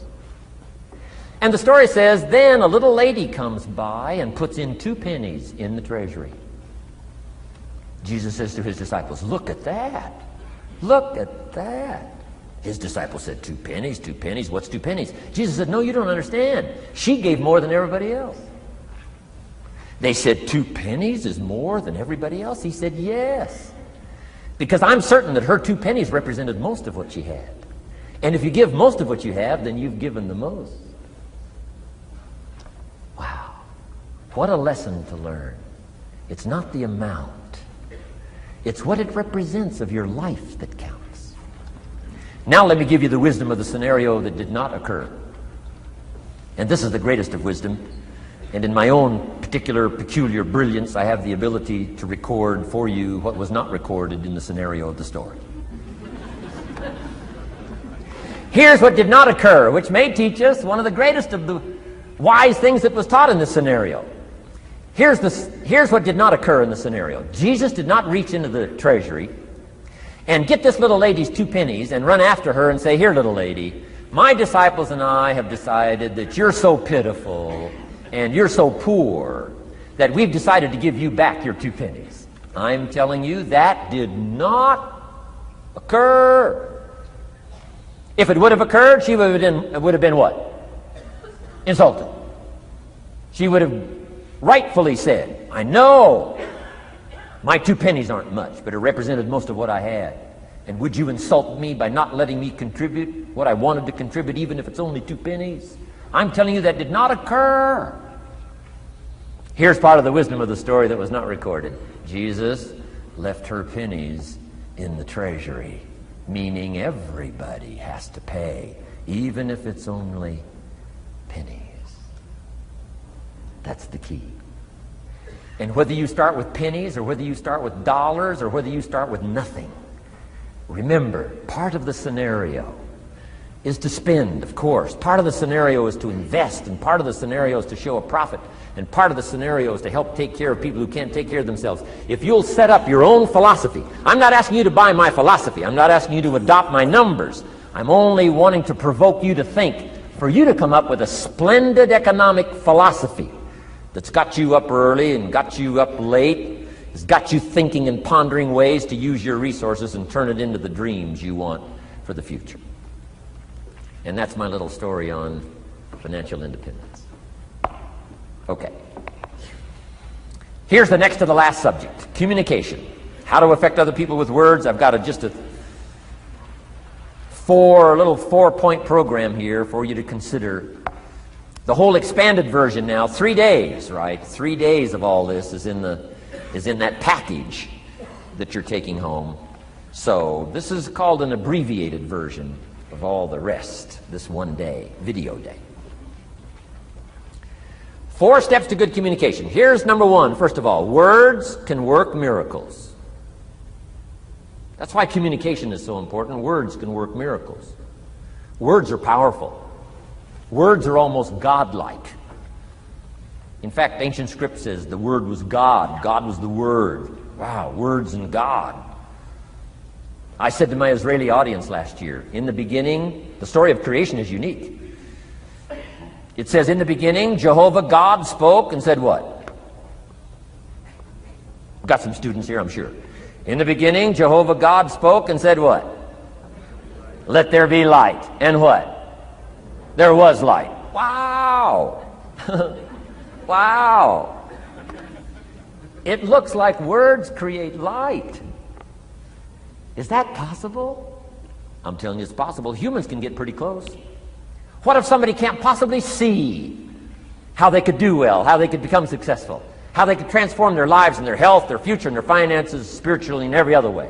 They can't see, and you come along and share your story and maybe borrow some other stories. And by the time you get through with a good presentation to this person, they say, now I can see. Before you got here, I was blind. I was in the dark. And while you were talking, some things dawned on me. Is it possible to create light with human intelligence, with words? And the answer is, of course, of course. Here's part of the spectacular opportunity as a human being. One person talking to another. It's got so much power, so much potential. A mother talking to a daughter, a father talking to a son, salesperson talking to a client. Nothing more magical and powerful, awe-inspiring than words have the ability to dramatically affect people's lives and futures. So become a good communicator. Let me give you some good keys to good communication. Here's number 1, have something good to say. Communication starts with preparation. Getting ready to speak this year, getting ready to speak next year. Attend the classes, read the books. Have something good to say. Here's 4 good words to help you to have something good to say. 1 is interest. Develop a new interest in people and life and what's going on, economics and politics, religion, social structure, possibilities, opportunities. Develop a new interest. Here's the next word, fascination. Goes that step beyond interest. That's why kids learn so much that first 6 years. Fascination. Adults are walking on ants. Kids are saying, don't walk on these ants. I'm studying these ants. I'm looking at these ants. Kids are so fascinated. How come an ant can carry something bigger than he is? Wow. That's how come they learn so much. They're fascinated. And here's another little clue I've learned. Turn frustration into fascination if you can. You'll learn more. I've worked on this. I'm pretty good at it. Out in Los Angeles, I'm on the freeway. My airplane leaves in 45 minutes. The traffic is moving not 1 inch. I am now fascinated. I'm telling you. Now, it doesn't work every time. That's true, but every time it does work, I'm telling you, you'll come away with more. Learn to be fascinated instead of frustrated if you possibly can. Turn that little scenario on for yourself. Next is sensitivity. You got to understand, we use the phrase where people are coming from, where they've been, what's going on. Sensitivity training is so important. People not like you, people that have got challenges and problems and difficulties, you got to do your best to be sensitive to other people, where they find themselves, the pit they might be in currently, what's going on. Be sensitive to that. Here's 2 of the greatest things said about Jesus. 1, it said he was touched. He was touched by where he found some people. He was touched by the misery he found some people in. He was touched. He was touched. And here's the other word. He was moved, it said. He was moved, touched and moved. If you really want to communicate well, you've got to be touched and moved. Not just by your own drama of life, but by the drama you know is going on in other people's lives. Sensitivity. How does an adult 40 talk to a child who's 12? You got to be sensitive. Not just to your current situation. One of the best ways to identify with a child who's 12 and you're 40 is remember when you were 12. Go back, remember the scenario and let it hit you again, let it touch you again. I don't have any problems with 12-year-olds. I remember almost every day of being 12. 12's a unique year. One, you're not 13. I mean, you know. If I heard it once, I heard it 100 times. Of course you can't go, you're not a teenager. Wow, I can't wait for this year to be finished. Remember, that's part of sensitivity. Remember. Apostle. One who became an apostle, leader of the Christians, was once Saul from Tarsus, hater and killer of the Christians. After he was converted, became a leader, became Paul apostle, revered. Why was he so effective in his language, in his ability to touch people with his words and with his presence? If you read part of the scenario of his history, he gave an account of his own life and said, here's why I think I'm so effective. I remember the pit I came from. Sure, they call me apostle, but I used to kill these Christians, and I never forget that. If I want to get in touch with other people's difficulty, I got to remember my own difficulty. Let it hurt again. That's what makes a good performance. A good actor, a good actress. The emotion close to the surface from the remembrance of things past. And then well-chosen words delivered with emotion. Powerful. The last word is knowledge. You just got to go through exercises like this. Take the notes. Work hard. Roll up your sleeves. Go to work. Gather the knowledge in journals. Gather the knowledge in notebooks. Gather the knowledge in a library and cassettes and videos and every other means. Gather knowledge. Don't be lazy in learning. A major part of communication is preparation. Now here's the next part of good communication. Say it well. One is having something good to say, and number two is saying it well. Let me give you a quick list on saying it well. Number one, sincerity. Best place to start if you want to communicate well is let your sincerity show. Next is repetition, the mother of skill. I've been at this 33 years. Somebody says, well, you give a pretty good seminar. I should. 33 years? 33 years. Repetition. Next, brevity. Sometimes you don't need many words if you're totally sincere, I'm telling you. Jesus' presentation in gathering up his team called disciples was fairly short. He just walked around the countryside, took a look at somebody and said, you follow me. That's brief. I mean, you know, that's short. Now, why could he get by with such few words? And this takes care of a lot that I've tried to share with you today called personal development. Here's why I think Jesus could get by with such few words. For all that he was, that he didn't have to say. Take that scenario home. For all that I am, that I don't have to say. Just a few words could be dynamic in affecting someone else's life. A child, a business colleague, a sales client. Next, vocabulary. Got to work on your vocabulary. Some of my friends took a survey among prisoners working on some rehabilitation program. They weren't particularly looking for this, but here's what they found. There's definitely a relationship between vocabulary and behavior. And here's what they found out. The more limited the vocabulary, the more tendency to poor behavior. And when you think about it for a while, it makes sense. Words are a way of seeing. And if you don't have a good vocabulary, you can't see very well. Can you imagine the mistakes in judgment when you can't see very well? Next, words are a way of expressing what's going on in your head, what's going on in your heart. What if you can't see well and you can't express well? You can imagine the tragic scenario of 5 years of that, 10 years of that, 20 years of that showing no improvement. Behavior now becomes a major problem. And that person's world gets smaller and smaller and smaller. Why? They can't see and they can't express. And finally, they don't need much bigger place than a 10 by 12 cell. Their world is so small anyway, don't need much bigger place. I'm asking you to stretch your vocabulary. I used to put words up on a 3 by 5 card. I drove a lot back in those days, but at the end of the day, I'd mastered 2 or 3 words. My oldest daughter, Linda, with my grandkids, starts the day with what's called the word for the day. She writes it on a chalkboard, the word for the day. And the kids memorize that word and the meaning of the word. And every once in a while during the day, she'll say, "What's the word for the day?" The last day I was there, the word was superficial. Natalie's 4, Nathaniel's 5. And several times during that day, Linda, my daughter, would say, "What's the word for the day?" Natalie would say, "Superficial." And she would say, "Nathaniel, what does that mean?" "On the surface." Several times during the day. "What's the word for the day?" Superficial. "What does it mean?" "On the surface."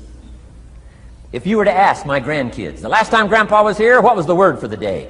I'll bet you they'd probably know. Superficial. On the surface. Word for the day. Why not learn a word a day?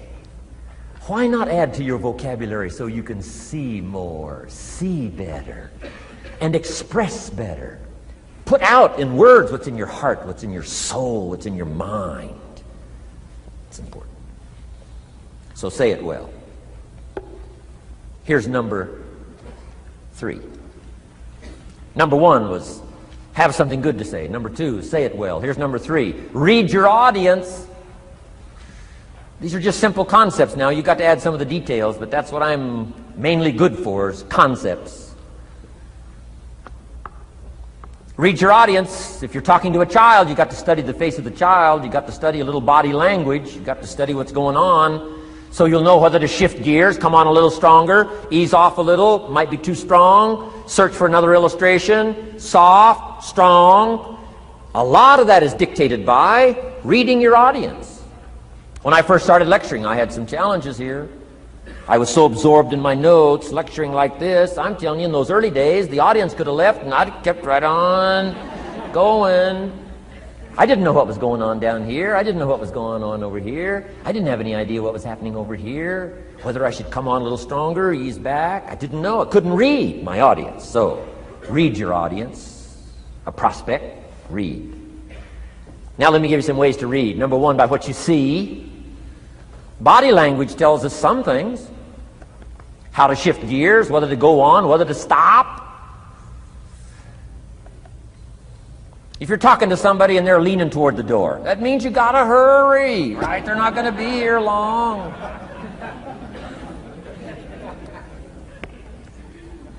Body language. Guy's got his arms folded, chin tucked down. You got your work cut out for you. You're gonna have to reach deep in your bag. Find some extraordinary stories. This one's not going to be easy. What tells you that? Reading what you see. Here's the next one. Read what you hear. You've got to read a child's impatience. Kids don't mind telling you whether they're bored or impatient. Kids' attention span is short. Doesn't last long. You've got to get it said. You start talking to a child, 30 seconds they say, "How long is this going to take?" Whoa. Read. Listen. Listen for the response. Now you'll know whether to shift gears, change your language, find a new illustration, soften, stronger. Read your audience. Read what you see, read what you hear. And here's one of the most important. Read what you feel.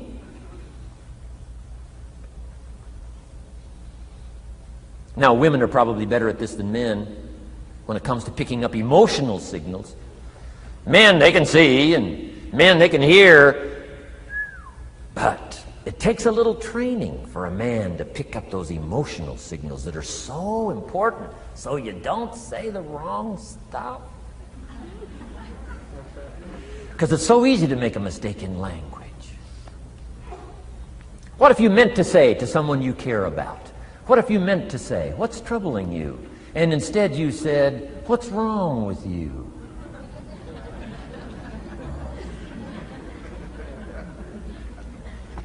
communication. So read the emotional signals. If we could learn from the women on this emotion. Women have this uncanny antenna picking up this stuff.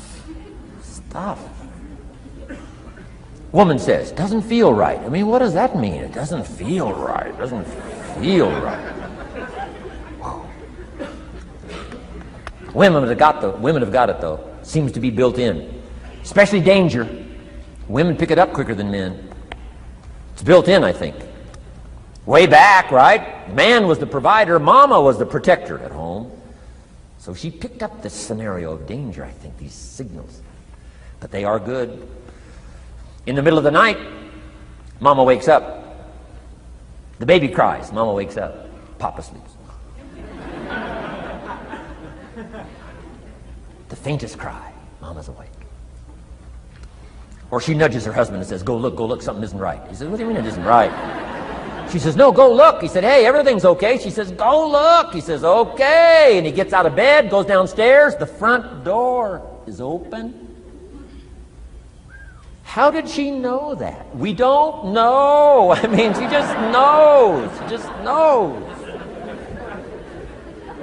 But I'm telling you, it's so valuable in communication to be able to pick up the emotional signals as well as what you see and as well as what you hear. It's so important. But women are good.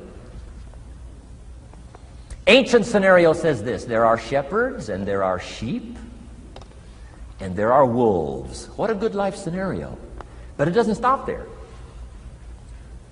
This ancient scenario says also, some wolves are so clever, they've learned to dress up like sheep. Now you got to have a woman. Got to have a woman. Man says, looks like a sheep, talks like a sheep. Woman says, ain't no sheep. Take my word for it. They know.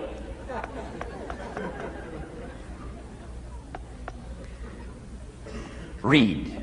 Pick up the signals. Don't ignore the signals. Develop this personal development scenario, communication, financial independence, and all the rest. Now here's the last part. Intensity. Words mixed with emotion.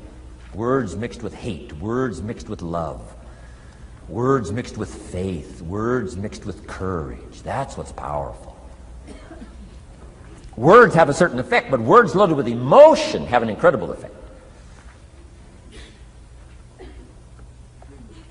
If I had a little straight pin, if a guy buys a shirt, it's got all these little pins in it. I take out all these pins. If I took one of those little straight pins and I threw it at you, and let's say it reached you and hit you in the face or hit you in the hand, you'd feel it. This little straight pin, you'd feel it. That means I got you with my words. But what if I took that little straight pin and wired it to the end of an iron bar, about that long? See, I could drive that pin through your heart. The pin is the words, the iron bar is the emotions. The emotions. Here's the best I could share with you. Put more of you into what you say. Don't be casual in language. Don't be casual in words. Casualness leads to casualties on the freeway and in communication. Don't be lazy in learning good communication. And put more of you. Now here's the last thought. The emotions must be measured. It can't be too much for the occasion if it's not called for. In leadership we teach, don't shoot a cannon at a rabbit. It's effective, but you got no more rabbit.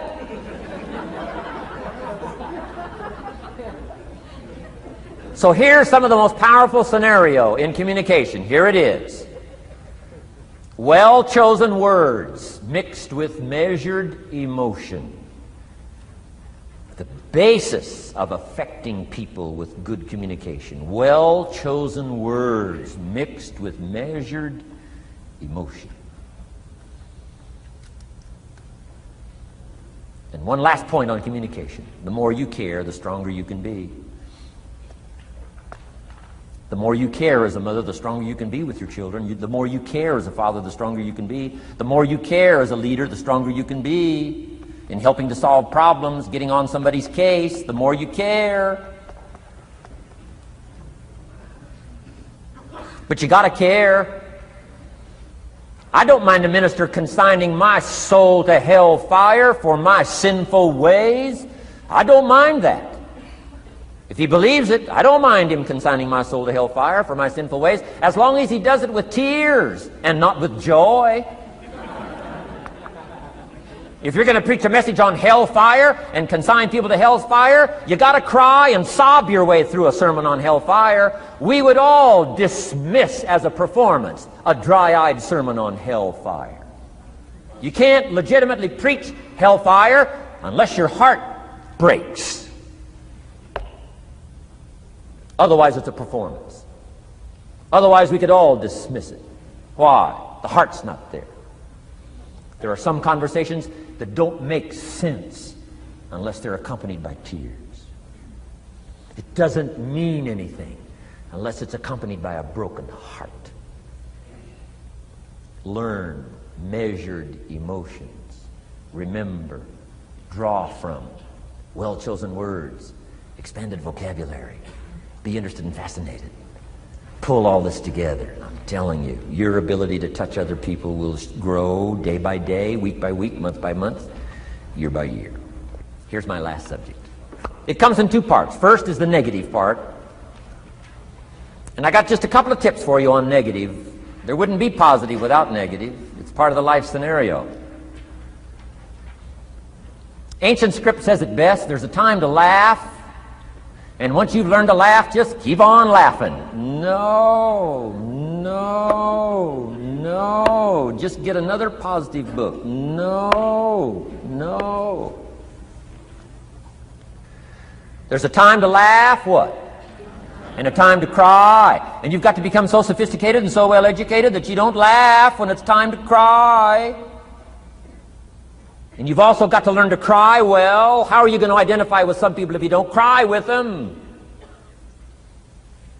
It's very important. The negative side is very important. Negative thinking. I teach kids, and you'll find it on those cassettes, the ant philosophy. Let me just give you the quick scenario on the ant philosophy. Number one, ants never quit. What a good philosophy. If they're going somewhere, you stop them, guess what? They'll look for another way. How long will they look? Till they find it, or till they die. What a great philosophy. But here's number two. I can't give them all to you, but here's number two. Ants think winter all summer. You've at least got to be that bright. You can't think summer all summer. You got to do some winter thinking in the summer. You say, well, the sky is blue, the clouds are fleecy. You can't be faked out by that. Ancient story says, don't build your house on the sand in the summer. Why would we be cautioned not to build our house on the sand in the summer? Because it's easy to get faked out. So what should you do during the summer? Think winter. Think storm. That'll drive you to find a rock in the summer when the sky is blue. Key, negative is normal. You got to handle it. You can't dismiss it. It's part of the life scenario, like your white corpuscles we talked about earlier. So don't ignore it. Let it be part of the scenario. Here's the key. Learn to master it. Negative is not to be ignored. It's to be mastered. It makes us better than we are to wrestle with it. It makes us better than we are to be alerted to tyranny that moves into Kuwait, or ignorance that moves into your life, or procrastination that moves in and robs you of your fortune, or poor health that's going to be the legacy of those who neglect their health disciplines. You got to do battle with the enemies on the outside and on the inside. So learn how to handle the negative. And now here's the last, called the positive. Let me give you the day that turns your life around, as quickly as I can. I got 4 parts to the day that turns your life around, and then we're finished for the day. Number 1, disgust. Disgust. Disgust is a negative emotion, but it can have a very positive, powerful effect. Disgust says, I've had it. What an important day that could be. I've had it. Wow. I met a beautiful, powerful, accomplished executive lady in New York. The company invited me to come in. This lady was the vice president, extraordinary lady. I got to know her, and I found out her story. I said, how did you get here? Big income. And she never went to college, never went to university. I said, how did you get here? Executive, powerful, income. She said, well, let me tell you part of the scenario. She said, when I was a young mother a few years ago, she said, one day I asked my husband for $10. And he said, what for?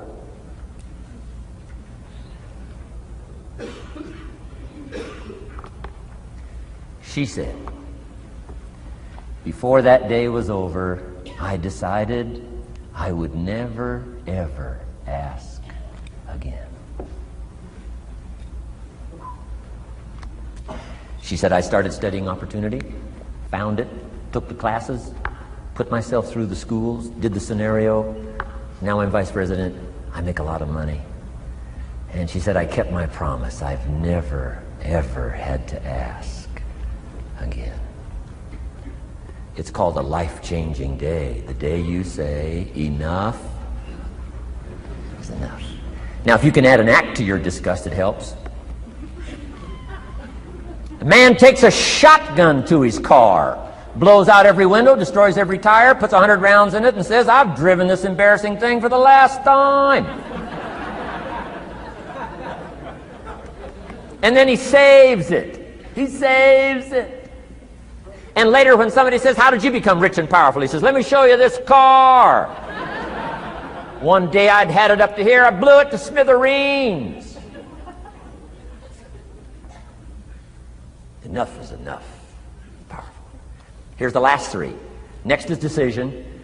Decision making is a life-changing day. If you went home today and in the next few days cleaned up a list of decisions, it could furnish enough inspiration for the next 5 years, 10 years.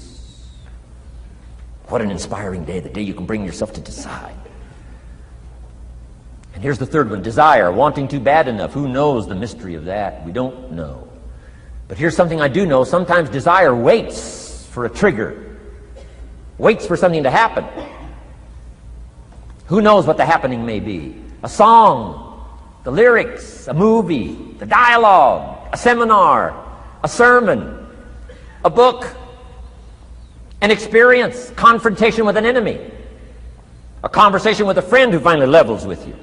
Whatever the experience it is, it's so valuable. And here's my best advice. Welcome all experiences.